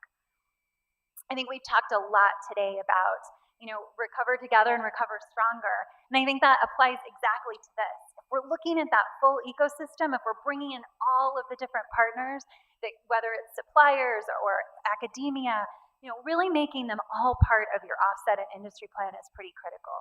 I would also argue, even today as we think about sustainability, looking at non-traditional aerospace companies like energy companies or maybe car manufacturers that have seen how electric vehicles are useful. Those are other great examples of just broadening the sphere of what is possible under offset policies. And then the benefit goes not only just to the aerospace industry, but to the whole infrastructure and a broader benefit to industry in the country in general. Our next best practice is really around timeframes. So back to this point of that this is a long industry. And so it's important that offset policies allow us time to really work together, to develop a capability, to certify and qualify a capability, and then to produce it. At Boeing, we often sign supply contracts that are decades long, sometimes life of program. And so if a customer says you've got 6 years to complete your offset agreement, we can't allow companies to bid on that. And so we really want to look at long timeframes that allow for enduring relationships that are going to last and we can work together. Now, I want to be really clear. That doesn't mean you allow for a long time frame and then we do nothing for 10 years. We've got to make sure we work together to set milestones in place and really make progress together, but we don't limit ourselves by an unnatural time frame. And I think the last one, and we're going to go into some examples in a minute, but the last one's really key. There's got to be benefit for both the company investing and for the country, the company in that country, or the university in that country that we're working with. It's got to be a win-win. If I offer something that's not valuable to you, or you ask me to work on something that's not part of my business plan, we can probably do that. It can probably be a short project, a year or two, but it won't really have that long-term lasting value that I think we're all really interested in long-term strategic partnerships. So let me give you a few real-life examples that we've seen around the world of some of that company-to-country relationship. And we really tried to give some diversity both geographically and in the types of engagement. But I'll tell you, 20 minutes and one slide really limited what we could share. So I'm happy to talk after if you have additional questions. But I'll start with Saudi Arabia, a very important market for the Boeing company, one in which we've engaged in over the last 75 years. This is certainly an example for us of scale, where we personally have over 2,000 people resident in the kingdom and the largest defense supply base outside of the United States. So lots of aircraft, lots of people. And this is a government that's been very clear on their industry policies. Their offset policy and Vision 2030 are really good at telling us exactly where they want to go as they grow their aerospace industry. So through Boeing's engagement in Al Salam, we've worked closely with the government over time to evolve their capabilities. They wanted to grow into MRO, they wanted to grow into manufacturing, they wanted to look at activity off of Boeing platforms. And so we were able, with the flexibility, to be able to grow into that and to work with them on that. So in 2017, Al Salam announced that they were changing their name from aircraft company to aerospace industry to note that switch and entrance for them into that market. And today they're a comprehensive maintenance, repair, and overhaul facility that supports not only Boeing, but also other defense platforms in the kingdom. They also make F-15 wing and forward fuselage parts for us, and they do some work on our airborne warning and control system, the AWACS platform, and some integration work on that platform. So this started as a simple offset investment, and over a few decades, has really evolved into a much bigger capability. So for the Boeing company, we now have a great supplier. We can support our aircraft in the region. For the Kingdom of Saudi Arabia, they have a really comprehensive capability in aerospace that they didn't have before. So it's a win for both the company and the country. Our next example is in the UK, the United Kingdom, and this is an R&D example for you, and I'm going to take you back to 2001, when the Boeing company invested with the University of Sheffield to create the Advanced Manufacturing Research Center, or the AMRC. And this came at the specific and clear request of the government to help university technology better transfer into business applications. The University of Sheffield is known and was known at the time for metallurgy and engineering research. So Boeing invested in this center. We brought other partners in. We developed capability together and found real-world applications for that technology. Today, the AMRC is a cluster of companies, not just in aerospace, but of several high-value manufacturing sectors. The research center today specializes in machining, casting, welding, additive manufacturing, composites, and testing and training. And it's got a global reputation for actually helping companies improve their manufacturing issues and problems, and is a great model for a public-private partnership. So this is another example of how, for Boeing, this provided us access to research, connection with industry, but for the government of the United Kingdom, funding from all over the world into their university system, into their research network, actual applications of that research into business, and certainly talent development. So a win again for the company and the country. My last example comes to you from Turkey, a very important market for us that has certainly scale and I think is known all around the world for their excellent capability, and particularly in the engineering sector. And when Boeing sells into this market, there's an expectation that we will place some work there. And we were doing that and working on things that related to the platforms we sold. And the government came to us and asked, can we grow this? Can we develop some of our suppliers further so that they can export more, they can compete on more platforms? And so they let us be pretty flexible in how we went about it. We brought in engineers and looked at their manufacturing process. We worked with them on bid opportunities. And today, Calais and Turkish Aerospace are part of our Premier Bidder program, which only goes out to a select number. They get early access to bids, they get training and additional support. And Turkish Aerospace was even named one of Boeing's Suppliers of the Year. We've gone so far as to take that even into a collaboration with that company to develop engineering talent at universities and bring them into Turkish Aerospace. Great supplier again for Boeing, long-term partnership. They work across all our different commercial aircraft programs.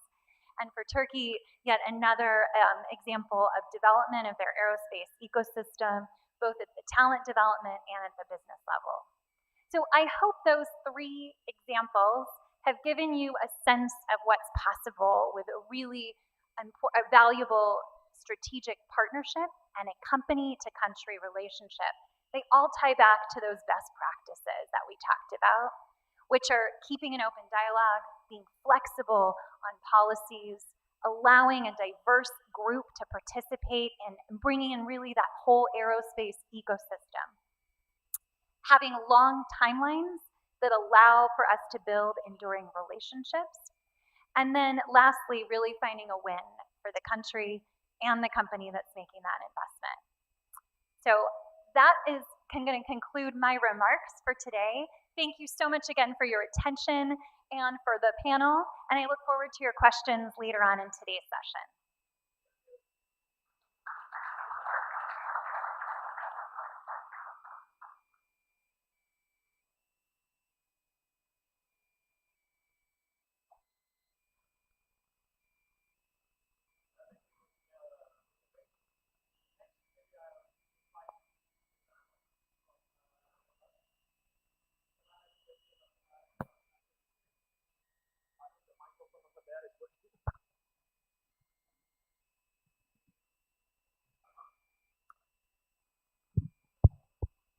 Selamat sore, Bapak-Bapak dan Ibu-Ibu yang terhormat. Saya sangat senang bisa datang ke Belitung yang indah dan berada di antara rekan-rekan aviasi yang ramah.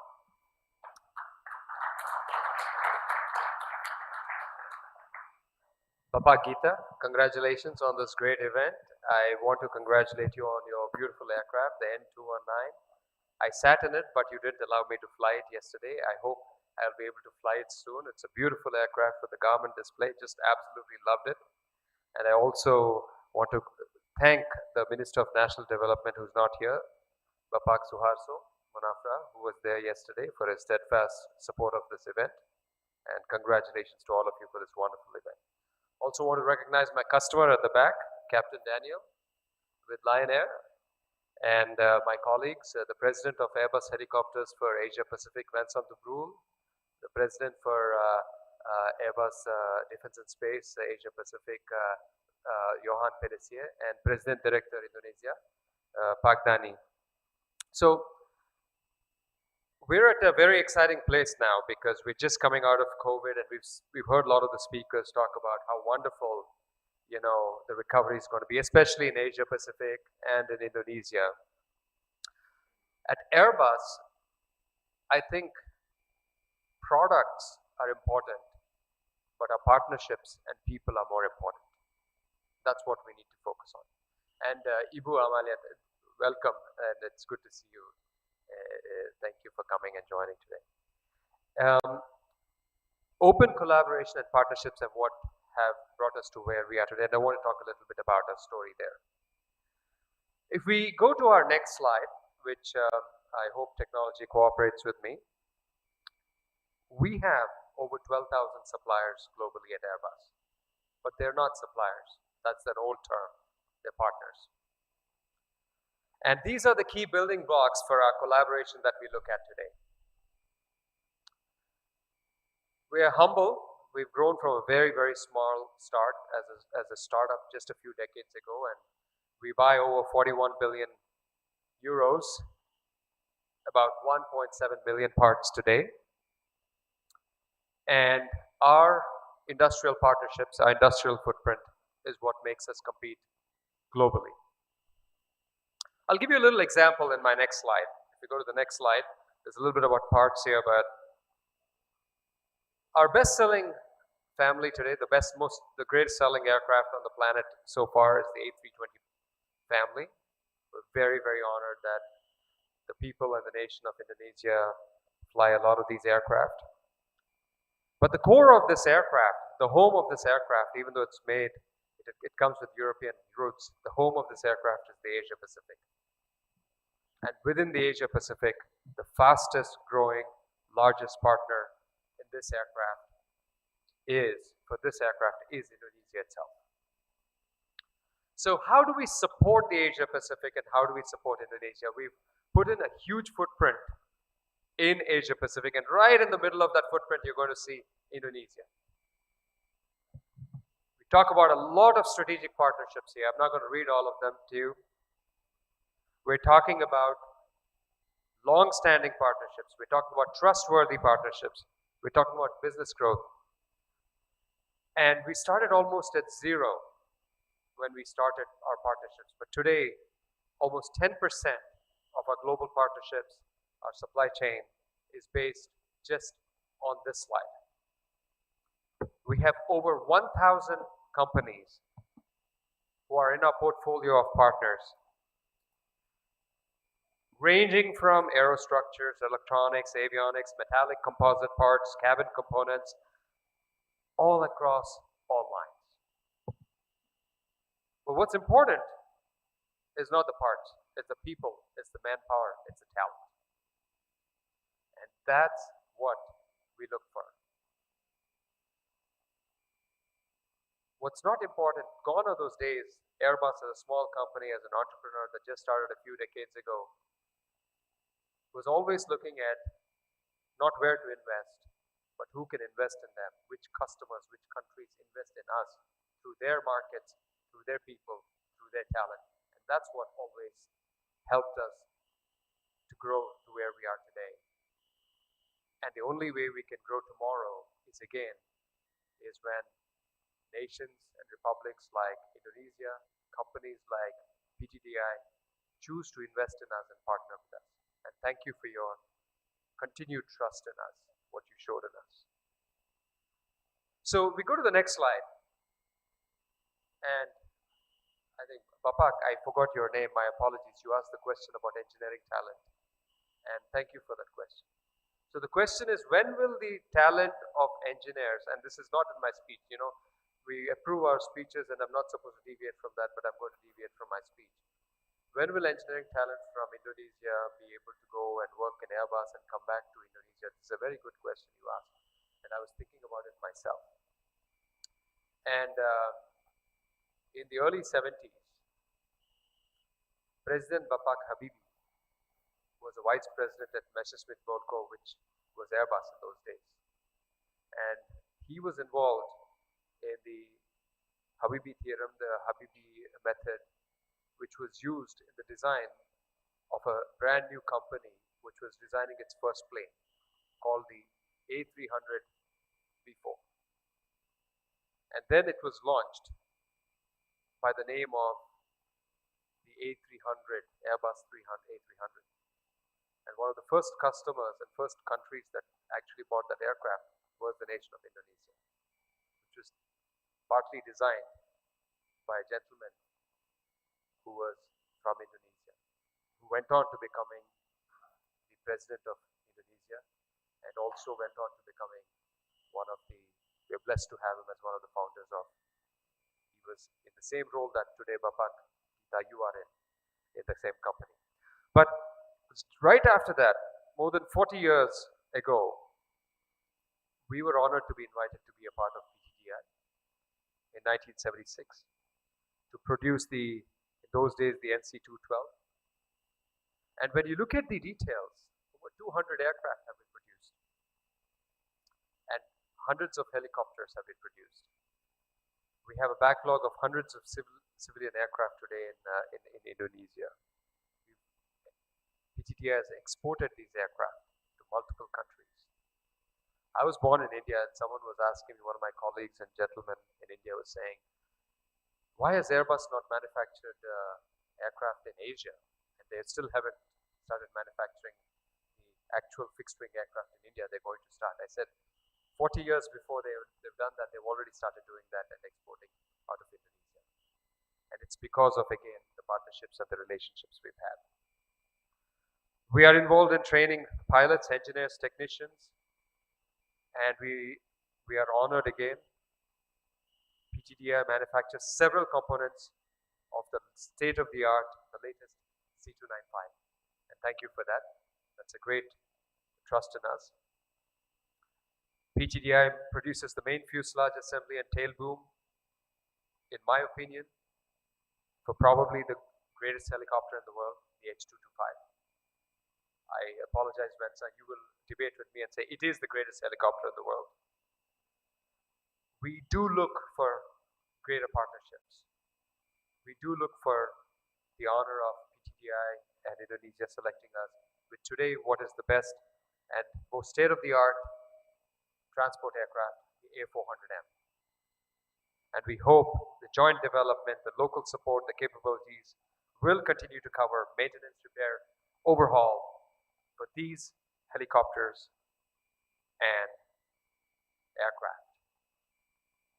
I was honored to witness the deepening of our relationship, to see that the spirit that started under Bapak President Habibie over 40 years ago continues with another partnership signature yesterday with PTTI under the witness of Minister Suharto and Minister of State for Development and International Partnerships, Krisula Zakarapolu. This MOU was to discuss capabilities, strengthen global competitiveness, not just spanning aerospace, aerostructure manufacturing for helicopters, but also for military fixed wing. This MOU doesn't just reflect mutual ambitions. This MOU doesn't just reflect our long-standing collaboration. This MOU doesn't just reflect the support and steady growth for the ecosystem. This MOU reflects the relationship and trust between both parties. We also do work with Garuda Indonesia, GMF AeroAsia, as you know, and we've been supporting them for a long time for their in-house capabilities on the A320 and A330 aircraft. So across helicopters, across military aircraft, we are on a very, very strong direction. But what is the future? What is the future that we want to talk to you about what we can do with you? If you go to the next slide. The future is about industrial partnerships for cleaner, and greener skies. And we know Indonesia, in this area of sustainability, it is key and close to your heart. This is an area we're looking at decarbonization. We're looking at state-of-the-art technologies, which I'll talk a little bit about, where we can protect our environment. We can protect beautiful, beautiful locations like what we are seeing today on this beautiful island. If you go to the next slide, here are a few technologies that I want to share with you that I'm excited about. I'm excited about how we can reduce aircraft emissions. If I draw your eye to the top left, how can we optimize wing shapes? How can we use Indonesian talent, the engineering talent, to optimize wing and airframe aspect ratios? Laminar flow technology, advanced CFRP structural design, new wing integration. If you go to the next picture on the top right, the Maverick is a prototype that we're talking about. How can we look at engineering design? How can we look at the aerostructure capability to look at blended wing bodies? On the bottom left, if we're talking about going electric, going hybrid, EcoPulse. What can we do on the EcoPulse platform? What can we do in terms of distributed propulsion for aircraft? And if I draw your eye to the bottom right, what can we do in terms of efficiency and concepts in terms of aerodynamics? We're talking about an Airbus Nautilus concept. And again, how can we leverage the digital capability, the technology, and the engineering design and talent in this region to talk about the future? And Bapak, again, I will talk about, I love the N219 that I saw, but what can we do in the future that will really be exciting? That's what we need to talk about. We go to the next slide. And everyone, I'm really proud, and I congratulate our colleagues here, like Boeing and everyone else on this stage about decarbonization and what we're doing together, because it's a joint effort in terms of sustainable aviation fuels and biomass fuels. How do we do power to liquid and hydrogen decarbonized initiatives? And I'm really interested in doing more studies, more projects on how we can look at this kind of decarbonization, especially 100% SAF performance. How can we do this more in terms of all of us bringing the industry together, not just the OEMs, the manufacturers, but also the engines. We can bring DLR, Neste, many others, because our objective is zero emissions. And we brought about 3 concept aircraft, which we look at. We look at turbofans, we look at turboprops, but we're also looking at blended wing designs, which rely on this. So the objective is really, how do we move in this direction? To start with in civil aviation, but also where there's a huge expertise, especially at companies like PTDI in terms of helicopters and military aircraft, in terms of decarbonization.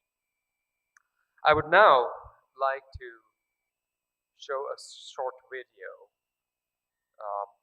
which really inspires me, which talks about our purpose.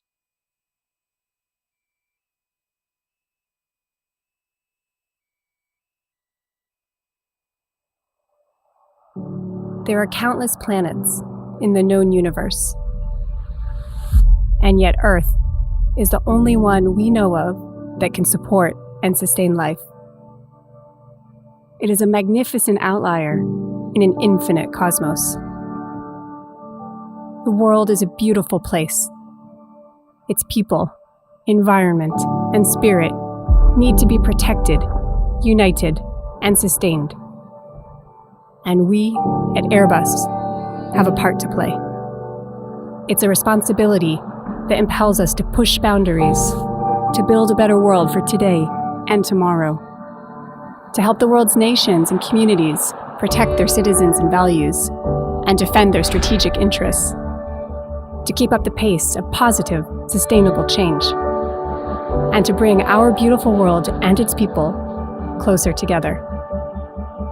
All this and more will be made possible through our purpose: to pioneer sustainable aerospace for a safe and united world. The world is a beautiful place. Pioneering sustainable aerospace will help keep it that way.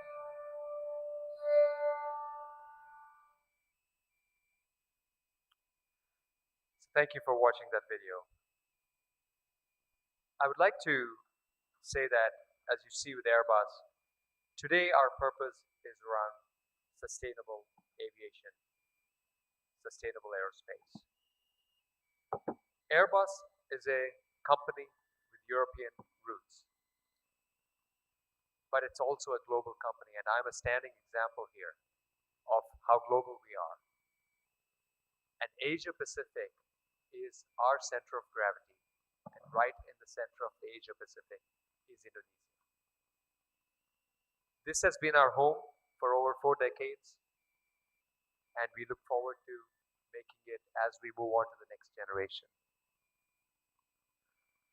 I urge each and every one of my brothers and sisters in this room, as we talk about global energy transition, that we work together across airframers, manufacturers, across the aerospace industry, but also bring in the energy sector and the energy industry. And not only that, but also bring in the certification and regulatory bodies in our partnerships.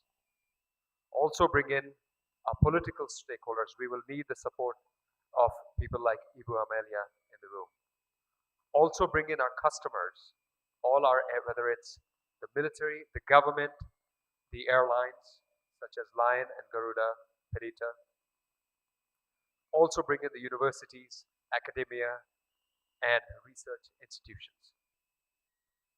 Ladies and gentlemen, thank you very much for giving me your time. We at Airbus look forward to the continuous and continued investment from you in us, especially as we make Indonesia our home. Once again, I congratulate and thank the organizers of the G20 side event for engaging us in this collective ambition. Terima kasih. Thank you very much, Mr. Anand Stanley, the President Director of Airbus Asia Pacific. Next, we're going to hear from Professor Atilla Dogan. He's the Executive Vice President of Aircraft of Turkish Aerospace Industries. The time is yours, sir.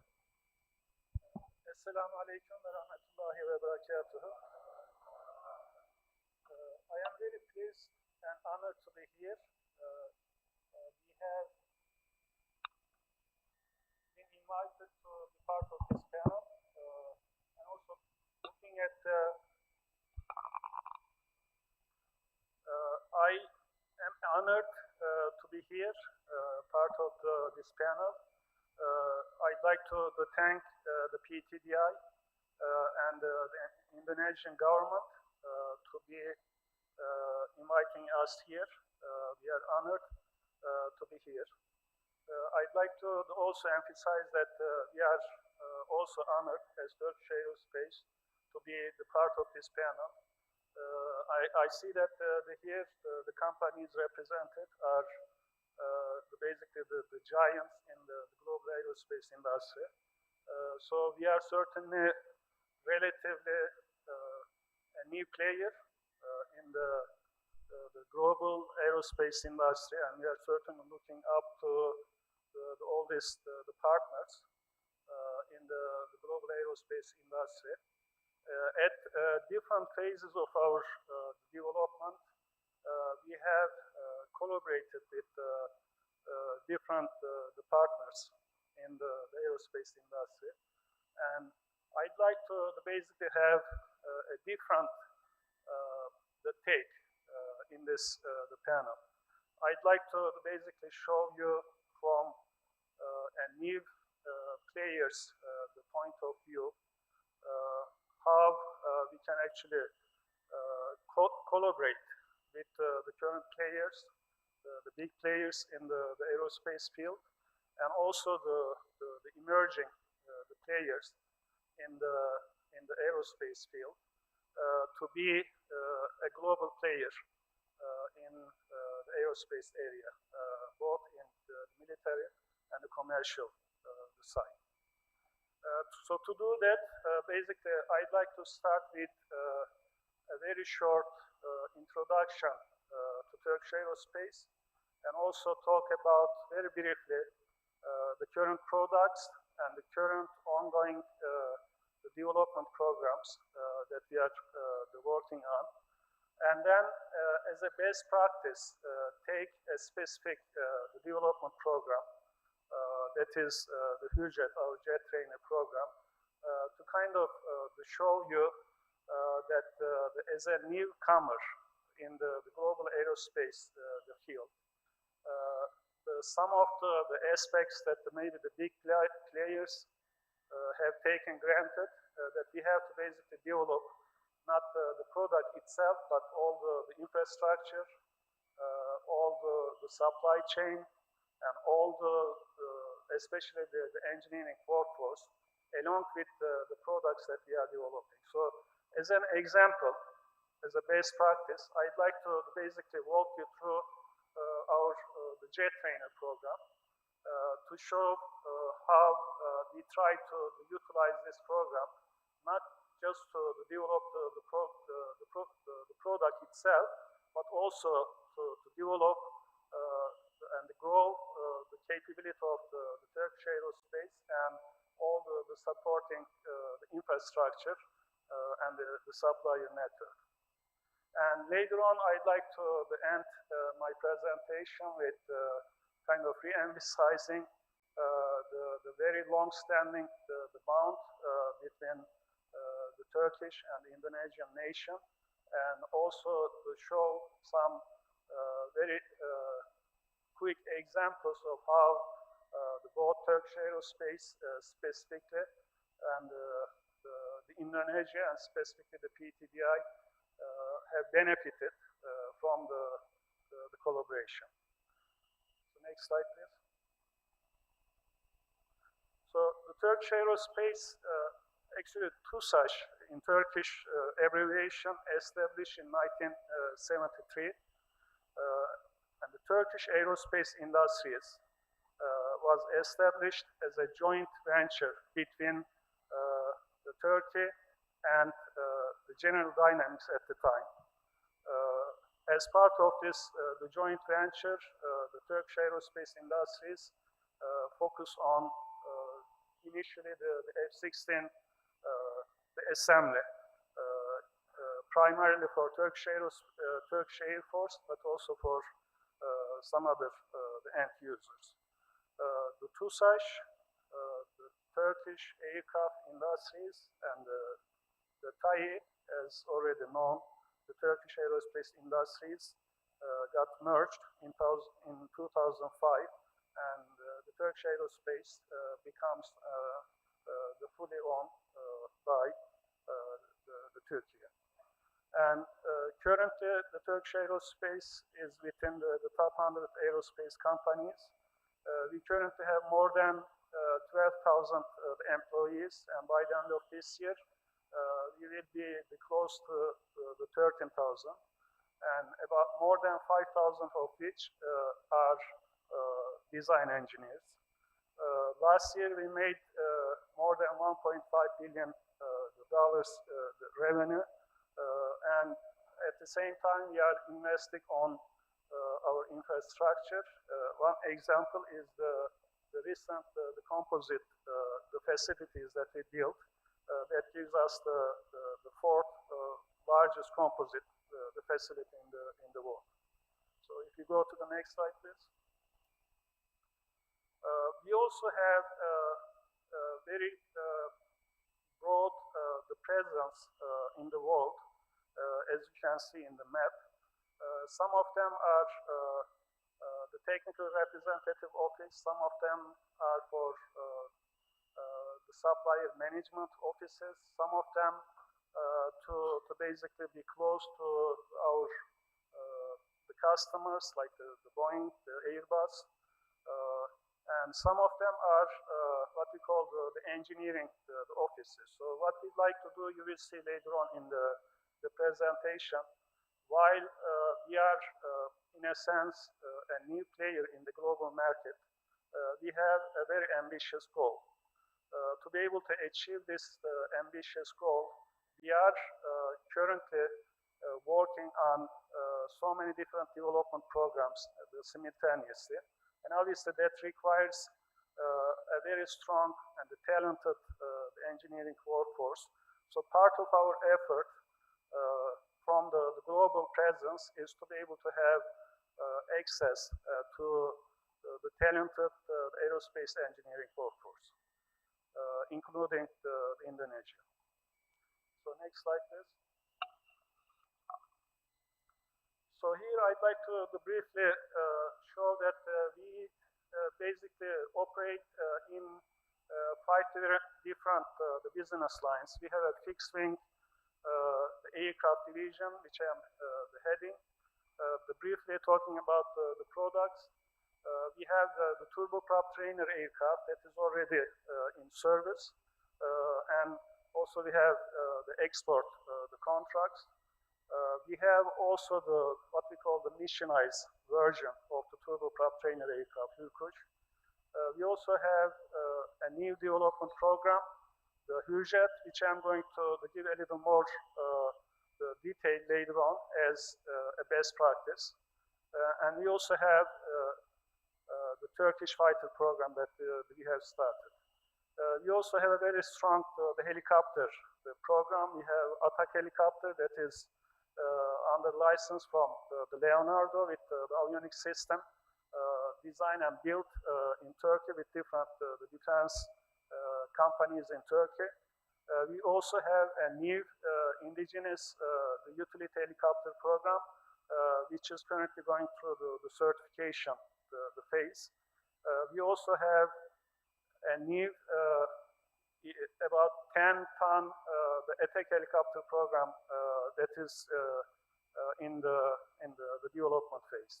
We also have an unmanned aerial systems in the medium altitude, long endurance range.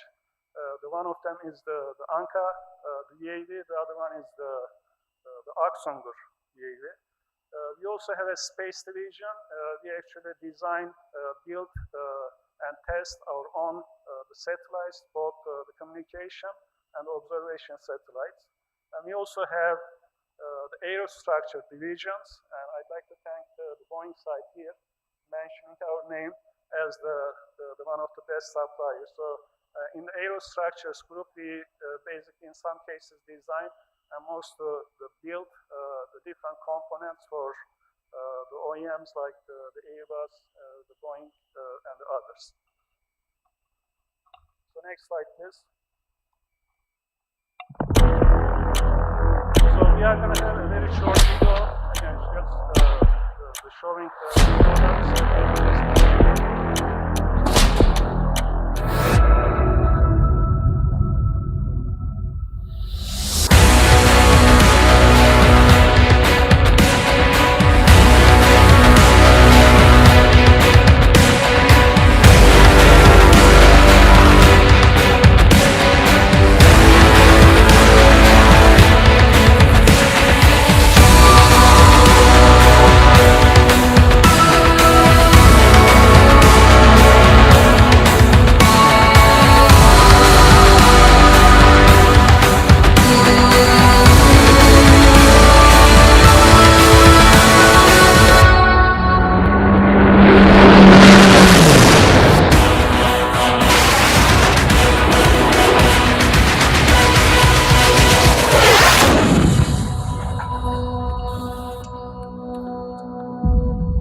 next slide, please.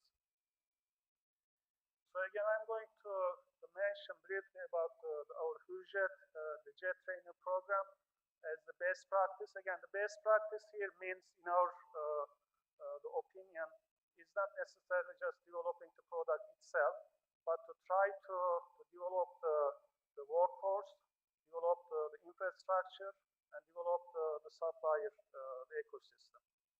So it is the supersonic advanced jet trainer, the aircraft, and also the light combat aircraft configuration will be developed later on. A single engine tandem seat. It is going to be the first the indigenously developed the supersonic jet of Turkey. And initially, in the domestic market, is to replace the aging P-38 and the F-5, the aircraft that are currently in the Turkish Air Force inventory. Next slide, please. So, since the Hürjet is developed as a trainer aircraft, obviously when it comes to the training, the aircraft itself is not enough. So you have to basically develop the whole the training, the suite, and the aircraft is just the part of the training suite. So we have what we call the Hürjet Training 360. That is basically the training concept, and the aircraft is going to be the part of it. And along with the aircraft, we have been developing embedded training systems and also the ground-based the training system. So with this, for the customers, we don't only just offer the aircraft, but we offer the whole the training package. Next slide, please. So the current status of the aircraft, the project, it started in 2017. We had the PDR 2018. I'm sorry, the conceptual design 2018, the PDR 2019, and the CDR the last year. We are in the final assembly phase. We are going to complete the final assembly later this year, and we plan to have the first flight early next year, inshallah. The low rate production, initial low rate production, we plan to start in 2025. So what is the challenge and how we have utilized? Next slide, please. So the challenge here is to, as I said, to become a player in the global the aerospace field. The challenge that we had here in specifically in the Hürjet program, we have started this program as the 100% internally funded project. Obviously, that is the big challenge because we are investing obviously a lot in an internally funded project, and obviously we need to turn that into a product eventually to be able to sell.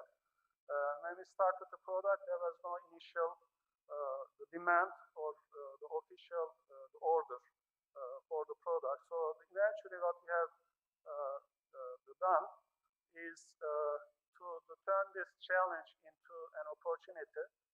We have basically done the very the detailed the market analysis. We have basically done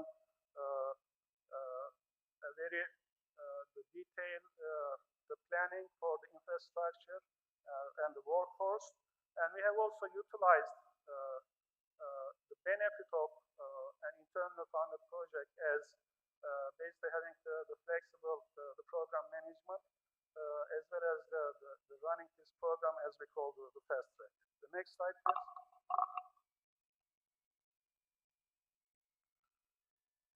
So the point on this slide, basically, I'd like to pass very quickly, is we have taken the challenge of starting and the 100% internally funded project without an official the order. But as I have shown relatively short amount of time, we have been able to get to the final assembly at the stage, and we are well on our way to have the first flight. And also, we are happy to be able to say now that we have recently received an official order from the Turkish Air Force as the initial batch of the 6M aircraft. Next slide, please.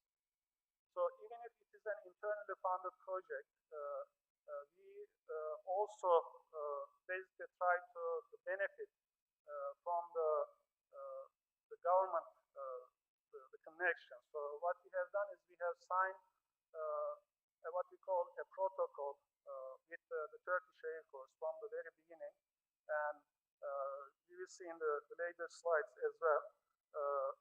We we have basically utilized the flexibility and the fast-track nature of the internal funded project. And through this protocol, we have also utilized the supports that we get from the end users, such as the tax and custom exception, and also the certification, military certification process that we have started. And we have also worked very closely with the end user for the aircraft level requirements, so that when we finish the aircraft would be up to the requirements of the customer. Next slide. So here we have also basically utilized one of the challenges, obviously, to increase the local content in the aircraft. So we have done that in any subcontract that we sign. We have a requirement for the local content. Next slide. So to grow at the same time, along with the product, to grow what we call the integrated the supplier ecosystem, we have basically set up in different models the subsidiaries to basically strengthen the supplier ecosystem. Next slide. At the same time, obviously, we have to grow the talent base. We have developed the specific the training, the programs, especially for the new graduates when they join the Turkish Aerospace. Instead of immediately assigning them to the projects, we put them through a specific training program that takes about 4 or 5 months. And through this program, what they have learned is the Turkish Aerospace, the design processes and the design tools. This way, by the time they complete this program, it's new graduates already familiar with our design processes. They are already familiar with the tools. So immediately when they join the projects, after completing the training program, they can immediately start contributing to the programs. Next slide.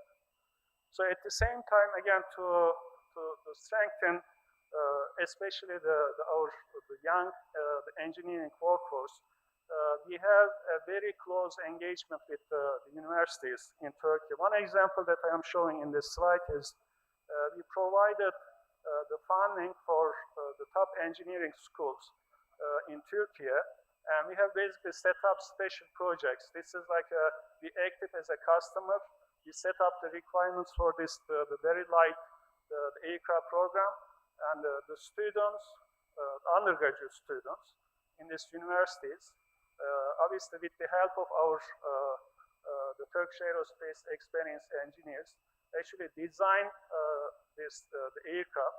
And one of the promise that we made to the students is once they go through all the design phases, once they successfully complete the CDR phase, the Turkish Aerospace is actually built and fly the aircraft. Next slide. So another challenge, obviously, for us is to grow and strengthen the supply chain for our indigenous programs, especially for the aircraft subsystems.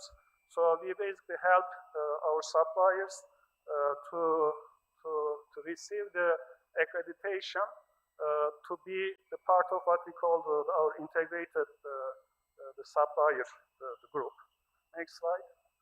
And we have also developed and provided very important and the beneficial training programs for our suppliers and for the employees of our suppliers. Next slide. Next slide, please. Another important the factor that has contributed to our the growth is the international the consultants and the support. We have actually added very experienced and seasoned engineers into our young engineering groups to basically complement the engineering workforce. And we have also set up the review boards, composed of the very strong and capable experts to review and receive feedback to our the design effort. So that is really the best practice that I wanted to show here. I'd like to end this presentation with emphasizing that the Turkey and the Indonesia has a very long-standing, very close and friendly the relationship starting from the 12th century. With the next slide, I'd like to basically end my presentation saying that utilizing the long-standing, the friendly relationship with Indonesia, we'd like to basically grow and utilize this close relationship to come up with the mutually beneficial the collaboration models for both the Indonesian the aerospace industry as well as the Turkish the defense industry. To do that, basically, we are in the process of setting up an engineering office here to be close to the Indonesian the aerospace industry, specifically the PTDI. And some of the examples in the past that has benefited the Turkish aerospace, specifically from collaborating with the PTDI, is, for example, the maritime patrol aircraft program that we have benefited a lot from the Indonesian engineers. Also in our turboprop trainer aircraft program, the Indonesian engineers, experienced engineers help us a lot. And we are now in discussion with PTDI to develop a collaboration in the production of the N219. And with this collaboration, we are hoping that we will be able to utilize each other's the aerospace ecosystem and complement each other's the production capabilities and the skilled the manpower. Again, I'd like to end my presentation with expressing my appreciation to be here. It is really great to be here with the very the friendly the people, and I am hoping that with this presentation, with this event, this is going to give us a greater momentum to develop even the closer relationship, especially in aerospace industry, especially between Turkish Aerospace and the PTDI. Thank you very much. Thank you, Professor Attila Dogan, Executive Vice President, Aircraft Group of Turkish Aerospace Industries. Our next distinguished speaker will be Mr. Robbie Notstein, Director of International Business Development of Lockheed Martin Corporation. 20 minutes time of yours, sir. Thank you. Your Excellencies, distinguished and honored guests, colleagues, I want to thank you for your time and participation today. I especially want to thank our hosts for putting this on and your hospitality this week. I have to say I'm very pleased to be in Belitung. This is my first time here. You've made a business trip not a burden for a change. A great place to have this conference. Thank you very much. I'm Robbie Notstein. I'm the Director of Asia for Lockheed Martin Global. As of yesterday, I've worked for the company 39 years, 9 months. Almost all my career has been in the aeronautics company and business area. And I specialized in international industrial programs and market development with a focus mostly in Asia Pacific. And I'm really pleased to be here today to share some of my experiences and the experiences of Lockheed Martin with you guys.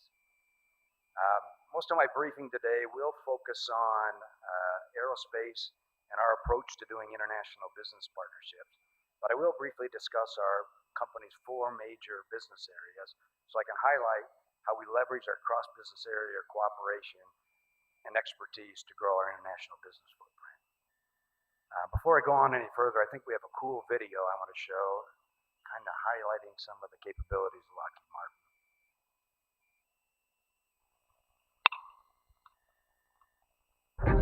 Protecting what matters most is the mission that matters most. At Lockheed Martin, we understand what's at stake.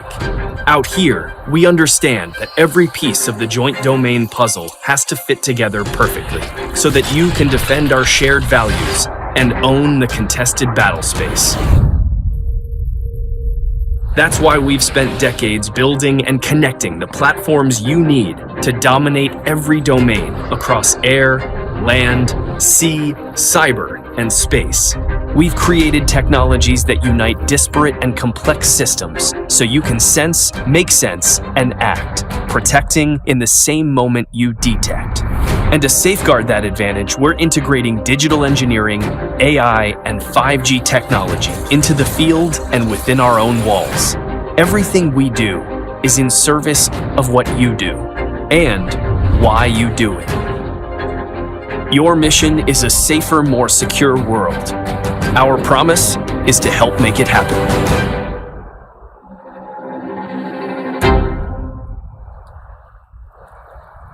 Next slide, please.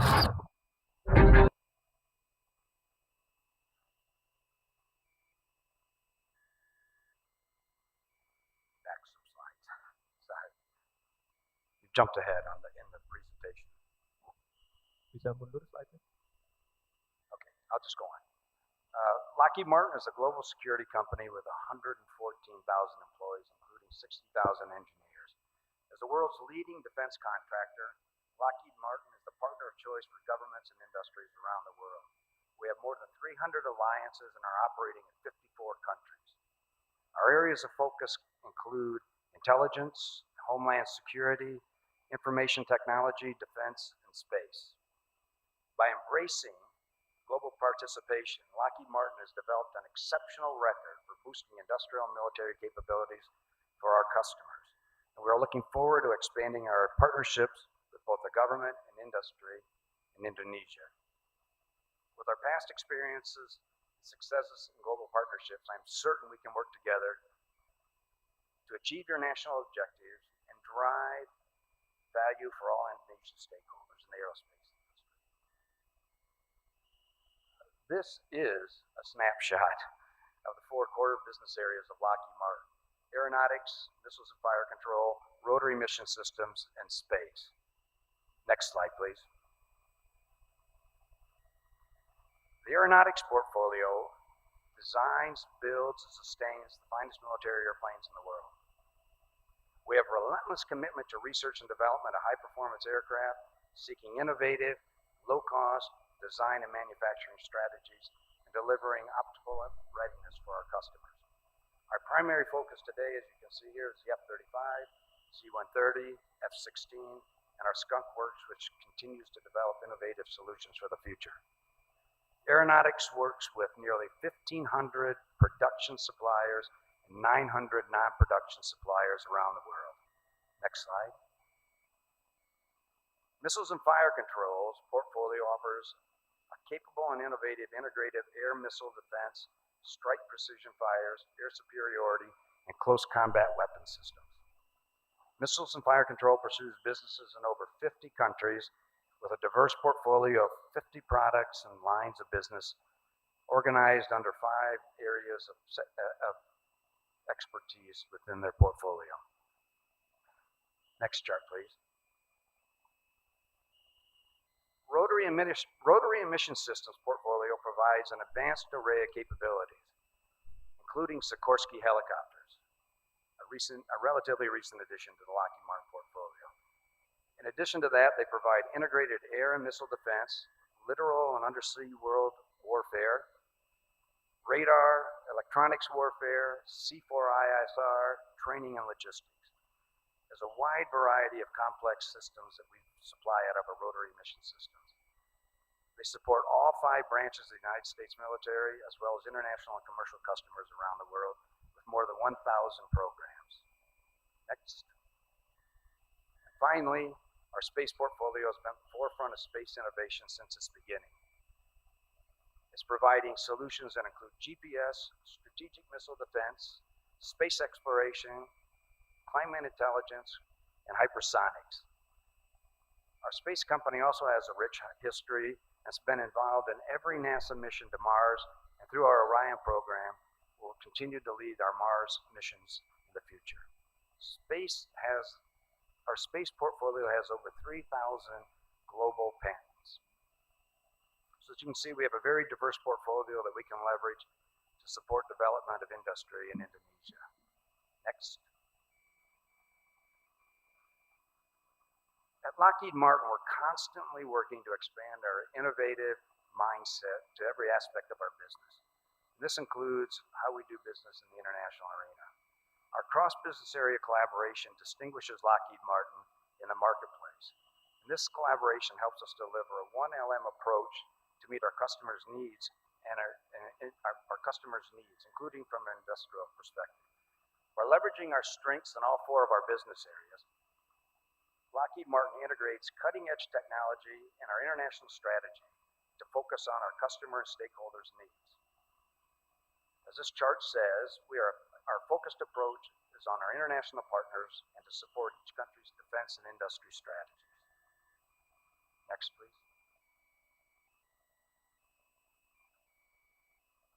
Our past industrial experience has been pretty extensive. We've worked with industry and academic across the decades, creating enhancing relationships with our partners across the globe. Our partnerships are long and enduring, and this enables us to understand and support each country's long-term strategic objectives. We have implemented over $50 billion in international projects around the world. These partnerships include investments, developing supply chains, joint ventures, technology transfer, production and co-production, sharing our know-how, and developing curricula for universities. Lockheed Martin acts as a catalyst for economic and industrial development and growth, and further progresses as well as innovates with our partners. Next, please. So this map here represents our industrial footprint around the world. You're not going to see a lot of Lockheed Martin stars on factory fronts as you travel around the world. Our approach is to partner with local industry and to build their capabilities for the long term. So I'm going to focus on a couple of our partnerships here in Asia as an example of how we develop long-term relationships with industry and help industry grow in the countries that we work in. I think this best represents how we do our best practices in developing industries. I'm going to start in Japan, where Sikorsky has teamed with MHI since the early 1990s to license produce the H-60 series of helicopters. Under that program, MHI has produced 178 helicopters, and they continue to upgrade and improve the capabilities of that helicopter today. Our aeronautics company worked with Kawasaki Heavy Industries in the early 1980s through 2000s to deliver 100 P-3s, the joint to Japan's self-defense force. KHI is still involved in the sustainment and upgrading of those airplanes today. Our aeronautics company also teamed with MHI in the early 90s to develop the F-2 multi-role fighter. That MHI aero team produced 98 F-2s between 1995 and 2011. It was a great partnership that we had. It was a 60-40 relationship, 60% with MHI, 40% with Lockheed Martin, and we shared a lot of technologies and manufacturing capabilities with each other. And if you move to today in Japan, they're acquiring a large number of F-35s. And with Mitsubishi Heavy Industries, we've established a final assembly checkout facility down in Nagoya to produce the 147 F-35s that Japan is buying. So moving over to Korea, where we've had a long relationship and partnership with both the government of Korea and KAI, and one that I've been involved with since 1989. They are what I think have the model roadmap for developing aerospace industry. And if any country wants to go develop an approach for developing their industry, I think Korea provides an ideal example. We started working with KAI in 1988, co-producing center fuselages for their original F-16 Block 32 program. There was only going to be 40 center fuselages. KAI is still producing center fuselages for the F-16 today. It's been a great relationship on that part of the program. Following the Peace Bridge program, or the Block 32 program, we established KAI as a licensed producer of the KF-16 program. That was a greenfield opportunity. We went down to Sachon, South Korea, and built a factory, and built an engineering facility that ultimately delivered 140 KF-16s. That facility today is producing a wide variety of airplanes and products out of what we developed initially on the F-16 program. As an offset, as part of that KF-16 program, we teamed with KAI to design and develop the T-50. They had over 100 engineers at our facility in Fort Worth, Texas, to do the design concept of that airplane. And then after the design concept was approved and the Republic of Korea bought the airplane, we had 100 engineers at KAI's facility in Sachon to do the final design and development of the aircraft. Today, KAI has delivered over 212 airplanes to Korea for international customers, including Indonesia. As we move further into today's environment, as an offset project for the F-35 program in Korea, our next chapter with KAI is to provide significant technical assistance for the development of the KF-21. They just recently had their first flight of that airplane, and as I think most of you are aware, Indonesia has teamed with Korea on the IFX part of that program.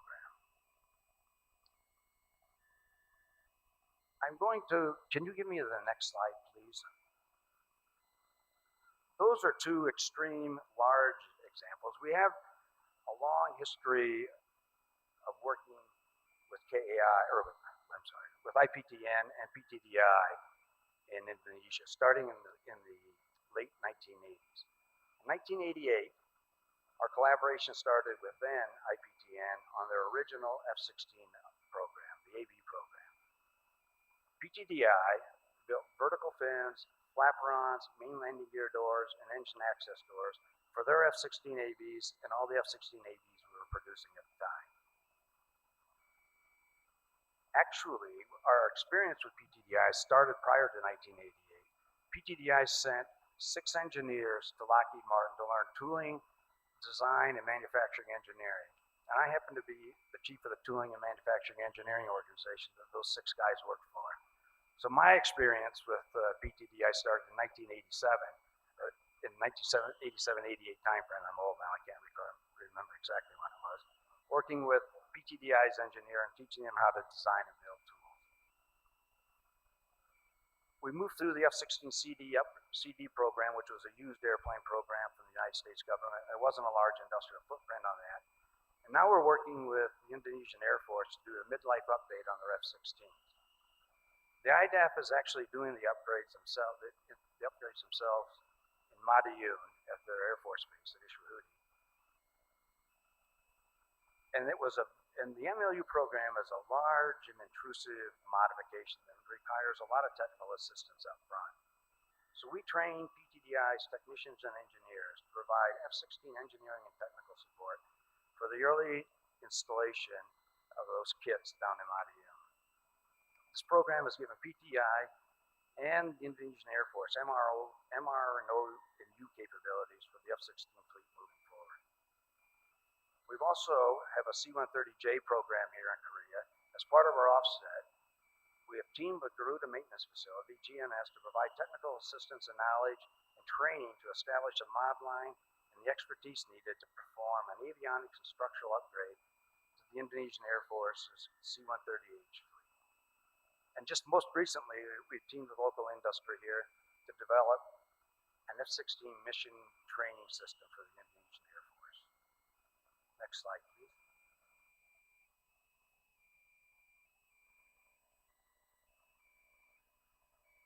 So recently, Indonesia consolidated its state-owned defense industries under a single holding company called Defend ID. And from our point of view, we think this will improve cross-business synergies within Indonesia and take advantage of each company's expertise. And ultimately, drive Indonesia's defense industry's long-term growth objectives. I think that this new business contract will expand and streamline collaboration with international partners. And interestingly, Defend ID's business structure is very similar to what Lockheed Martin's is.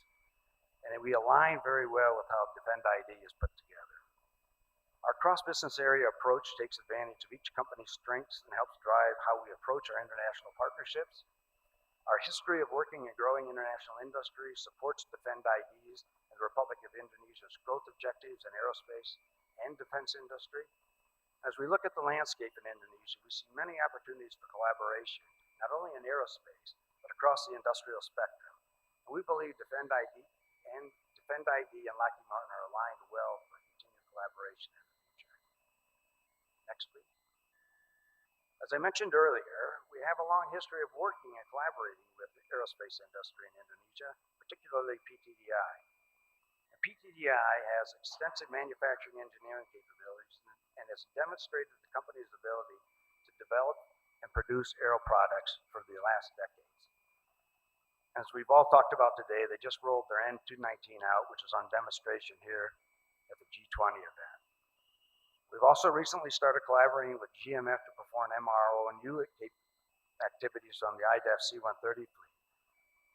GMF is a very capable commercial MRO that is now moving into the defense industry.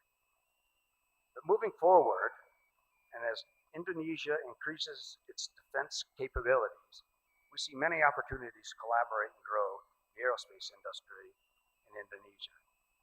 Depending on the scale of the opportunity, this could include full production of our product lines here, or on a smaller scale, co-production of our products, which would ultimately then lead to opportunities for long-term involvement in our supply chain and across our product lines. MRO and U is a growing requirement in Indonesia, and we believe this is a fertile ground to grow capability in the aerospace industry here in Indonesia. And Lockheed Martin is always looking for a wide range of areas to collaborate, such as training, knowledge, tech transfer, development of new capabilities, and just sharing ideas and experiences with our partners. There's a wide range of opportunities where we can develop win-win solutions with industry here in Indonesia. Next slide. Well, I'd like to thank you, our distinguished guests, for your time today. And I'd like to share my appreciation to everyone who's made this event possible. It's really been a great event for us to participate in. Lockheed Martin is proud of the partnerships we built with Indonesian aerospace companies, in particular PTDI, and we look forward to continuing to grow these relationships as we move forward. I think we're well positioned to support the future growth and goals of Indonesia, and I believe PTDI in the aerospace industry is well positioned for future growth here. Again, thank you very much, and this concludes my briefing today. Mr. Robin Osstein, Director of International Business Development of Lockheed Martin Corporation, thank you very much. Next, last, Mr. Jose Jacinto Mogebravo. Jose, the Managing Director of Bell Textron Singapore, 20 minutes time is yours. Thank you. Is this working? 1, 2, yes. Ibu Amelia Pagita, selamat sore dan terima kasih untuk mengundang kami hari ini di Belitung. I am going to need some help with the slides, like most of my colleagues did, so please bear with me. I know that I am the last thing standing between you and dinner, so I'll try to make these very short and sweet. Okay, so if you would please go to the next chart. Let me start by introducing ourselves a bit as a company, and then I will talk about the things that we do here in Indonesia. So if we could advance one chart.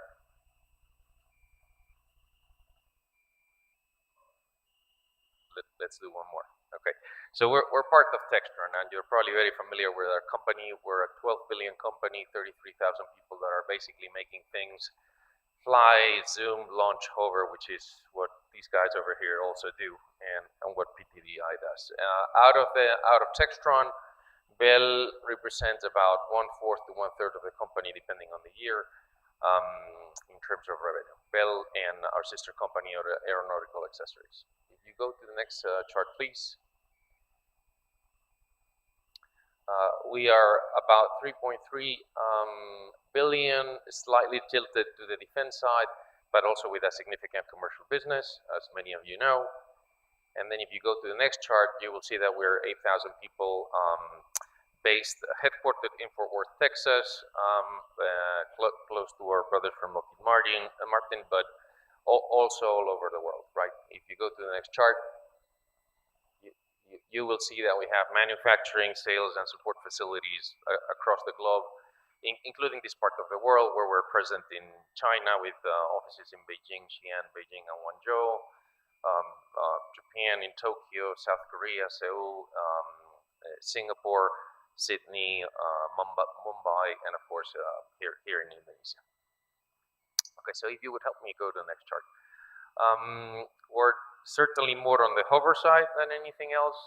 Commercially speaking, you can see a range of products from the 505 to the 2525, which is probably going to be the most advanced commercial helicopter right in the world when it gets certification. It's the first commercially certified fly-by-wire helicopter. These are the things that we're doing in your country. Things like emergency services, corporate travel, utility, firefighting, air medical rescue, and of course also helping people to experience flight right in the tourism and charter industries. If you would go to the next chart, please.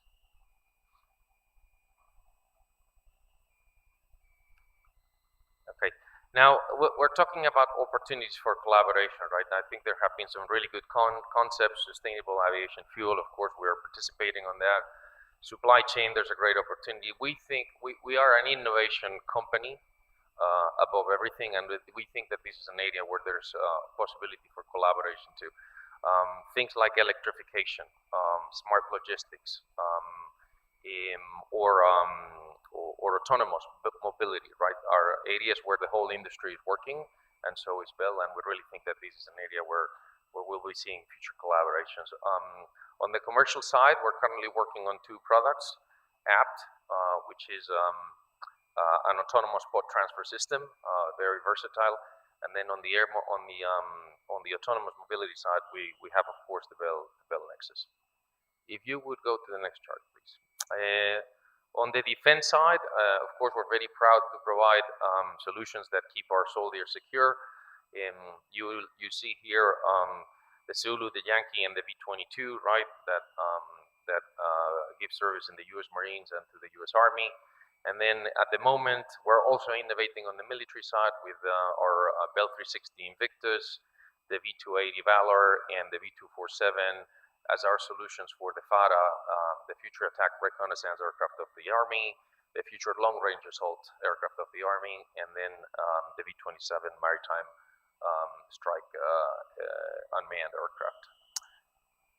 MRO is certainly a large opportunity and a large market, and at Bell, I think we're really well known in the industry for number one in terms of support in the rotary wing space, and of course we cover together with our partners all the usual areas that go from MRO and component repairs and overhaul to material support solutions, training solutions, and all the other aspects of the business.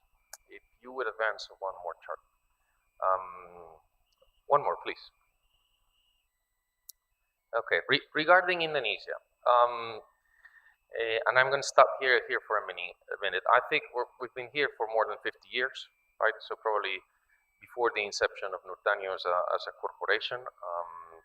We have about 100 aircraft flying, more than 800,000 hours clocked, 40 plus customers, and then three very important partners with PTDI on the industrial side and the MRO side, and then our authorized customer support facilities, PT Black Diamond Helicopters, and of course PT Kalimasada. If you would go to the next chart.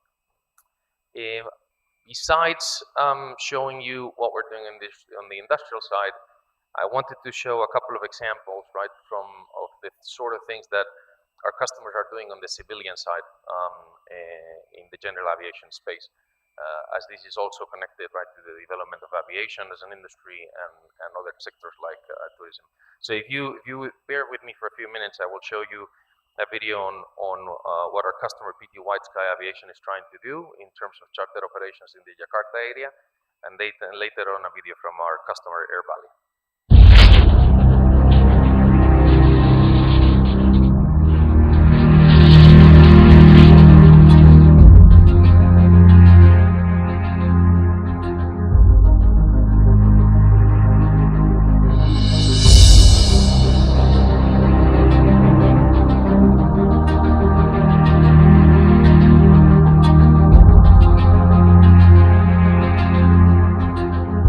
Air charter is the solution for exclusive air transport. Attention to detail, great passion about aircraft, and deep knowledge about safety and quality ensure great flight experiences. We're ready to fly higher. Air charters don't have fixed routes. Flight plans have to be submitted every time, along with proper documentation of aircraft condition and compliance with regulations. We're ready to fly.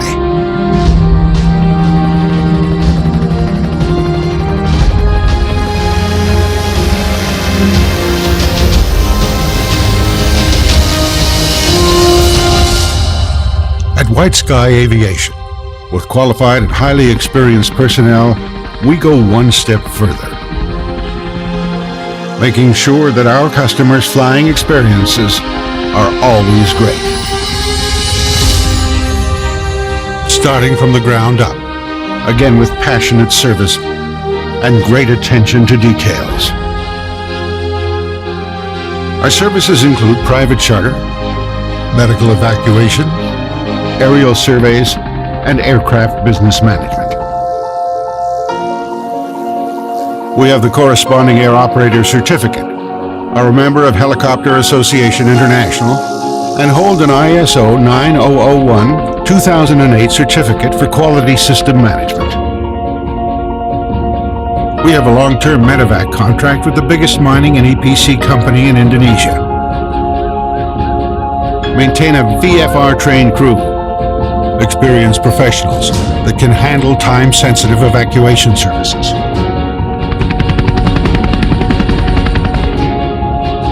We are also a leader in aerial survey, flying across the entire territory of Indonesia since 2002, with 2 fully equipped fixed-wing aircraft, comprising state-of-the-art photography and radar equipment, supporting geospatial professionals in planning, engineering, demographic, and other scientific studies, environmental monitoring, legal documentation, and construction.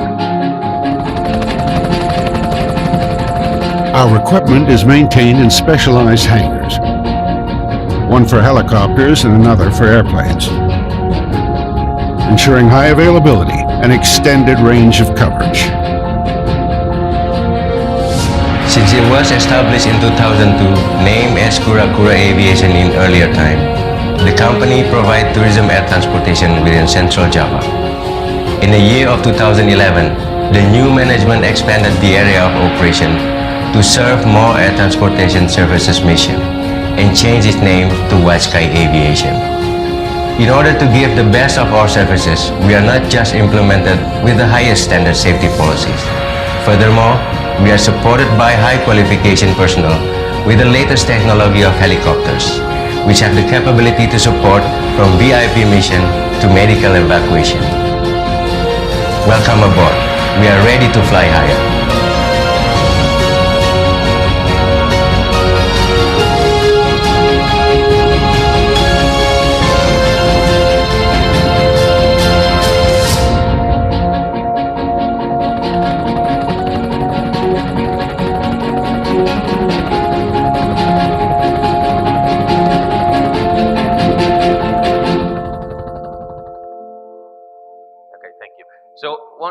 One may think, why a video of PT White Sky Aviation, right? One of our dear customers here in Indonesia. Well, general aviation is definitely a smaller industry than commercial aviation, but it does create high quality employment. And at the same time, I think, well, my colleagues in the industry will agree to me, right, that it does fulfill a number of critical activities, not just charter, right, but critical missions that are really, really helpful for the society as a whole. So obviously a very important sector to develop if you want to develop your industry. Then my next video is a video on the experience of flight and how it connects to the development, right, of Indonesia as a tourism destination and the 10 spots that you want to develop around the country. And this is indeed a niche market, but it's also in a space that it's important in the industry. So if you would play the video for a minute, please.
Obviously, there's something attractive about the experience of flight, right? And um, here in Indonesia, you definitely have one of the most beautiful countries in the world. So perhaps an area, I mean, we're hoping to see policy, right, that helps to connect the two.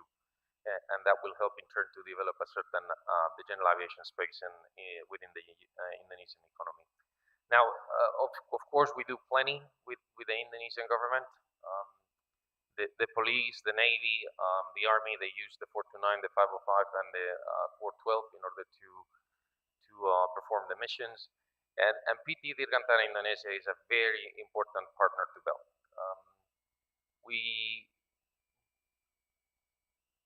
I was making sure that I got my number right. So we've been working together for more than 40 years.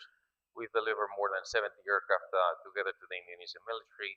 And if you go to the next chart, you will see that basically every 412 product has Indonesia in its pedigree with components that we're aiming to build, that we build and we're aiming to build here, such as tail booms and other structural items. Obviously, there is today a huge opportunity to build capacity in the aviation world. I think all my OEM colleagues will agree with me, right, that the supply chain is tight and that today the whole industry is in pursuit of reliable supply chain opportunities, right, that can supply at the rates and that we need as we ramp up after the pandemic. So I think that's the end of my presentation. Thank you very much for your time and attention, and I think we can go to the discussion. Thank you.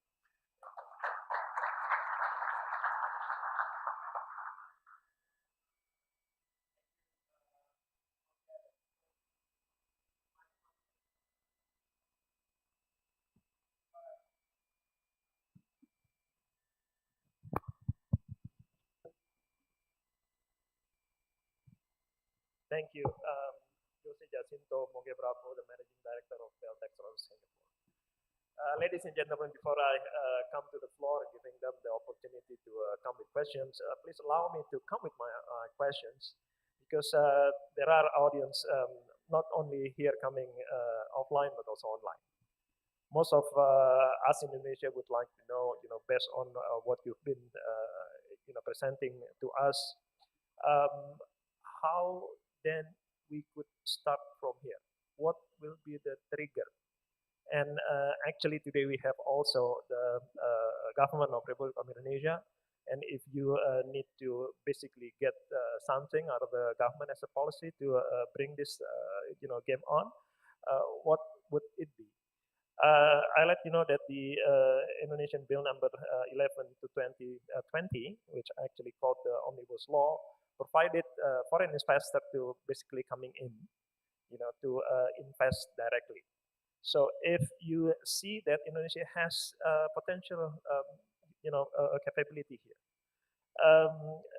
is there any appetite from your industry to basically come in directly and utilize what we have here?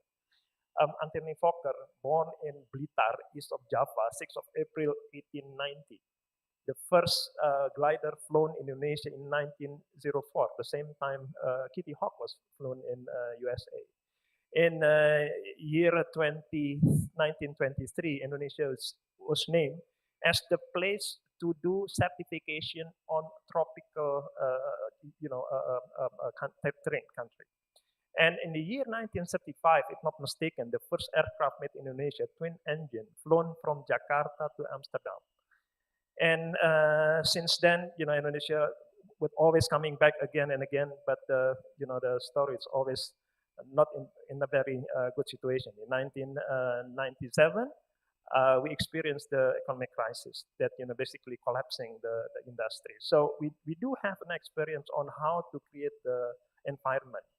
But then again, the relation, I think, Robbie, when you and the Indonesian team in 1987 worked with for the F-16, I think it was the time me and Pak Andi Ali Syabana joined PTDI. So, so I still, experiencing how we built, all the program given from your company. So, yeah, maybe I would invite first Ms. Neil Bringenrich to give some thought on how we can then start, to engage with you and your company. Well, thank you for the question. And, I think I'll just start by acknowledging that all of your panelists talked about the great capability that's here. And so one of the questions was, what is the trigger for growth? You've got it, because we're all here and we're all interested and already working in this market. So I think, some of the areas that we talked about, or I talked about in my presentation, were around scale, capability, and cost. I talked about how we see all of those here together. I think the next step when I look at some of our engagement is really around some of the very recent moves that Boeing has made to grow our presence here, to work directly with your suppliers. We've got 5 suppliers today in Indonesia making parts on all our commercial aircraft. But how do we grow that? So we just went through a supplier assessment. I want to make the most of that. I want to take that, use that material that we learned earlier, provided great results, that there is extremely good capability here. So let's use that and sit down with the companies, sit down with Boeing and talk about where do we take this next and build out a plan. So, to your question on how do you start, I think you're there. I think people recognize the importance of this market, the value in this market. I feel like the next step is really building out very direct and discrete plans on how we go forward together. Thank you. Now, Mr. Anand Stanley. Well, thank you for the question. So I think we need to keep doing what we're doing for the last 40 years. I mean, so Indonesia is already making the most high-tech aircraft that Airbus has made at that time of the generation, the 212, the 235, the 295. I mean, what's next? I mean, the A400M. I mean, there's no question about that. And that's the most advanced aircraft out there, or the H225M. I mean, these are the aircraft which we want to see made. The second area, the second axis I would like to talk about is when we talk about MRO. Again, every civil aviation aircraft that's out there with Airbus is being maintained, or the capabilities out here. But how can we focus more on the people? So yesterday I was speaking to Bapak Pungki, who was at the table, and we said, how can we really accelerate the number of people who may not want to go to university, but straight out of the 12th class or 12th grade, high school, start going into these polytechnics, or these, we start to put these centers which touch tens of thousands of Indonesians, maybe more. And that is what will start to develop that kind of, a pipeline for the growth. And the third and final area is Indonesia has already done it in the automotive sector. When you talk about nickel, when you talk about all the depth and the riches you have here.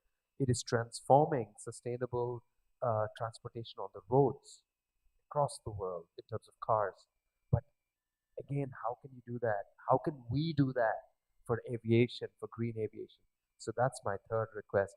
I could go on to 300 requests, but let me stop with three for today. Thank you. Thank you, Stanley. Professor Atia.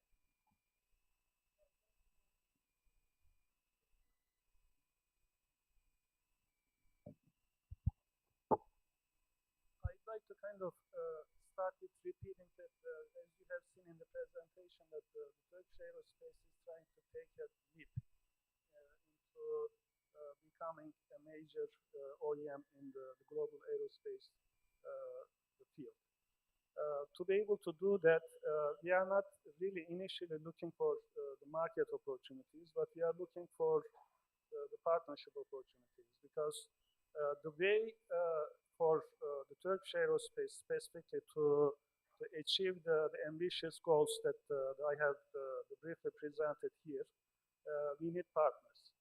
And when we look for the partners in the global the field, the first, I guess, the potential partner that we can notice is Indonesia, because of the very long aerospace, the history. We understand that it has its ups and downs, and that is not that is something that we can certainly learn from. And also we see that from the presentations earlier today, that the Indonesian government and the PTDI and the other aerospace, the engineering and industry, the companies, also have a very clear the ambition, a very clear the strategic growth plan. So we basically have in Turkey the similar the strategic goals, that with the strong government support, with the very ambitious the goals for the aerospace industry, we are trying to achieve the very the high objectives. So in that regard, I think the Indonesia and Turkey are close to each other. They can understand each other, and they can complement each other.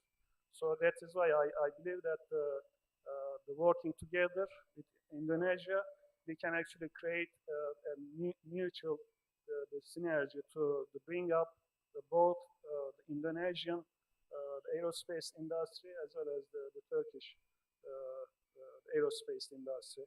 So how do we go from here? That's what the question was. So what we are trying to do, as I presented a while back, that we are trying to basically start what we call an engineering group here. We'd like to have a presence here close to the Indonesian aerospace industry, particularly to PTDI, to basically start brainstorming and materializing some of the ideas that we have been discussing for a while. Thank you. Thank you, Professor. Robbie, I'm going to cheat with my question. So I would like to give to Jose first, and then I'm coming back to you with a little bit different, a little bit different question.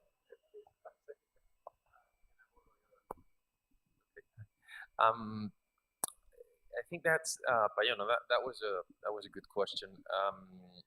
I think there have been steps that have been taken, right, in a good direction. I mean, Undang-Undang Nomor 16, then the Omnibus law in 2020.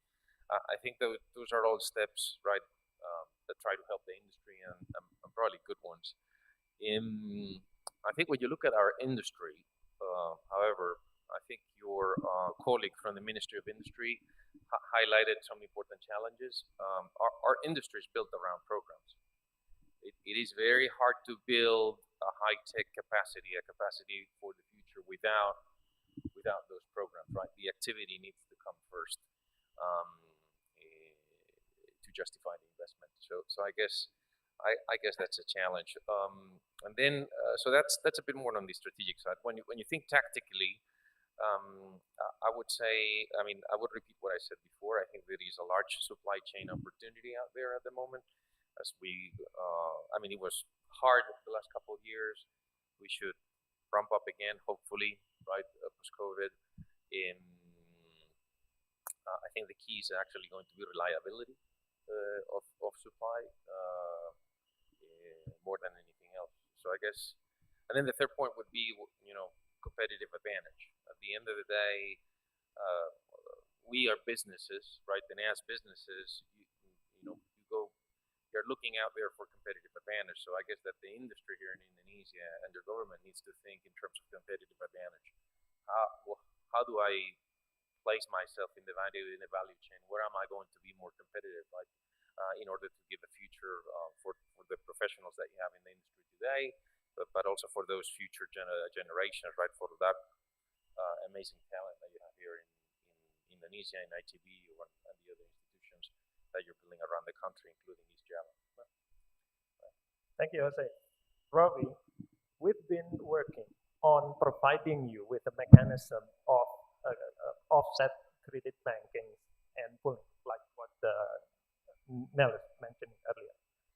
So the Indonesian industry would like to know, really, because this mechanism will be under the umbrella of the Ministry of Defense Regulation number 30 2015.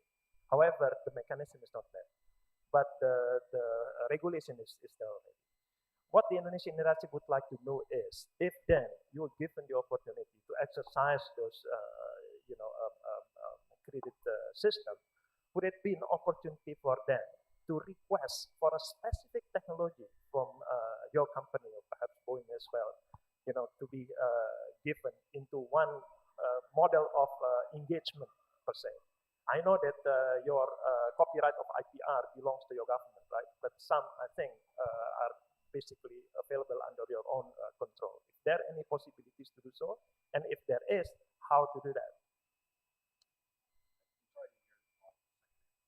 Okay, so we are working, the KKIP and Lockheed Martin currently is working to find a mechanism to exercise offset credit banking as well as pooling. Okay, we also learn from other countries that there are countries that is also doing the similar program like it is. We understand a company like Lockheed Martin, which has a various range of technology, similar like what Defense ID will face. If they would like to sell, their product abroad, they will most probably going to ask them to cover some of the technology restriction. Now, will that be any possibility to exercise this mechanism if there is a need from Indonesian industry to basically request certain technology from you? I understand that the technology IPR copyright of Lockheed Martin mainly belongs to the US government. But if there are or there is, technology that's available, would it be possible to utilize under that particular scheme that you request? There are a variety of things we could do, for sure. And one of them is understanding if we are actually going to be able to bank on offset. Right. Right. And as you know, we're working with the government to try to determine how to make that happen. Yes. And perhaps we try to bring a test case forward somewhere to see if we can demonstrate that your government has the interest in doing it. We have a program that looks interesting for you. Now, if it's just purely a technology, I don't think you're actually asking if it's just purely a technology. You're asking if there's an opportunity.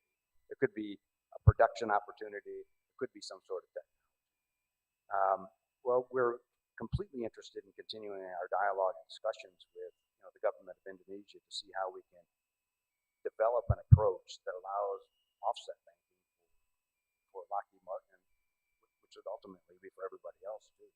So we're absolutely willing to continue to stay engaged and pursue this with you and your government. Thank you. Maybe later we can talk into more detail things. Anyway, before I'm giving the floor to come up with question, I would like to bring my question to Pak Slamet. Actually, Pak Slamet is here, so Pak Slamet, some of the comments basically coming in referring to the potential purchase of some equipment. And usually it will put into account of the number of the system that the Indonesian would like to buy. Will it be any possibility basically secure a family a system that the Indonesian can basically promise to secure and to buy? Thank you, Pak Yono, ladies and gentlemen. To my understanding, there is commonality. You are talking about commonality. So, from planning stage, we are trying to exercise in a comprehensive way from the need, from each unit to identify the needs carefully, not only in this period of planning, I mean 5-year development plan, but also in the future. Because talking about the aerospace, we are talking about long-term development, we are talking about the long-term investment. So we have to be carefully in formulating feasibility and readiness criteria to design certain planning for specific demand. Thank you, Pak Slamet. Okay, if there is any question coming from the floor, if there isn't, then I would like to invite questions coming from the online audience.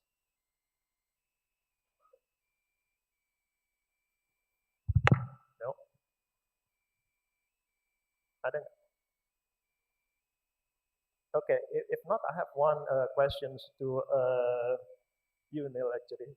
The questions actually coming from Ahmad PL9 is coming from the YouTube. It's also published in YouTube. Well, he would like to know, your seaplane project. You show I think a seaplane, picture, and in your presentation. If you know, otherwise. No?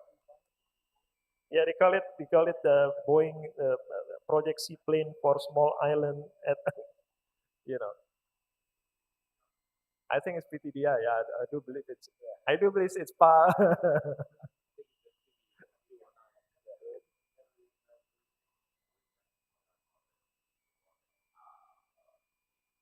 Oh, okay.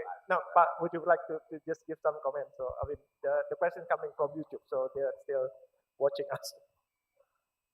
So I think I have explained in my presentation regarding the N219 amphibious program. So now, because probably there is something change with the government policy for this year, we just postponing the amphibious program, which is already run for 3 years. But I think the support from Pak Menteri Bappenas and also Pak Slamet that probably we are going to continue this program soon. By collaborating with the company also in US who has already proven make the float and integrate it to the aircraft become the seaplane. Hopefully we are continuing this program soon in order to get the STC in 2026 as we explained. I think that's the program. Thank you, Pak Gita. Again, if there is any question from online, okay, Pak Andi Alisyavana, please.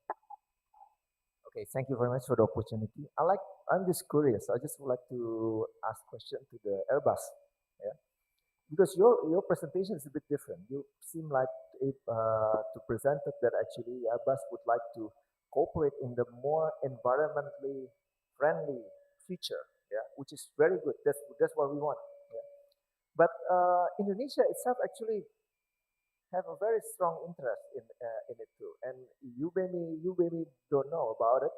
In Indonesia, recently, with PTDI and Pertamina, we tested biofuel. Basically, it's from the CPO that we process it and use it as an what do you call them? After what is jet fuel, yeah.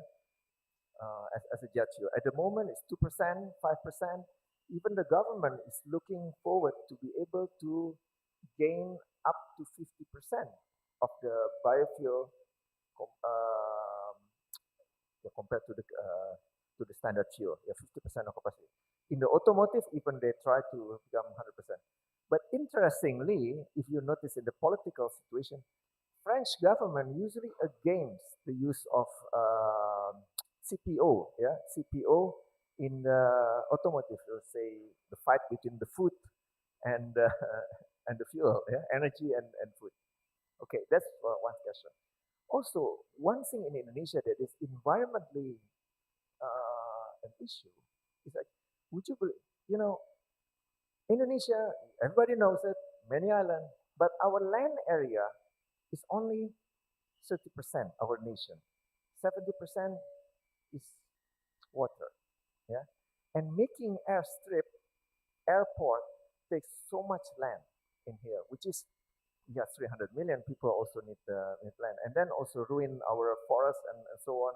If you ever land in Bali, you would notice how actually protruding into the coral, the what do you call them, the airport. So one of our aspiration, I would say aspiration, is able to renew the amphibian aircraft. I would say or aircraft that actually land or use water to be able to land and take off. Yeah, to be able to save the land area for other environmental issues. Okay, but I would like actually to see if Airbus can able to provide the kind of technology. Number one is technology in the fuel, using the biofuel as one way, or the other one is actually how to emphasize less land for the airport and for the airstrip or landing area and takeoff area. Thank you. Thank you very much. That was a very comprehensive question. I think I'll make a statement and then I'll try and respond. The first thing is for Airbus, when we talk about right from our CEO, the priorities, our top three priorities, as I say, number one is sustainable aviation, number two is sustainable aviation, number three is sustainable aviation. That's very, very clear as to what we are focused on, right from the top down. In terms of sustainable aviation fuel or studies or how we can do things, I can personally make a commitment right now that we're willing to talk. We're willing to talk right now. We're willing to look at studies, whether it's with PTDI or whether it's with the Indonesian government or whether it's with an airline. We're willing to really start exploring immediately. So that's just an immediate statement and a commitment right there. The second point is when we talk about what can we do to have an impact on the environment. It is newer aircraft, it is more energy efficient engines, it is different kinds of energy sources, but also we talk about urban air mobility is something that is a great opportunity that Boeing is working on, that Airbus and many of us are working on, as to how do we look at aircraft on all the different energy sources that can transport people from one place to the other without the need of a runway strip. So that is something that we can definitely look at. Another area I'll be remiss if I didn't mention is helicopters. We have helicopters today that my colleague Bensa in the room is that can run on sustainable aviation fuel today, and they're extremely capable, extremely able in terms of what they can do. And other areas are air traffic management. There's a huge opportunity in air traffic management in terms of how much energy and decarbonization we can actually manage in terms of deconflicting. Satellite imagery in terms of actually making things more sustainable. I could go on and on and on, but this is an area of focus and we are ready to start talking right now. That's all I can say. And I hope that this passion that we share gets to be much more infectious. Thank you. Thank you very much. Unfortunately, time is limiting us. So, But please allow me, before returning back this floor to the MC, I would like to invite Adik Sudarsono. He's representing Regional Aircraft Indonesia. I would like to invite you perhaps later after this session to meet, all these panelists to, basically tell how you can engage. And then Mr. Adi Sasongko at the back, Info Global. Berdiri, Mas. So I also would like to invite you to coming in and have a discussion with the panelists, as well as Andreas Wasaputra from Puda. So I think you know the gentleman, but prior to what you present, I think there are things that they must probably have some ideas to proceed with the opportunity. Ladies and gentlemen, again, thank you very much. Oh, Pak. Oh, please. Yeah. Please allow me to. Ya, mungkin bahasa Indonesia aja mungkin bahwa yang terjemahkan ya, supaya saya mikirnya nggak 2 kali. Kalau dalam bahasa Inggris kan mikirnya 2 kali.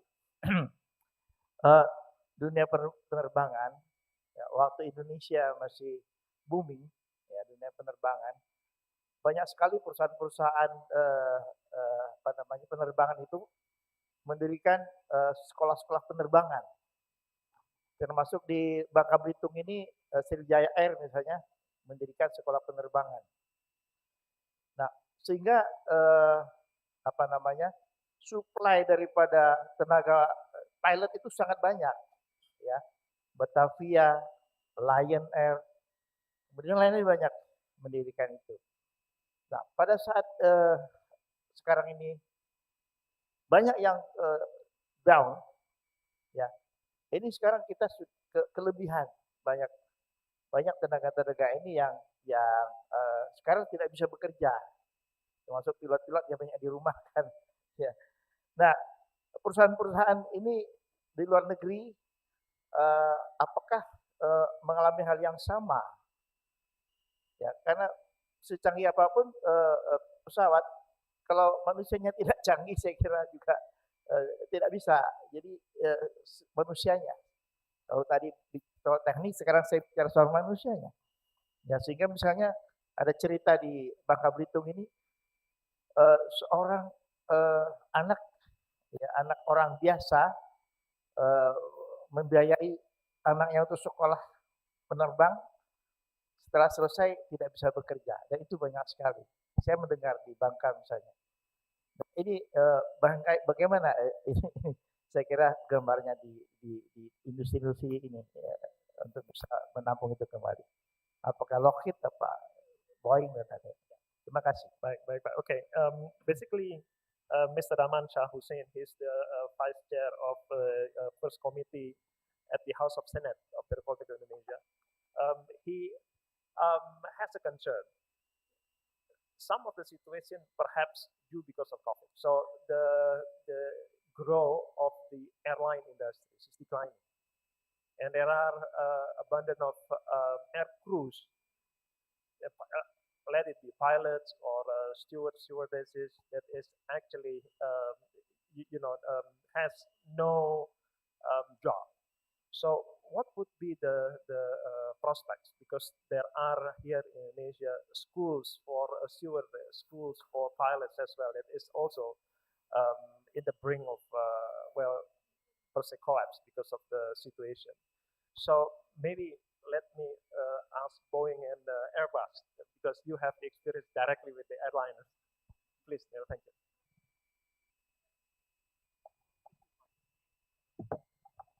Hello. Okay. So thank you for that question. You know, it's really interesting that now we're seeing almost the reverse of what we were seeing right before the pandemic, where as a global aerospace industry, we were facing a huge shortage of pilots. And now we have gone through this unprecedented time and change and downturn. And we're waiting for aerospace to catch back up. And so we have a completely opposite situation than we did 2 years ago. So prior to the pandemic, the Boeing company was working with pilot training schools all around the world, working with airlines to try to create more pilots, to try to place them in airlines, to try to do trades around the world. Now we're in an opposite situation. situation. So we're continuing to engage with a lot of those training schools. We're absolutely happy to be involved here in Indonesia in that, continuing to work with airlines around the world to help them have the crew and staff that they need to operate their airlines most effectively. But our projections all say aerospace travel is coming back. It's coming back. It's going to ramp up even to beyond where it was before the pandemic. So we're hopeful this is a short-term issue where we've got more pilots than we planned, and instead we'll be back in the reverse situation shortly. Bapak, thank you for the question. I would completely agree with my colleague from Boeing. What has happened is, in Indonesia and Asia, we are still 12 months behind the rest of the world in terms of traffic pickup. So the airlines have not yet picked up fully, but the US, Europe has fully picked up. And there is a huge shortage of ground crew, airport staff, of cabin crew, pilots there. Not yet happened here in Asia because we're slightly slower in the pickup. We're also dependent on traffic for China. Japan has still not yet opened up fully. Taiwan is still fairly restrictive. So all this has led to kind of a slowdown. But what I will tell you, 12 months from now when we meet, you will see it'll be the reverse problem, where you don't have enough people in the airports, you don't have enough cabin crew, you don't have enough pilots, and you don't have enough planes. It's a good problem to have. But I wish my brothers and sisters in the industry best of luck, to be patient, because good times are coming very quickly. Stanley. Pak, paham ya Pak ya? Jadi maksudnya Pak Stanley yang kasih waktu. Kita memang Asia itu terlambat hampir sampai 12 bulan dari kembalinya pertumbuhan yang ada di Amerika dan juga di Eropa. Tapi beliau berdua yakin kalau 12 bulan dari sekarang akan mulai muncul kekurangan air crew, pilot kurang, ini kurang. Jadi ya mudah-mudahan semua bisa kembali bukan hanya normal tapi lebih baik dari sebelumnya. Kira-kira itu Pak jawabannya. Okay. Well, again, thank you very much, and please give a big applause to our finalists today. And for this, I'm giving back my, a microphone to the MC. Thank you. Thank you very much to Mr. Yono Reksoprojo for leading the session and providing a conclusion regarding this third session. And now we would like to invite Mr. Gita Amperiawan as President Director of PT Dirgantara Indonesia to kindly come up to the stage to extend our great appreciation to our speaker and moderator. Please welcome Mr. Gita.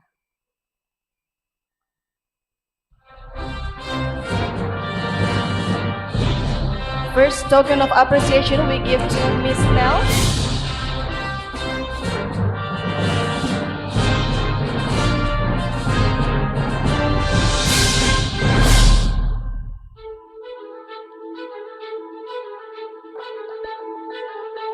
Second token of appreciation we give to Mr. Anand Stanley.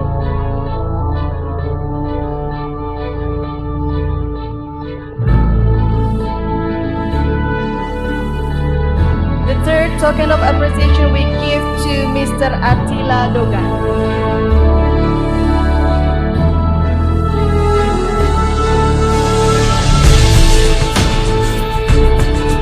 Next, we give to Mr.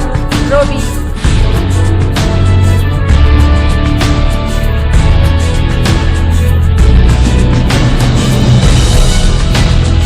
Next, to Mr. Joseph. Mr. Joseph.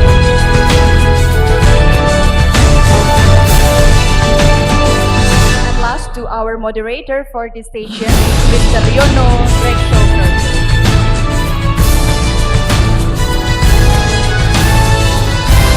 Ladies and gentlemen, please stay at the stage. We also invite Miss Amalia at the stage to receive token of appreciation from Mr. Anand Stanley.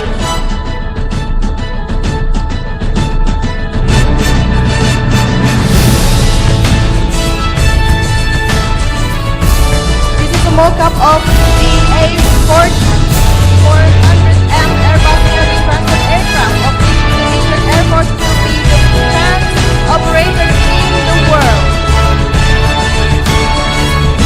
We also invite Mr. Darmansyah, Mr. Ali Syabana, and Mr. Slamet to do a photo session at the stage.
A series of N190 island hopping activities and a cultural exhibition.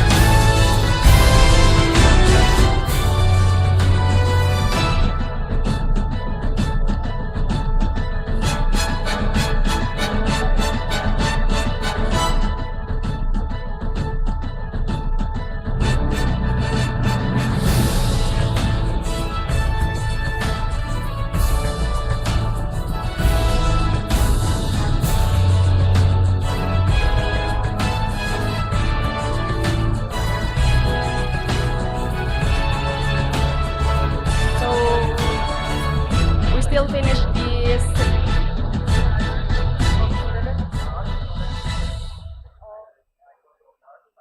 We still not finished this event.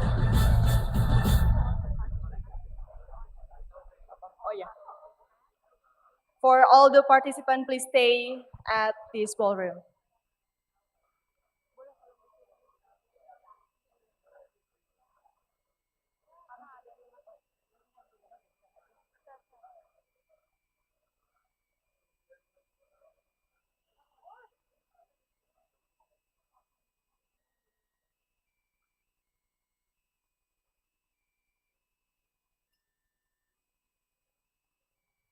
So, ladies and gentlemen, our honorable guests, I want to remind you that tomorrow there will be a series of N219 visits, island hopping, activities, and a cultural exhibition.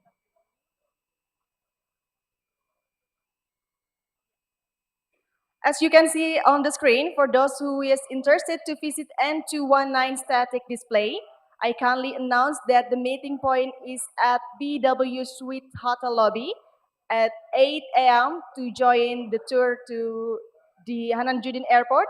We'll explore the N219 static display for approximately a half an hour before return to this BW Suite Hotel at 9 a.m.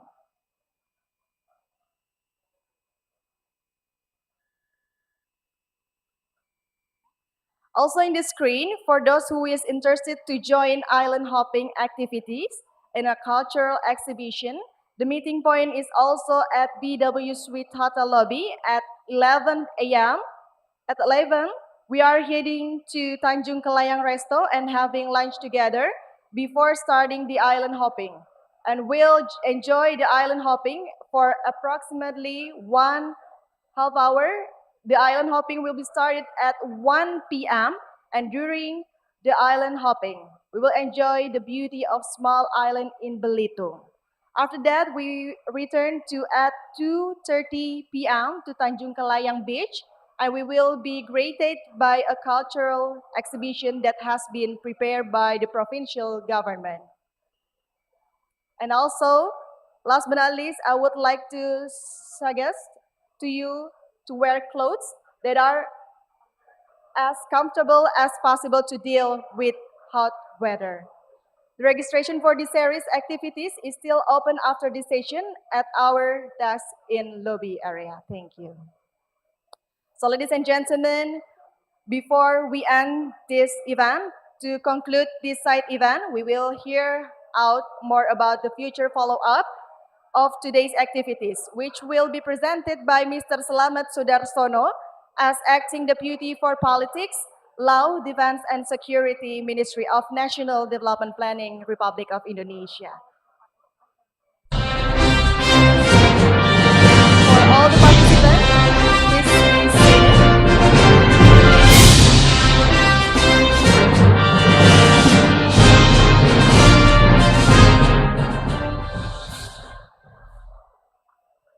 His Excellency Bapak Insinyur Darman Shah Hussein, Vice Chairman of Commission 1, Regional Representative Council. Ladies and gentlemen, we would like to invite you to please be seated because we are going to hear the closing remarks. Thank you. The House of Regional May I have your Representatives attention, ladies and gentlemen? of the Republic of Indonesia, His Excellency Mr. Gita Amperiawan, CEO of PT Dirgantara Indonesia, Her Excellency Ms. Amalia Adiningrar Widyasanti, Deputy Minister for Economic Affairs, all distinguished speakers, all the deputies, directors, and representatives from ministries, CEO high-level institutions, the honorable delegates of the G20 Development Working Group, ladies and gentlemen, a very good afternoon to all of you. Assalamualaikum warahmatullahi wabarakatuh. First of all, I'd like to start by thanking you all, the speakers, for their excellent thought-provoking talks, as well as the moderators for organizing and animating their sessions and keeping things both under control and reasonably on time. However, most importantly, I'd to thank you all, the participants. Without your input, ideas, and discussion, this G20 side event would not have been the success it has. I am very happy that in the last 2 days, we have exceeded even my most optimistic expectation in all respects here in Belitung. I hope that the interaction that have been made here will continue in the future, as I am convinced that they are very useful. Today, we have already heard a very comprehensive explanation from the speakers, and may I sum up the whole session. The first session, we heard about how policy support the development of aerospace industry here in Indonesia and also in other countries like Turkey.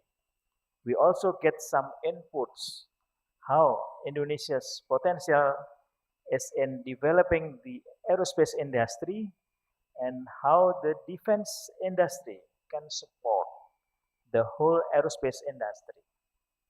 Nevertheless, all policies will not be optimal without synergy and collaboration between parties. So, collaboration and synergy are key words that need to be emphasized for the future development of the aerospace industry. The second session, we heard about the capacity of the Indonesian aviation industry, MRO, the breakthroughs and initiatives that have been carried out and how they define their future business strategy. Ladies and gentlemen, the development of the Indonesian aerospace industry that we heard in the second session cannot be separated from the regulatory support from the government that we heard in the first session. In addition, in the third session, best practices from other countries and global players have enlightened us by about the potential of the global aerospace industry for which we work together. We have learned how to create a conducive ecosystem and able to synergize with each other to support advanced aerospace industry. Distinguished guests, ladies and gentlemen, may I share my personal view of the meeting. Today, aerospace industries face many challenges, and we are moving from an era of achieving self-reliance in aerospace industries to an era of synergizing in a global supply chain. Nevertheless, to realize a sound aerospace supply chain, better policies, institutions, legislations, and regulatory approaches are needed. All of topics presented and discussed in this 2 days event hopefully become the beginning of our concerted efforts to strengthen capacity and capability in supporting Indonesia's vision for aerospace industries as part of the global supply chain.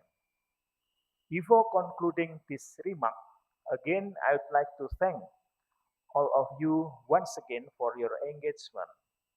I particularly congratulate to Ibu Amalia Adiningrar Widyasanti and Pak Gita, PTDI, and all the committees for a successful G20 side event, harnessing the ecosystem of the aerospace industries, which is a solid stepping stone that will create larger network and impact for the future aerospace industry in Indonesia.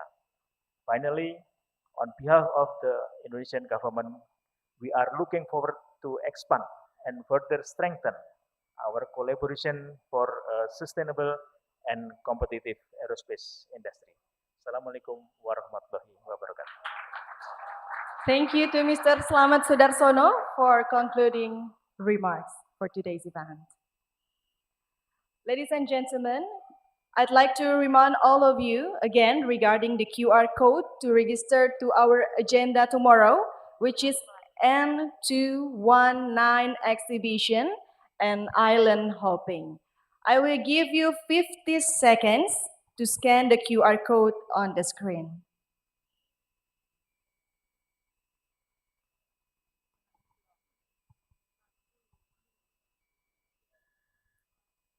So remember, ladies and gentlemen, this free island hopping tour will be started from the hotel at 11 hours, jam 11 siang, at 11 a.m. So you still have much time to spare the free time in the hotel. We only have 45 seats left and it is very limited. I suggest you can scan the QR code now on the screen.